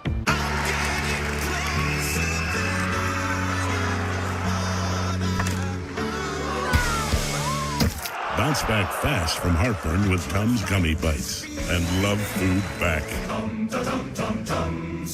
Consumer Reports conducts over 50 tests to determine the best vehicles, and only one brand was named the 2024 Best Mainstream Automotive Brand, Subaru, with 8 vehicles that are recommended models: Outback, Ascent, Legacy, Impreza, WRX, BRZ, and 2024 top picks Crosstrek and Forester.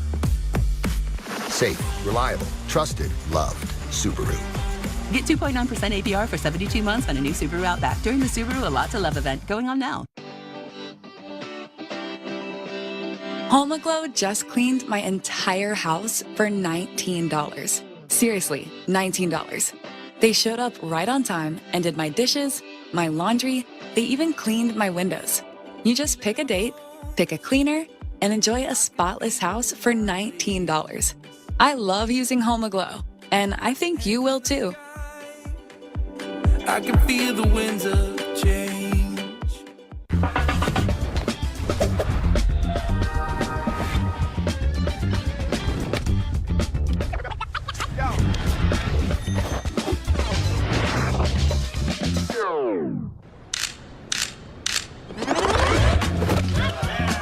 Wow.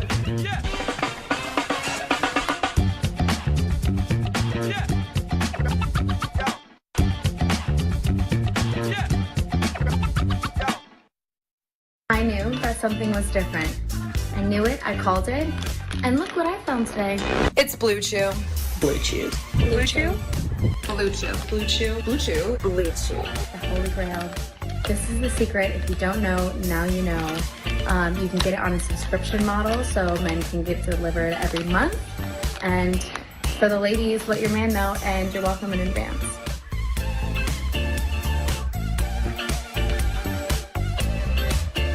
Meet the Jennifers, each planning their future through the Chase mobile app.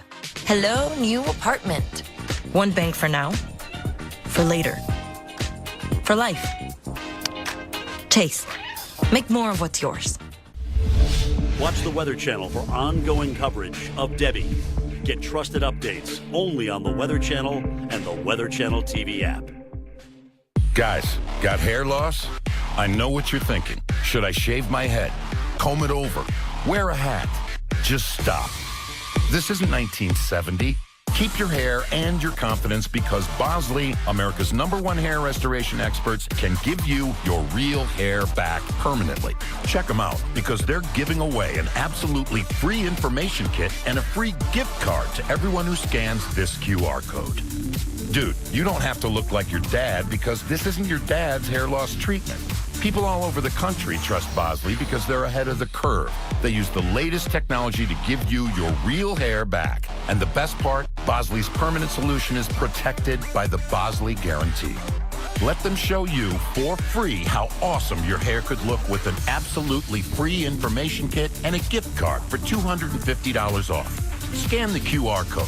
Don't wait. Scan the code now and ask about the Bosley Guarantee.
power of the Weather Channel, now available to everyone. This is epic!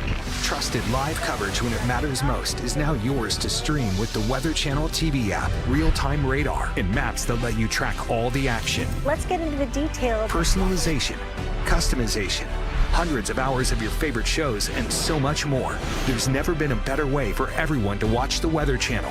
Available now on these platforms. Download now to start your free 7-day trial.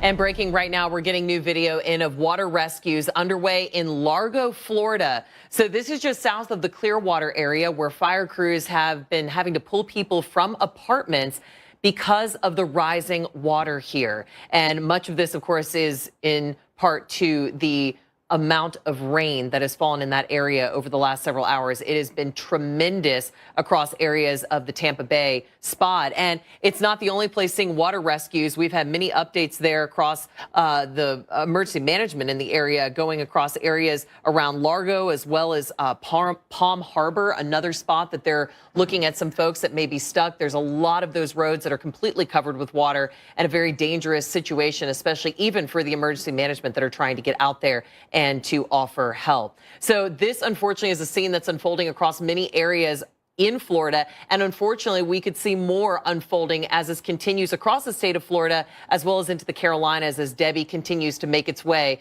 toward the coastline. Right now, Hurricane Debbie, if you're just joining us with the latest update, now 75-mile-per-hour winds, making it a Category 1 hurricane, still moving to the north at around 12 miles per hour. So we're watching this closely for wind, for rain, for flooding, and even for severe weather, as some of those outer bands have been producing multiple tornado warnings in and around the Tampa Bay area. So that has been something we've also been watching into these nighttime hours. Right now, we have certainty of where this is going across the Big Bend of Florida and up into northern Florida. It's after that the cone gets a little wonky, because as it goes over the Carolinas, there's not much to steer Hurricane Debbie. And so it's hard to say where it's going to go or if it's going to go anywhere, if it's just going to park itself across the Carolinas. And that's why we are very concerned with the flood threat and the amount of rain. It could be historic for areas across South Carolina and even into portions of Georgia. So right now we have tropical storm watches and warnings there across South Georgia, as well as a tropical storm warning up into Charleston.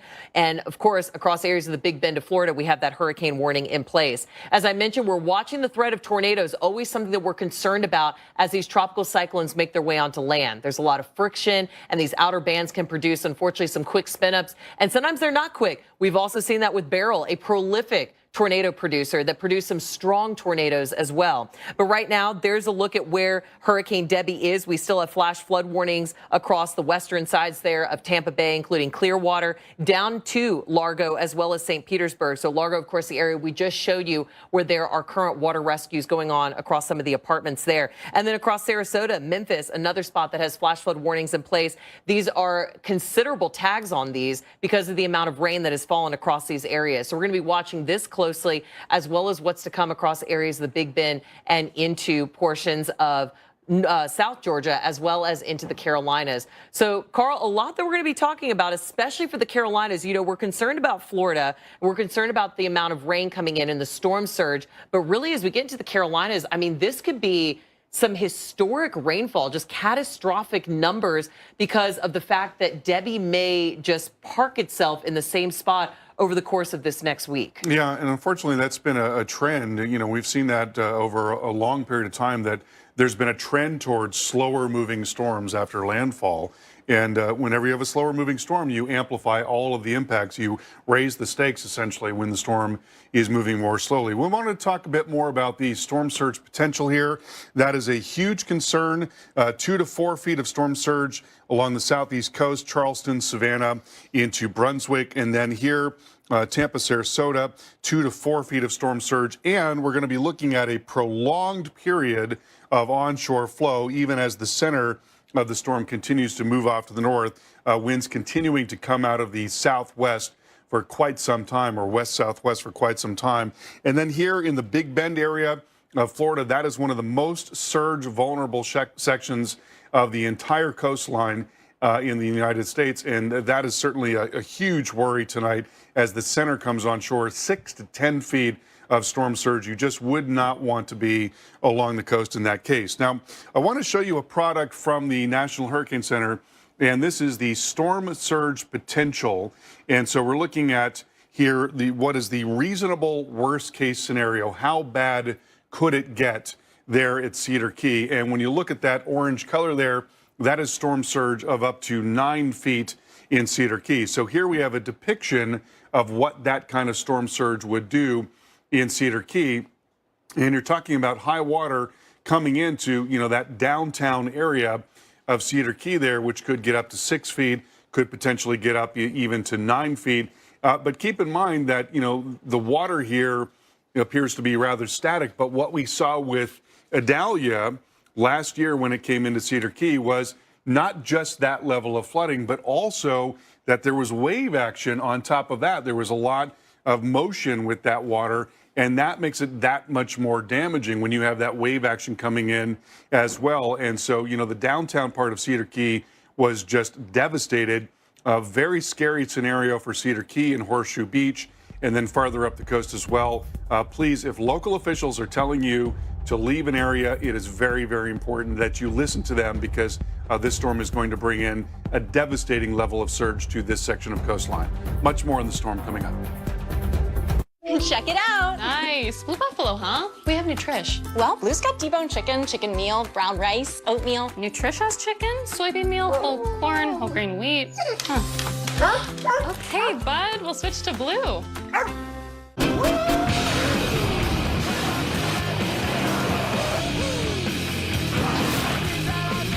power to blow minds.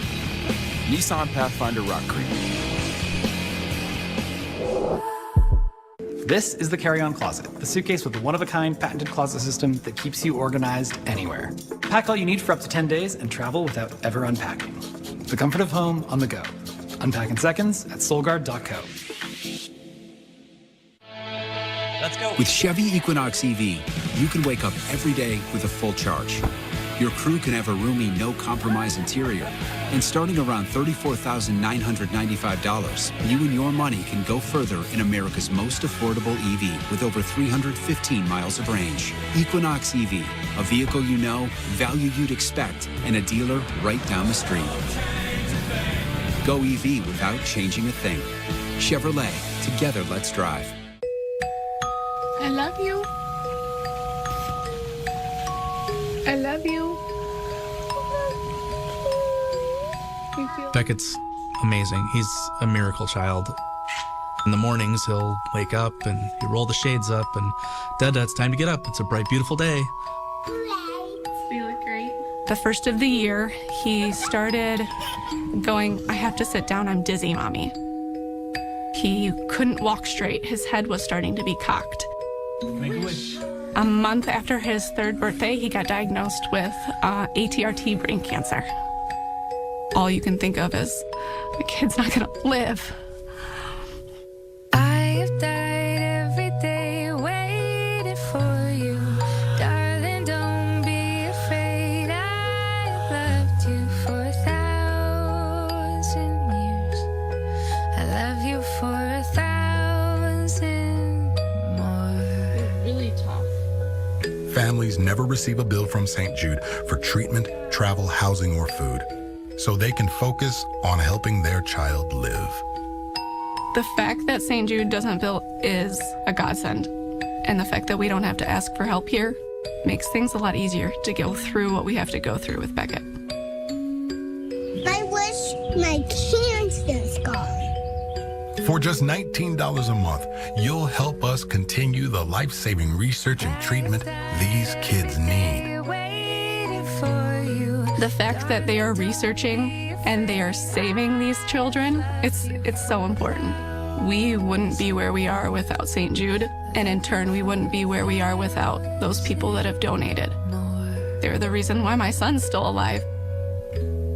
You can help St. Jude save the lives of children like Beckett. Subway's offering 20% off any sub, any size. Woo! 20% off subs is fun to say. 20% off subs are fun to eat. You'll love 20% off subs. The point is, any sub, any size. 20% off at Subway. The winds are cranking as the rain bands of Debbie moves through the Tampa area. We've had wind gusts well up over tropical storm force and even higher closer to the coast. Of course, Debbie forecast to be a hurricane as it makes landfall in the Big Bend region and then brings historic amounts of rainfall possible to portions of the southeast. Here in Tampa, though, it's a story of the winds that we're seeing, the rain, and the storm surge. A storm surge warning lasting throughout the day Monday as well, as we're going to continue with this onshore flow. Debbie just absolutely pummeling Florida. Multiple tornado warnings as well, and then just the flooding issues that we've seen across this region. It's not a good time to be out. Now is the time to hunker down and be safe. And there's a live look at the Sunshine Skyway Bridge in the Tampa area. And we have had just a terrific amount of wind coming into Tampa. Clearwater Beach now gusting to 61 miles per hour.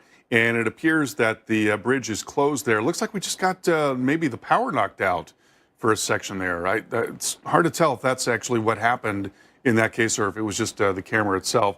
Whatever the case, it is a really tough night there in the Tampa.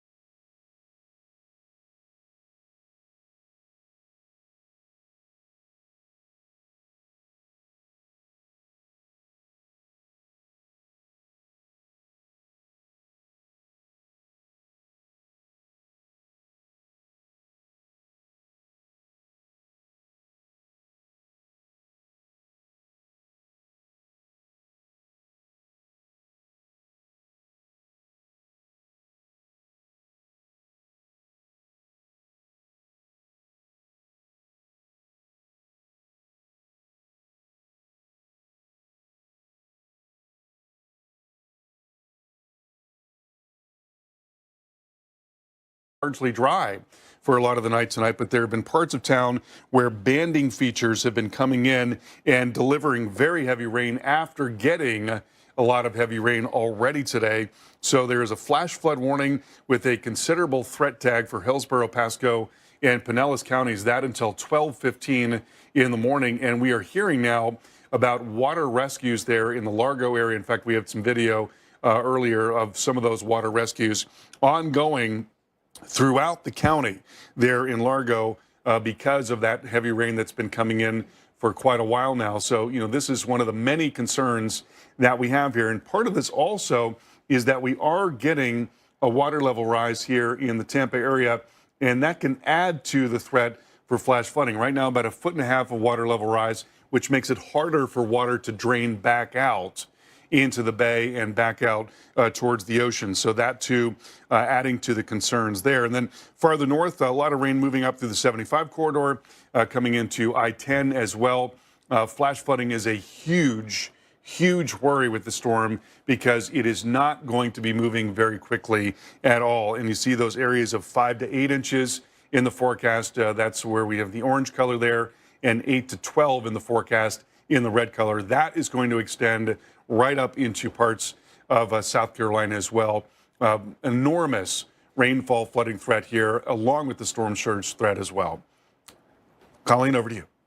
And Carl, one of the big things we're going to be watching too with the wind is going to be power outages. And right now we do have a high volume of 911 calls in the Tampa Bay area due to down power lines and also wind issues in and around the area, along with the water rescues, as we've had a big surge of water there across areas of Pinellas County. Now, as we take a look at the power outage forecast, we are looking at the outages to really be centered across the Big Bend, where Hurricane Debbie is expected to make landfall. But this also trickles all the way down into the Tampa area. We're seeing this now. Pinellas County is over half of the outages of about a little over 70,000 customers that are out across the entire state of Florida right now. So unfortunately, we expect these numbers to rise, especially as Hurricane Debbie makes landfall early tomorrow morning. Now, as we take a look at the Tampa Bay area, we've had those winds gusting upwards of tropical storm force, and we've had the flash flood warnings along with the tornado warnings that have been in this area. This band has been very vicious here for Tampa Bay, and that has caused a lot of problems, especially that onshore wind that has been persistent for hours now and will continue to do so as we head into tomorrow as well as into early Tuesday morning. That's why there is a storm surge warning for the area, especially for areas like that around Tampa Bay. Will have a storm surge as well as flooding from all the rain. We're back with more coverage of Debbie next. I'm a rusty old boat hitch, and I am barely hanging on. And while we're still miles from the lake, I'm gonna launch this boat right here. See ya.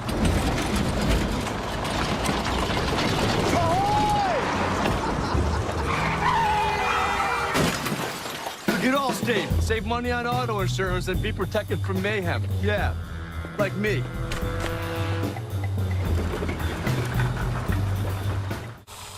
What's up with your dad, Chloe? Ever since he got AT&T's best deal on the new Samsung Galaxy, he's been up on his high horse. Best deal got me feeling like a big old cowboy. That's a very high horse. Perhaps you can wait in the waiting room? I'll just go wait in the waiting room. Ride high with AT&T's best deal on the new Samsung Galaxy Z Flip 6. Feeling Claritin Clear is like...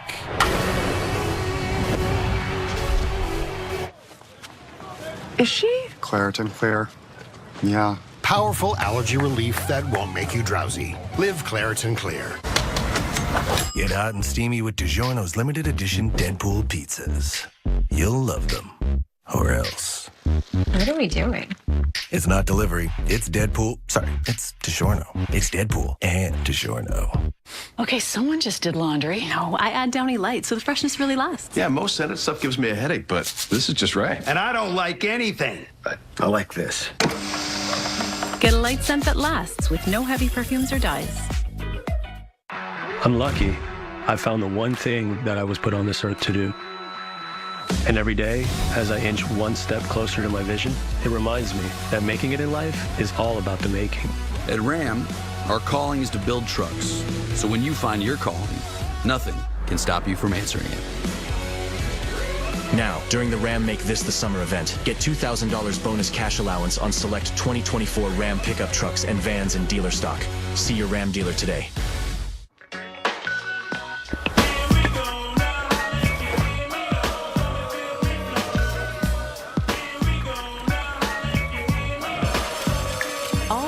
To go back in style. Welcome to your Walmart. This is the carry-on closet, the suitcase with the one-of-a-kind patented closet system that keeps you organized anywhere. Pack all you need for up to 10 days and travel without ever unpacking. The comfort of home on the go. Unpack in seconds at soulguard.co. Dangerous weather can happen anytime, anywhere. I'm Ken Graham, Director of the National Weather Service. We work alongside weather providers like the Weather Channel, our partners, to deliver critical weather information to keep you safe. But complete weather safety starts with you. First, create an emergency plan. Next, practice that plan with your family and friends. And finally, stay alert for weather threats. When we prepare together, we can weather any storm. What's up at DQ? Oh, just the best deal ever. The $7 bacon cheeseburger meal deal. Bacon cheeseburger, fries, drink, and a sundae. No time to be modest. It's all full size for just $7. Right now at DQ. Happy tastes good.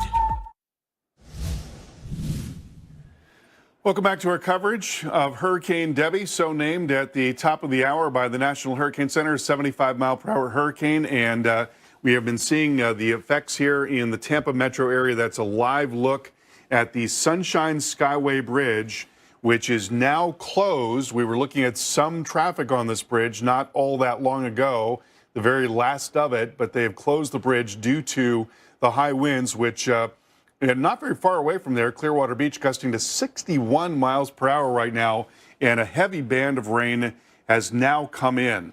And so you can see that the visibility has dropped considerably. It just, I'm sure, would be a harrowing drive across that bridge. And so they've closed it for very good reason there in St.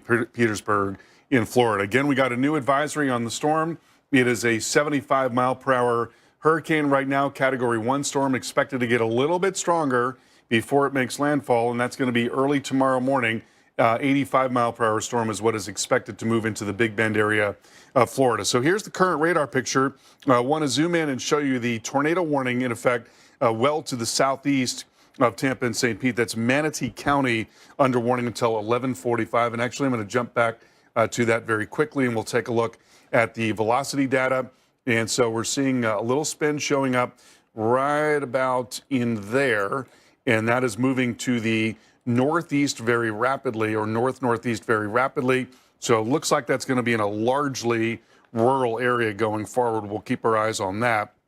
There's the broader picture, and see the eye wall that's trying to develop there. But, you know, notice that there are some breaks in the precipitation. You know, a lot of times when you look at hurricanes, you see this sort of solid shield of rain that's wrapped all around. That is definitely not the case with this storm, because there's drier air that has been penetrating right in here and then right in here, and then wrapping all the way around and actually interfering with that eye wall. So we can hope that that continues to be the case. Maybe that will mitigate the intensity somewhat, but if it does manage to wrap an eye wall all the way around, then that's going to make it more likely that it does in fact get stronger and may intensify a good bit before it comes on shore.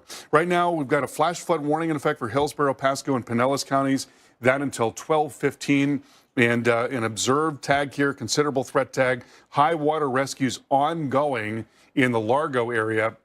It's been just a kind of a crazy situation, because we've had these bands of rain coming in. Even though some parts of the metro have not been as wet, we've had bands that have been coming in hour after hour after hour.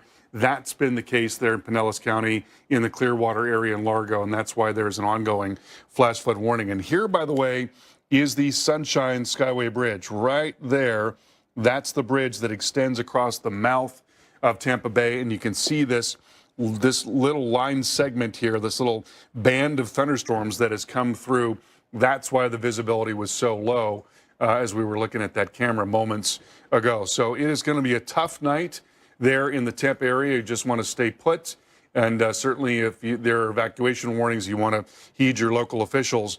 Farther northward, a lot of heavy rain coming up into the northern part of the state, and that really is the huge worry with this storm, because you're talking about rainfall amounts of 8 to 12 inches over a large area, and that will extend up into southeast Georgia. So a high risk for flash flooding southeast Georgia, and then also farther northward up into the Carolinas as well. I want to bring in Colleen right now, and you know, it's really hard to forecast you know, a storm when it's in a light steering flow. You know, that's probably the hardest situation in which to say exactly where a storm is going to go. But we know that it's generally going to be around, even if it's in a weaker state, it's going to be around there in South Carolina and Georgia and North Carolina for days. And that's why we could be talking about double-digit rainfall, maybe 1.5 feet, maybe even 2 feet of rain in some cases. And really, that should put everyone on high alert that that's even in the realm of possibilities. Yeah. I mean, that you could see that much rain, historic, catastrophic rain for the Carolinas. And this would be after Debbie is finished with Florida. So then it's going to be slamming into the Carolinas, even coastal Georgia. Here's a live look at two of the cities we're going to be watching closely, Charleston and Myrtle Beach in South Carolina.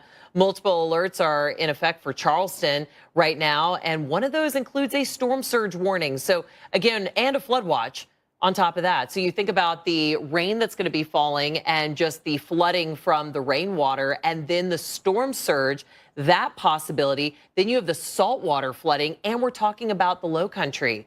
I mean, we are barely above sea level in many of these spots, and that's why this is making it extremely dangerous, as well as just the sheer amount of rain that could fall. It's hard for any drainage system to be handling this type of double-digit rainfall. And we could be looking at some state rainfall records due to tropical cyclones. Right now, Florence holds the record here in the Carolinas for the most rainfall from a tropical cyclone. But again, some of the computer models are bringing around 20 to 30 inches of rainfall for areas across Savannah and into Charleston. So again, I don't want you to get too hung up on the exact placement of this, but across the coastline here, the Georgia coastline, as well as into the South Carolina coastline, this is going to be the area to watch extremely carefully. Again, It's really going to depend, as Carl was talking about, where Debbie sets up over the Atlantic and then how long it kind of hangs out over this area. But either way, again, this is in the realm of possibilities that this area of the coastline could be looking at double-digit rainfall that could just be catastrophic to the area. So tomorrow morning through Tuesday morning, we have a high risk for flash flooding, not just for parts of northern Florida, but also including Valdosta, Georgia, and Savannah, Georgia. Similar areas, including Savannah, under another high risk for flash flooding as we head into Wednesday morning. We're going to have full coverage here of Hurricane Debbie throughout the night right here on the Weather Channel. We're back after this.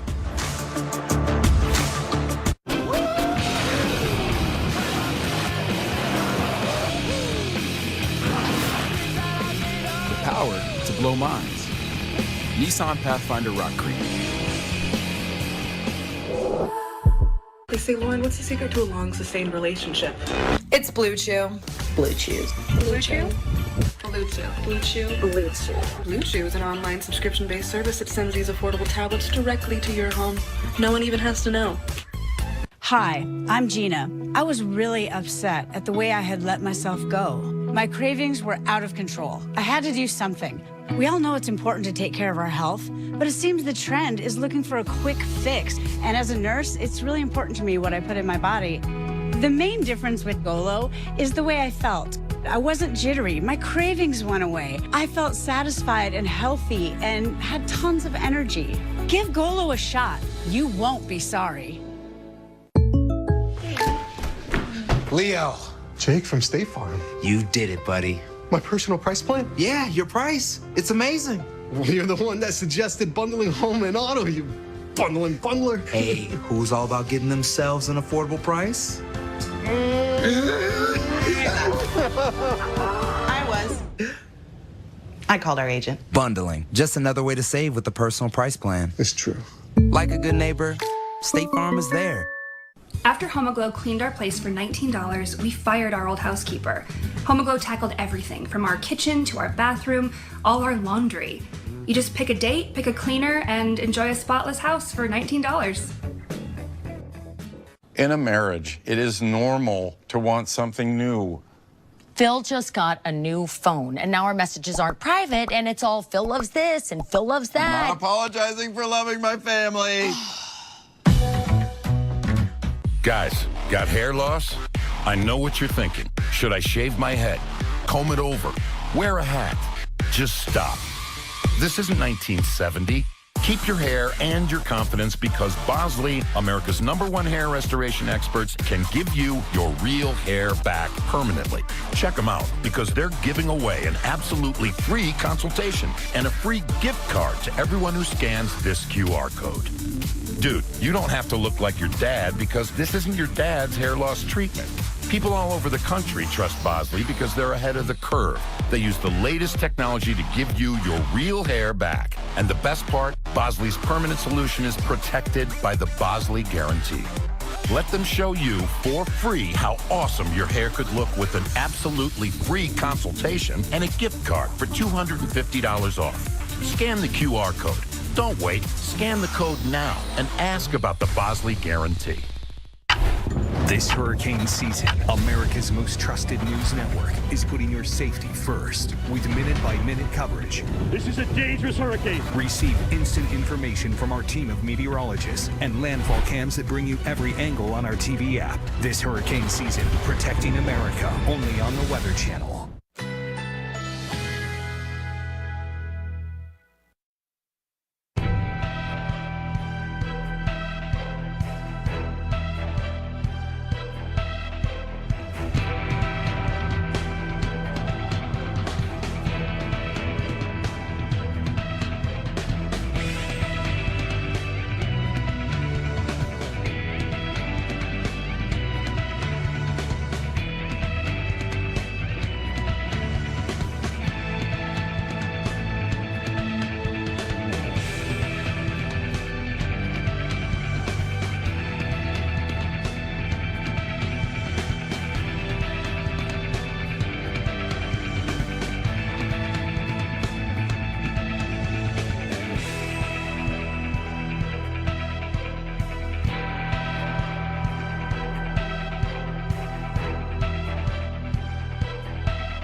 Check out some of the flooding we're seeing across parts of Florida. This is from the Clearwater area where there is an ongoing flash flood warning in effect. We have heard about multiple water rescues in nearby Largo. This band from the storm setting up across the region and just not moving at all. So it's been a really difficult night tonight with heavy rain coming through, strong wind as well. Clearwater Beach recently gusting to 61 miles per hour.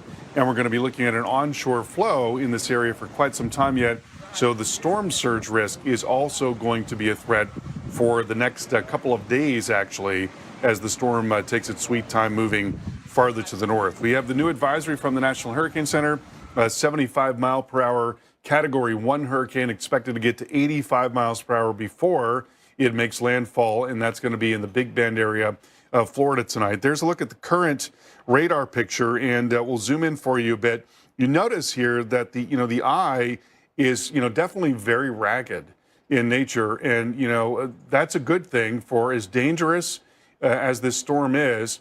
If this storm had been completely encircled by warm and humid air, it probably would have been a whole lot stronger by now. But there's always been dry air on the west side of the circulation. It's been wrapping in on the underside of the storm. You can see that very clearly right in there where there are some breaks there, and then you can see how it kind of wraps right in there. And that's helpful. That can mitigate the intensity of the storm, but still it is a very dangerous storm. And again, with these bands that have come in, we've got this flash flood risk. There's an ongoing flash flood risk in Manatee and Sarasota counties, considerable threat tag there, ongoing risk in Hillsborough and Pasco and Pinellas, also a considerable threat. And we talked about the fact that there are water rescues that are ongoing. And it's interesting when you look at the radar picture of the long term, you can see where these lanes are. You've got these little lanes of drier air. And so, there are periods where you don't get a whole lot of rain in some areas, but at the same time where these banding features set up, you have periods where there's a lot of rain that goes on hour after hour after hour, and that's exactly why we've seen the flood risk in some areas, but not in all areas. Now, here's the part of the eye wall that is actually looking a little bit healthier on the northeast side. That's going to be coming up towards the Big Bend area. As that moves in, that's when we're going to see some of the strongest wind there in the Big Bend area of Florida. Right now, winds gusting to 48 miles per hour in St. Petersburg. As I mentioned, Clearwater recently gusting to 61 miles per hour. Winds are not terribly strong in North Florida right yet. That is going to change really dramatically overnight as we get towards daybreak and that eye wall moves in. Much, much stronger wind on the way in those areas. Colleen? And Carl, let's talk a lot about this rainfall, especially for the Carolinas and then also Florida, because that is really going to be the name of the game, is the rain and the flooding. We are looking at catastrophic rainfall totals for parts of the Carolinas and even coastal Georgia. So, of course, right now, flood alerts are out. This goes through Friday. So take a look at that on your screens. It's going to be all week long that we're going to be watching for the potential of this flood threat as we head through places like Charleston, Savannah, all the way down into Jacksonville, and then, of course, the Cedar Key and the Big Bend area of Florida, and then stretching down into the Tampa Bay area. So we have a high risk for flash flooding. That is out, and these are rare things. We don't see this issued often. Really, only about 4% of the days of the year even get a high risk, and that really only means that's about 15 or 16 days. So, again, a very, very life-threatening potential here for the rainfall across areas of North Florida as well as into coastal Georgia. That is tomorrow through Tuesday, and then all the way through Wednesday, similar areas around Savannah and Charleston under that high risk yet again. And I know school is back in session for a lot of folks, and so it may not be as many of the vacationers out there, but these are very, very populous areas and very popular areas, I should say, for vacationing. We have Kiowa. We also have Jekyll Island here. We have Hilton Head that's right by. So, again, a lot of spots that are big spots for the summer. But right now, we are going to be looking at a very dangerous situation unfolding for them, as we could be looking at around 20 to 30 inches of rain across areas kind of right now, kind of centering in on Savannah and Charleston. So those are going to be some of the spots that we're watching. But again, more widespread, we could still see double digits. And Carl, of course, all eyes are on Debbie right now, but we got to keep watching the rest of the tropics too. Yeah, we do. And in fact, there is another little feature that we are watching that is out in the Caribbean right now that's being given a 30% chance of developing within the next 5 days, and that is going to be moving along through the Caribbean. Now, some of the modeling has indicated that we might be looking at some impacts in the U.S. in the longer term. I'm going to show you one model depiction of the low-level spin in the atmosphere. You see Debbie moving out at the top of your screen right there. Here's the new feature that's coming in right in there, moving across the Yucatan and then perhaps out into the Gulf of Mexico. So it is possible that we could be looking at something else going into next weekend in the Gulf of Mexico. Certainly something that we want to watch very closely. Again, right now we're watching a Category 1 hurricane in Hurricane Debbie. It is moving to the north at 12 miles per hour, and it is expected to make landfall towards the morning. Already conditions getting much worse in a lot of northwest Florida, and we're going to be looking at multiple hazards, including storm surge, very heavy rain, and very strong wind and power outages overnight tonight. We'll detail all of that for you coming up here in a few minutes. At Olive Garden, we think more of a good thing is a great thing. So when you go for a saucy, cheesy entree, we'll put the breadsticks and soup or salad on repeat till you say when. The never-ending first course, on us every day. The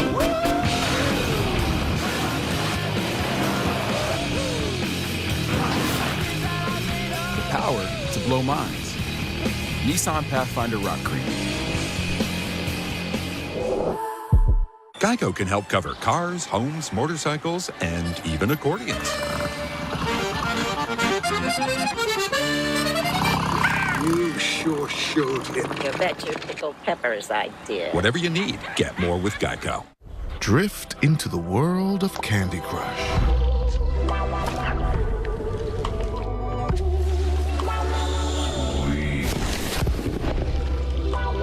Candy Crush. Play now. Wanna ride, pulling in. I got you. Guess you up for the win. I got you. We a 10 out of 10. I got you. Best friend to the end. I got you. All the gear to go back in style. Welcome to your Walmart. Are you over the age of 50 and considering buying an annuity in the next 60 days? I have some important news for you. Don't buy an annuity until you understand the pros and cons of annuities. Call now for this free book on maximizing your income in retirement. Annuity Do's and Don'ts for Baby Boomers from one of the nation's leading financial firms. That's right, free. This book reveals little-known truths about annuities in simple-to-understand terms. Grab a pen right now, because we're about to offer you this free book that unlocks the 5 little-known truths we believe baby boomers and seniors should know before buying an annuity, and it's free. Call 800-991-0641. As a bonus, we'll also throw in a free annuity rate report. We researched numerous products and summarized rates and benefits of annuities, all from Silac Insurance Company. Call 800-991-0641. That's 800-991-0641. Call now. I knew it. I thought something is different about my man. It's Blue Chew. Blue Chew. Blue Chew? Blue Chew. Blue Chew. Blue Chew. Blue Chew. Blue Chew. You've done it again. This is the Carry-On Closet, a suitcase with a one-of-a-kind patented closet system that keeps you organized anywhere. Pack all you need for up to 10 days and travel without ever unpacking. The comfort of home on the go. Unpack in seconds at Solgaard.co. This summer, Subway is making snacking history. First, epic foot-long cookies, churros, and pretzels. Now, all new $3 foot-long dippers. Is there a Hall of Fame for snacks? Find your perfect foot-long snack at Subway today. Conditions deteriorating up and down Florida's northern Gulf Coast as Debbie, now just hours away from landfall. Monday morning is going to be a big one. Cedar Key, Florida. This is along the coast right now. Wind and waves picking up there tonight. And of course, other areas we're seeing intense tropical downpours. This is in Lake City, Florida. Also expected to see hours and hours of heavy rain coming down, and also those winds that are going to be coming through as those bands from Debbie start to move in. Now, we are live around the clock as Hurricane Debbie brings wind, rain, and storm surge to Florida and soon to Georgia and the Carolinas. we could be looking at historic flooding from intense tropical downpours. Some areas have the potential to see 2 feet of rain. So as we come to you tonight, of course, a state of emergency in effect for several different states. Now, I'm meteorologist Colleen Coyle alongside storm specialist Carl Parker tonight. And Carl, we have a lot to talk about with Hurricane Debbie because first, we're watching the Big Bend area for landfall Monday morning, and then we have to track it into the Carolinas. And even though it may still only be a tropical storm, then we could be looking at catastrophic rainfall. Yeah, that's what's really troubling about this storm. You know, a lot of times you focus on the landfall of a hurricane, and in this case, the landfall is just, you know, really the beginning. Actually, the beginning of the storm was today all across the western Florida. We saw water level rises of 3 feet in Fort Myers and Naples. We've got serious flooding tonight in Tampa, and you've got the landfall tomorrow morning, and then well beyond that, we're going to be talking about flooding and other issues. So let's get into all of that here. Here's the latest on the storm. It is a Category 1 hurricane, 75-mile-per-hour wind, moving to the north at 12 miles per hour, now about 65 miles to the west-southwest of Cedar Key in Florida. Now, there's the forecast taking the storm in as a solid Category 1 storm with 85-mile-per-hour winds. So certainly wind is going to be a big concern in Florida. And then in the longer term, you see how there's this, you know, big expansion of the cone there. And that's, you know, each of these forecast points has a circle, that circle showing you the average forecast error. And so, you know, that grows basically in the same spot if the storm doesn't move very much. And that's the problem. It's just not going to move very much there across South Carolina, North Carolina as we go through the upcoming week. And that's why we could see so much rainfall, widespread amounts of 5 to 8 and 8 to 12 inches, North Florida, Gainesville into Jacksonville, up into Southeast Georgia, into Valdosta, into Brunswick, up into Savannah as well. And so there is a high risk for flash flooding, which you do not see very often. And the vast majority of really serious problems occur in these high-risk areas that are not issued all that often. So that, in effect, through Tuesday morning for Southeast Georgia, but then beyond that, from Southeast Georgia into southern parts of South Carolina, Tuesday morning into Wednesday morning. So a very serious flash flood threat for these areas. We've also got some water level rises to tell you about, approaching 2 feet now, Clearwater Beach and Port Manatee, and that too can add to flood concerns in coastal areas. We've had a lot of flooding in Clearwater and also in Largo, and when the water level is higher, it makes it harder for the water to drain out of those coastal areas, and that can add to the problem there. That's called compound flooding when you've got it coming in from two sides like that. So here's the storm surge potential: 2 to 4 feet in Tampa and Sarasota, 3 to 5 feet farther north, 6 to 10 in the Big Bend area of Florida. Please listen to local officials. You do not want to mess around with that level of storm surge. And here's a look at the hurricane warning in effect from Cedar Key on northward. These are all the areas where hurricane force winds are expected. So we expect that there will be widespread tree and power line damage in those areas, as well as through a lot of the areas where tropical storm warnings are in effect, up and down 75 from Tifton, Georgia, down into Gainesville, Ocala, and then farther east, Jacksonville, Brunswick, Jekyll Island, and then up into Savannah. In all of those areas, tropical storm force winds can be expected. So right now, winds are gusting to 49 miles per hour in St. Petersburg. We've actually seen them gust over 60 miles per hour at Clearwater Beach and other parts of the Tampa area. That is what is headed for North Florida. It's not terribly strong right yet, but that's going to change really dramatically overnight and certainly by tomorrow morning. The eye wall is not terribly well formed right now. The one thing that has helped mitigate the intensity of the storm somewhat is the fact that there's been some drier air on the west side. I mean, when you look at the center of this thing, you know, it's no accident that all the weather is on the east side of the storm, because that's where the warm and humid air is being drawn up. But at the same time, there is drier air that is being drawn in from the west, coming around the backside here and the underside of the storm, and then wrapping all the way around and getting into the center as well. So we can hope that that dry air continues to infiltrate the center, because that can keep a little bit of a lid on the intensity. If you had warm and humid air all the way around this thing, we'd probably be talking about a different storm, a much more intense storm. But as it stands, it's still forecast to get stronger up to 85 miles per hour as it's making landfall. Flash flood warning in effect for Manatee and Sarasota counties. That's going until 12:30. We've been seeing these banding features coming in hour after hour after hour. Water rescues in Largo and also in Clearwater, Hillsborough, Pasco, Pinellas counties under warning until 12:15 as well.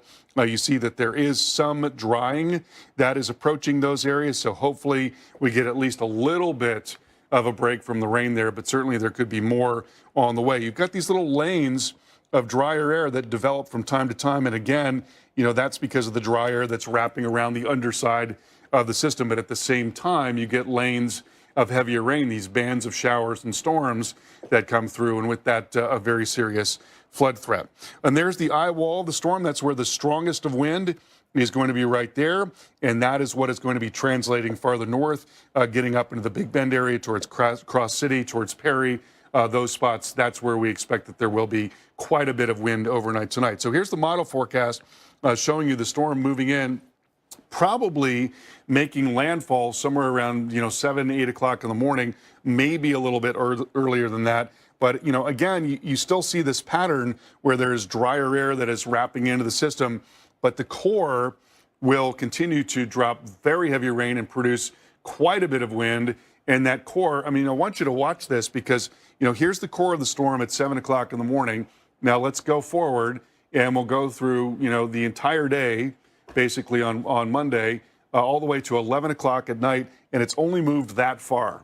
That's crazy. So that is why we're going to see so much rainfall in a prolonged period of wind, and that prolonged period of weather is what is going to be headed up for parts of South Carolina and also for southeast Georgia, moving into southeast Georgia by late tomorrow, but then continuing into South Carolina and barely moving beyond that. So, Colleen, this is something that we've talked about quite a bit in recent years. There has been a definitive trend towards a slowing of the forward speed of tropical cyclones that may be related to there being less wind. Fronts come down later in the year, and that might be a part of why we're seeing a slowing of these systems. And when you slow down a system, it amplifies everything. It makes it all stronger. The wind goes on for a much longer period of time. So, power lines and trees take a beating for a longer period of time, and then the rain ends up being heavier as well, just because the storm is moving so slowly. There's an inverse relationship between the forward speed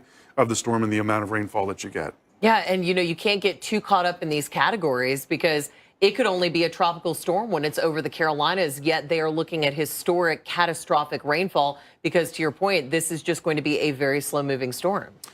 You look at Harvey, for example. That was a tropical storm, and it was the single greatest flooding disaster from a tropical storm in American history, and it was just a tropical storm, but the fact that it didn't move at all was everything in that case. And yeah, it doesn't take a real strong storm to cause huge problems. Yeah, and I can tell you firsthand, covering Harvey, that tropical storm, wow, did that pack a punch. It had nothing to do with the categories. It was all about the rainfall and how it just stopped. And look at this right now, as we're talking about rainfall and a slow-moving system. Look at all the rain that's already been falling. This is in Largo, Florida. Water rescues happening tonight in Pinellas County. This is video not too long ago in Largo. This is near Clearwater, and some people are being pulled to safety boats out of an apartment complex there because of the rising water. And this is one of many water rescues going on in Pinellas County. They said it's been very heavy volume of traffic there on the 911 calls because of all the power lines, the wind issues, the flooding, and this is all from the amount of rainwater that they've seen so far just tonight. Now let's stay in Florida right now and get an update on conditions in North Florida. Want to bring back storm tracker Jordan Hall, who's hanging out with us late tonight. Thank you so much for joining us on the phone once again, Jordan. Give us an update of your current location now and the conditions there. Yeah, so I'm in Chiefland, Florida, just outside of Cedar Key, and we're starting to see an increase in the winds and the rainfall rate. On the stream right now, you can actually see these overhanging trees with the power lines, and as we get the higher wind speeds, that's where we're going to start seeing a lot of these tree branches coming down and possibly knocking out more power throughout this area. Yeah, Jordan, you've been great in explaining this area of Florida. And so I know, of course, people think Florida, they think beaches, but the Big Bend area, give kind of everyone kind of an overview of the topography and what it's like there. Yeah, so the Big Bend is a very thickly forested area, but it's also like a marshland. So it looks like northern Michigan, you have huge pine trees, but you also have very flood-prone areas that pose a very big hazard when it comes to storm surge and excessive rainfall. So, Jordan, what are you most concerned with around the Cedar Key area? My biggest concern for the Cedar Key area is going to be the flooding, especially as Debbie is getting a better eye wall and increasing those winds. You're going to start seeing a lot more onshore flow, and we're going to start seeing a little bit more of that surge pump in. I believe the Hurricane Center had a 5 to 8 foot storm surge map there, so plenty of surge is expected coming into Cedar Key. And I know you're having to be careful tonight, and the darkness adds that level of danger right now. But as you've been in and around this area, have you seen any roads closed or any storm damage so far tonight? No roads closed as of yet, and the only storm damage I've seen so far is just little bits of palm trees and tree branches that have scattered throughout the roadways. Yeah, wow, we see those sheets of rain coming down really hard there, Jordan. And I know you're tracking this closely. What are your thoughts as this moves across the Big Bend area and then heads into the Carolinas? Yeah.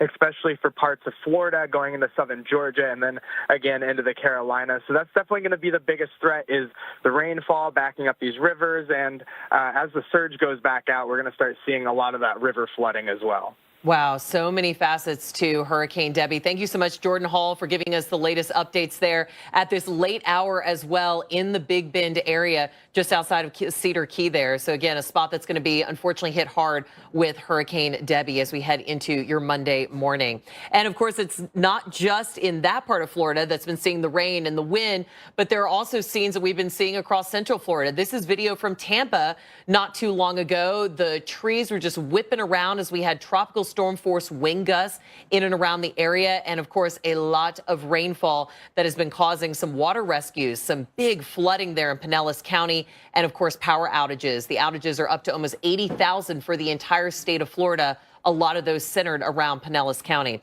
So again, the power outages, that's going to be a big factor, especially in this area.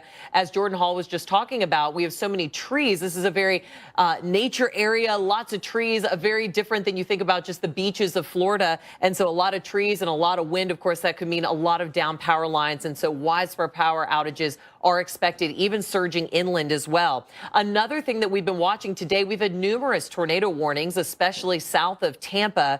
A lot of those outer bands really bringing in some of that friction as they hit land, and we've had numerous spin-ups, and that is going to continue tomorrow, especially in areas around Gainesville, Jacksonville, Brunswick, Savannah. Right now, Hurricane Debbie is moving up to the north. And so when we take a look at hurricanes, we put them into 4 quadrants. And so this right front quadrant, that is the one that we're most concerned about with severe weather and the highest wind gusts. And so depending on the location and how Debbie may eventually make that kind of eastern turn across Florida, that's going to put a lot of these places in the biggest threat for severe weather. So that's why you see that torcon out there that stretches all the way up across the Georgia coastline as well as into Charleston, South Carolina. So speaking of the Carolinas, wow. I mean, Carl, we have a lot going on in Florida, but we could really see a lot going on in the Carolinas.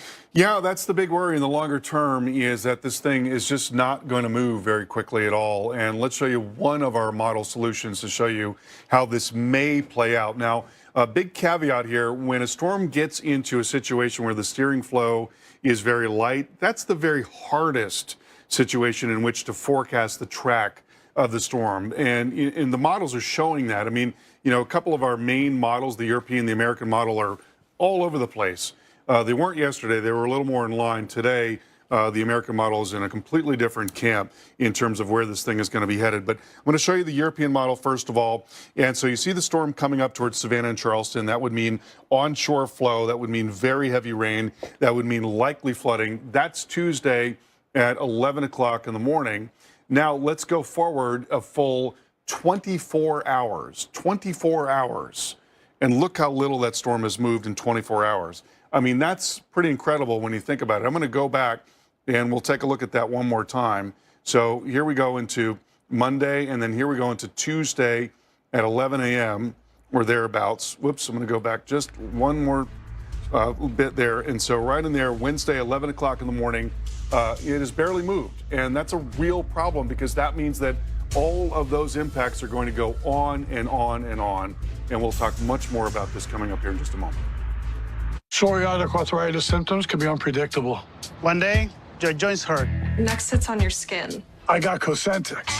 Feels good to move. Feel less joint pain, swelling and tenderness, back pain, and clearer skin, and help stop further joint damage with Cosentix. Don't use if you're allergic to Cosentix. Before starting, get checked for tuberculosis. An increased risk of infections and lowered ability to fight them may occur. Some are fatal. Tell your doctor if you have an infection or symptoms like fevers, sweats, chills, muscle aches, or cough, had a vaccine or plan to, or if inflammatory bowel disease symptoms develop or worsen. Serious allergic reactions and severe eczema-like skin reactions may occur. I feel better. Check out these moves. Just bust a move. Ask your rheumatologist about Cosentix. This is the one. She fixes, she manages, she perfects. Because maintaining this space transports her to this space. The industrial grade product you need. Call, click, or stop by. Grainger, for the ones who get it done. I knew it. I thought something is different about my man. It's Blue Chew. Blue Chew. Blue Chew? Blue Chew. Blue Chew. Blue Chew. Blue Chew. Blue Chew, you've done it again.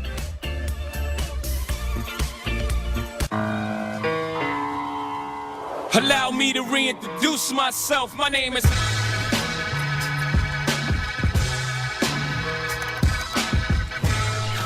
Wow. Wow. Okay.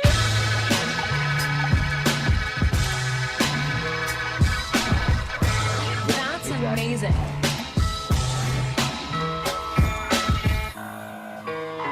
Okay, y'all, we got 10 orders coming in. Starting a business is never easy, but starting at 8 months pregnant, that's a different story. I couldn't slow down. We were starting a business from the ground up. People were showing up left and right, and so did our business needs. The Chase e-card made it easy. When you go for something big like this, your kids see that, and they believe they can do the same. Earn unlimited 1.5% cash back on every purchase with the Chase Inc. Business Unlimited card from Chase for Business. Make more of what's yours. Wanna ride, pulling in. I got you. Guess you up for the win. I got you. We a 10 out of 10. I got you. Best friend to the end. I got you. All the gear to go back in style. Welcome to your Walmart. To the right now. Is the GPS playing the cha-cha slide? Geico can help when you get a flat tire with their easy app and 24/7 help. Everybody clap your hands. Whatever you need, from coverage to service, get more with Geico. Check it out. Nice. Blue Buffalo, huh? We have Nutrish. Well, Blue's got deboned chicken, chicken meal, brown rice, oatmeal. Nutrish has chicken, soybean meal, whole corn, whole grain wheat. Huh. Okay, bud, we'll switch to Blue. Watch the Weather Channel for ongoing coverage of DEBBY. Get trusted updates only on the Weather Channel and the Weather Channel TV app. Can you believe it? I'm graduating next week. That's great news. We're so proud of you. I can't wait to see you guys. We're so excited to see you too. With clear captions, we're able to stay connected to those we love. When our hearing would no longer allow us to use a regular phone, it became difficult to communicate with the outside world, making us feel isolated. But since we've had clear captions, we see every word our callers say as they say it on an easy-to-read display, making it easy to understand and respond immediately. There is no insurance or medical provided at no cost to you. It's so important to stay connected to the ones you love. Call today, 1-800-351-2640. That's 800-351-2640.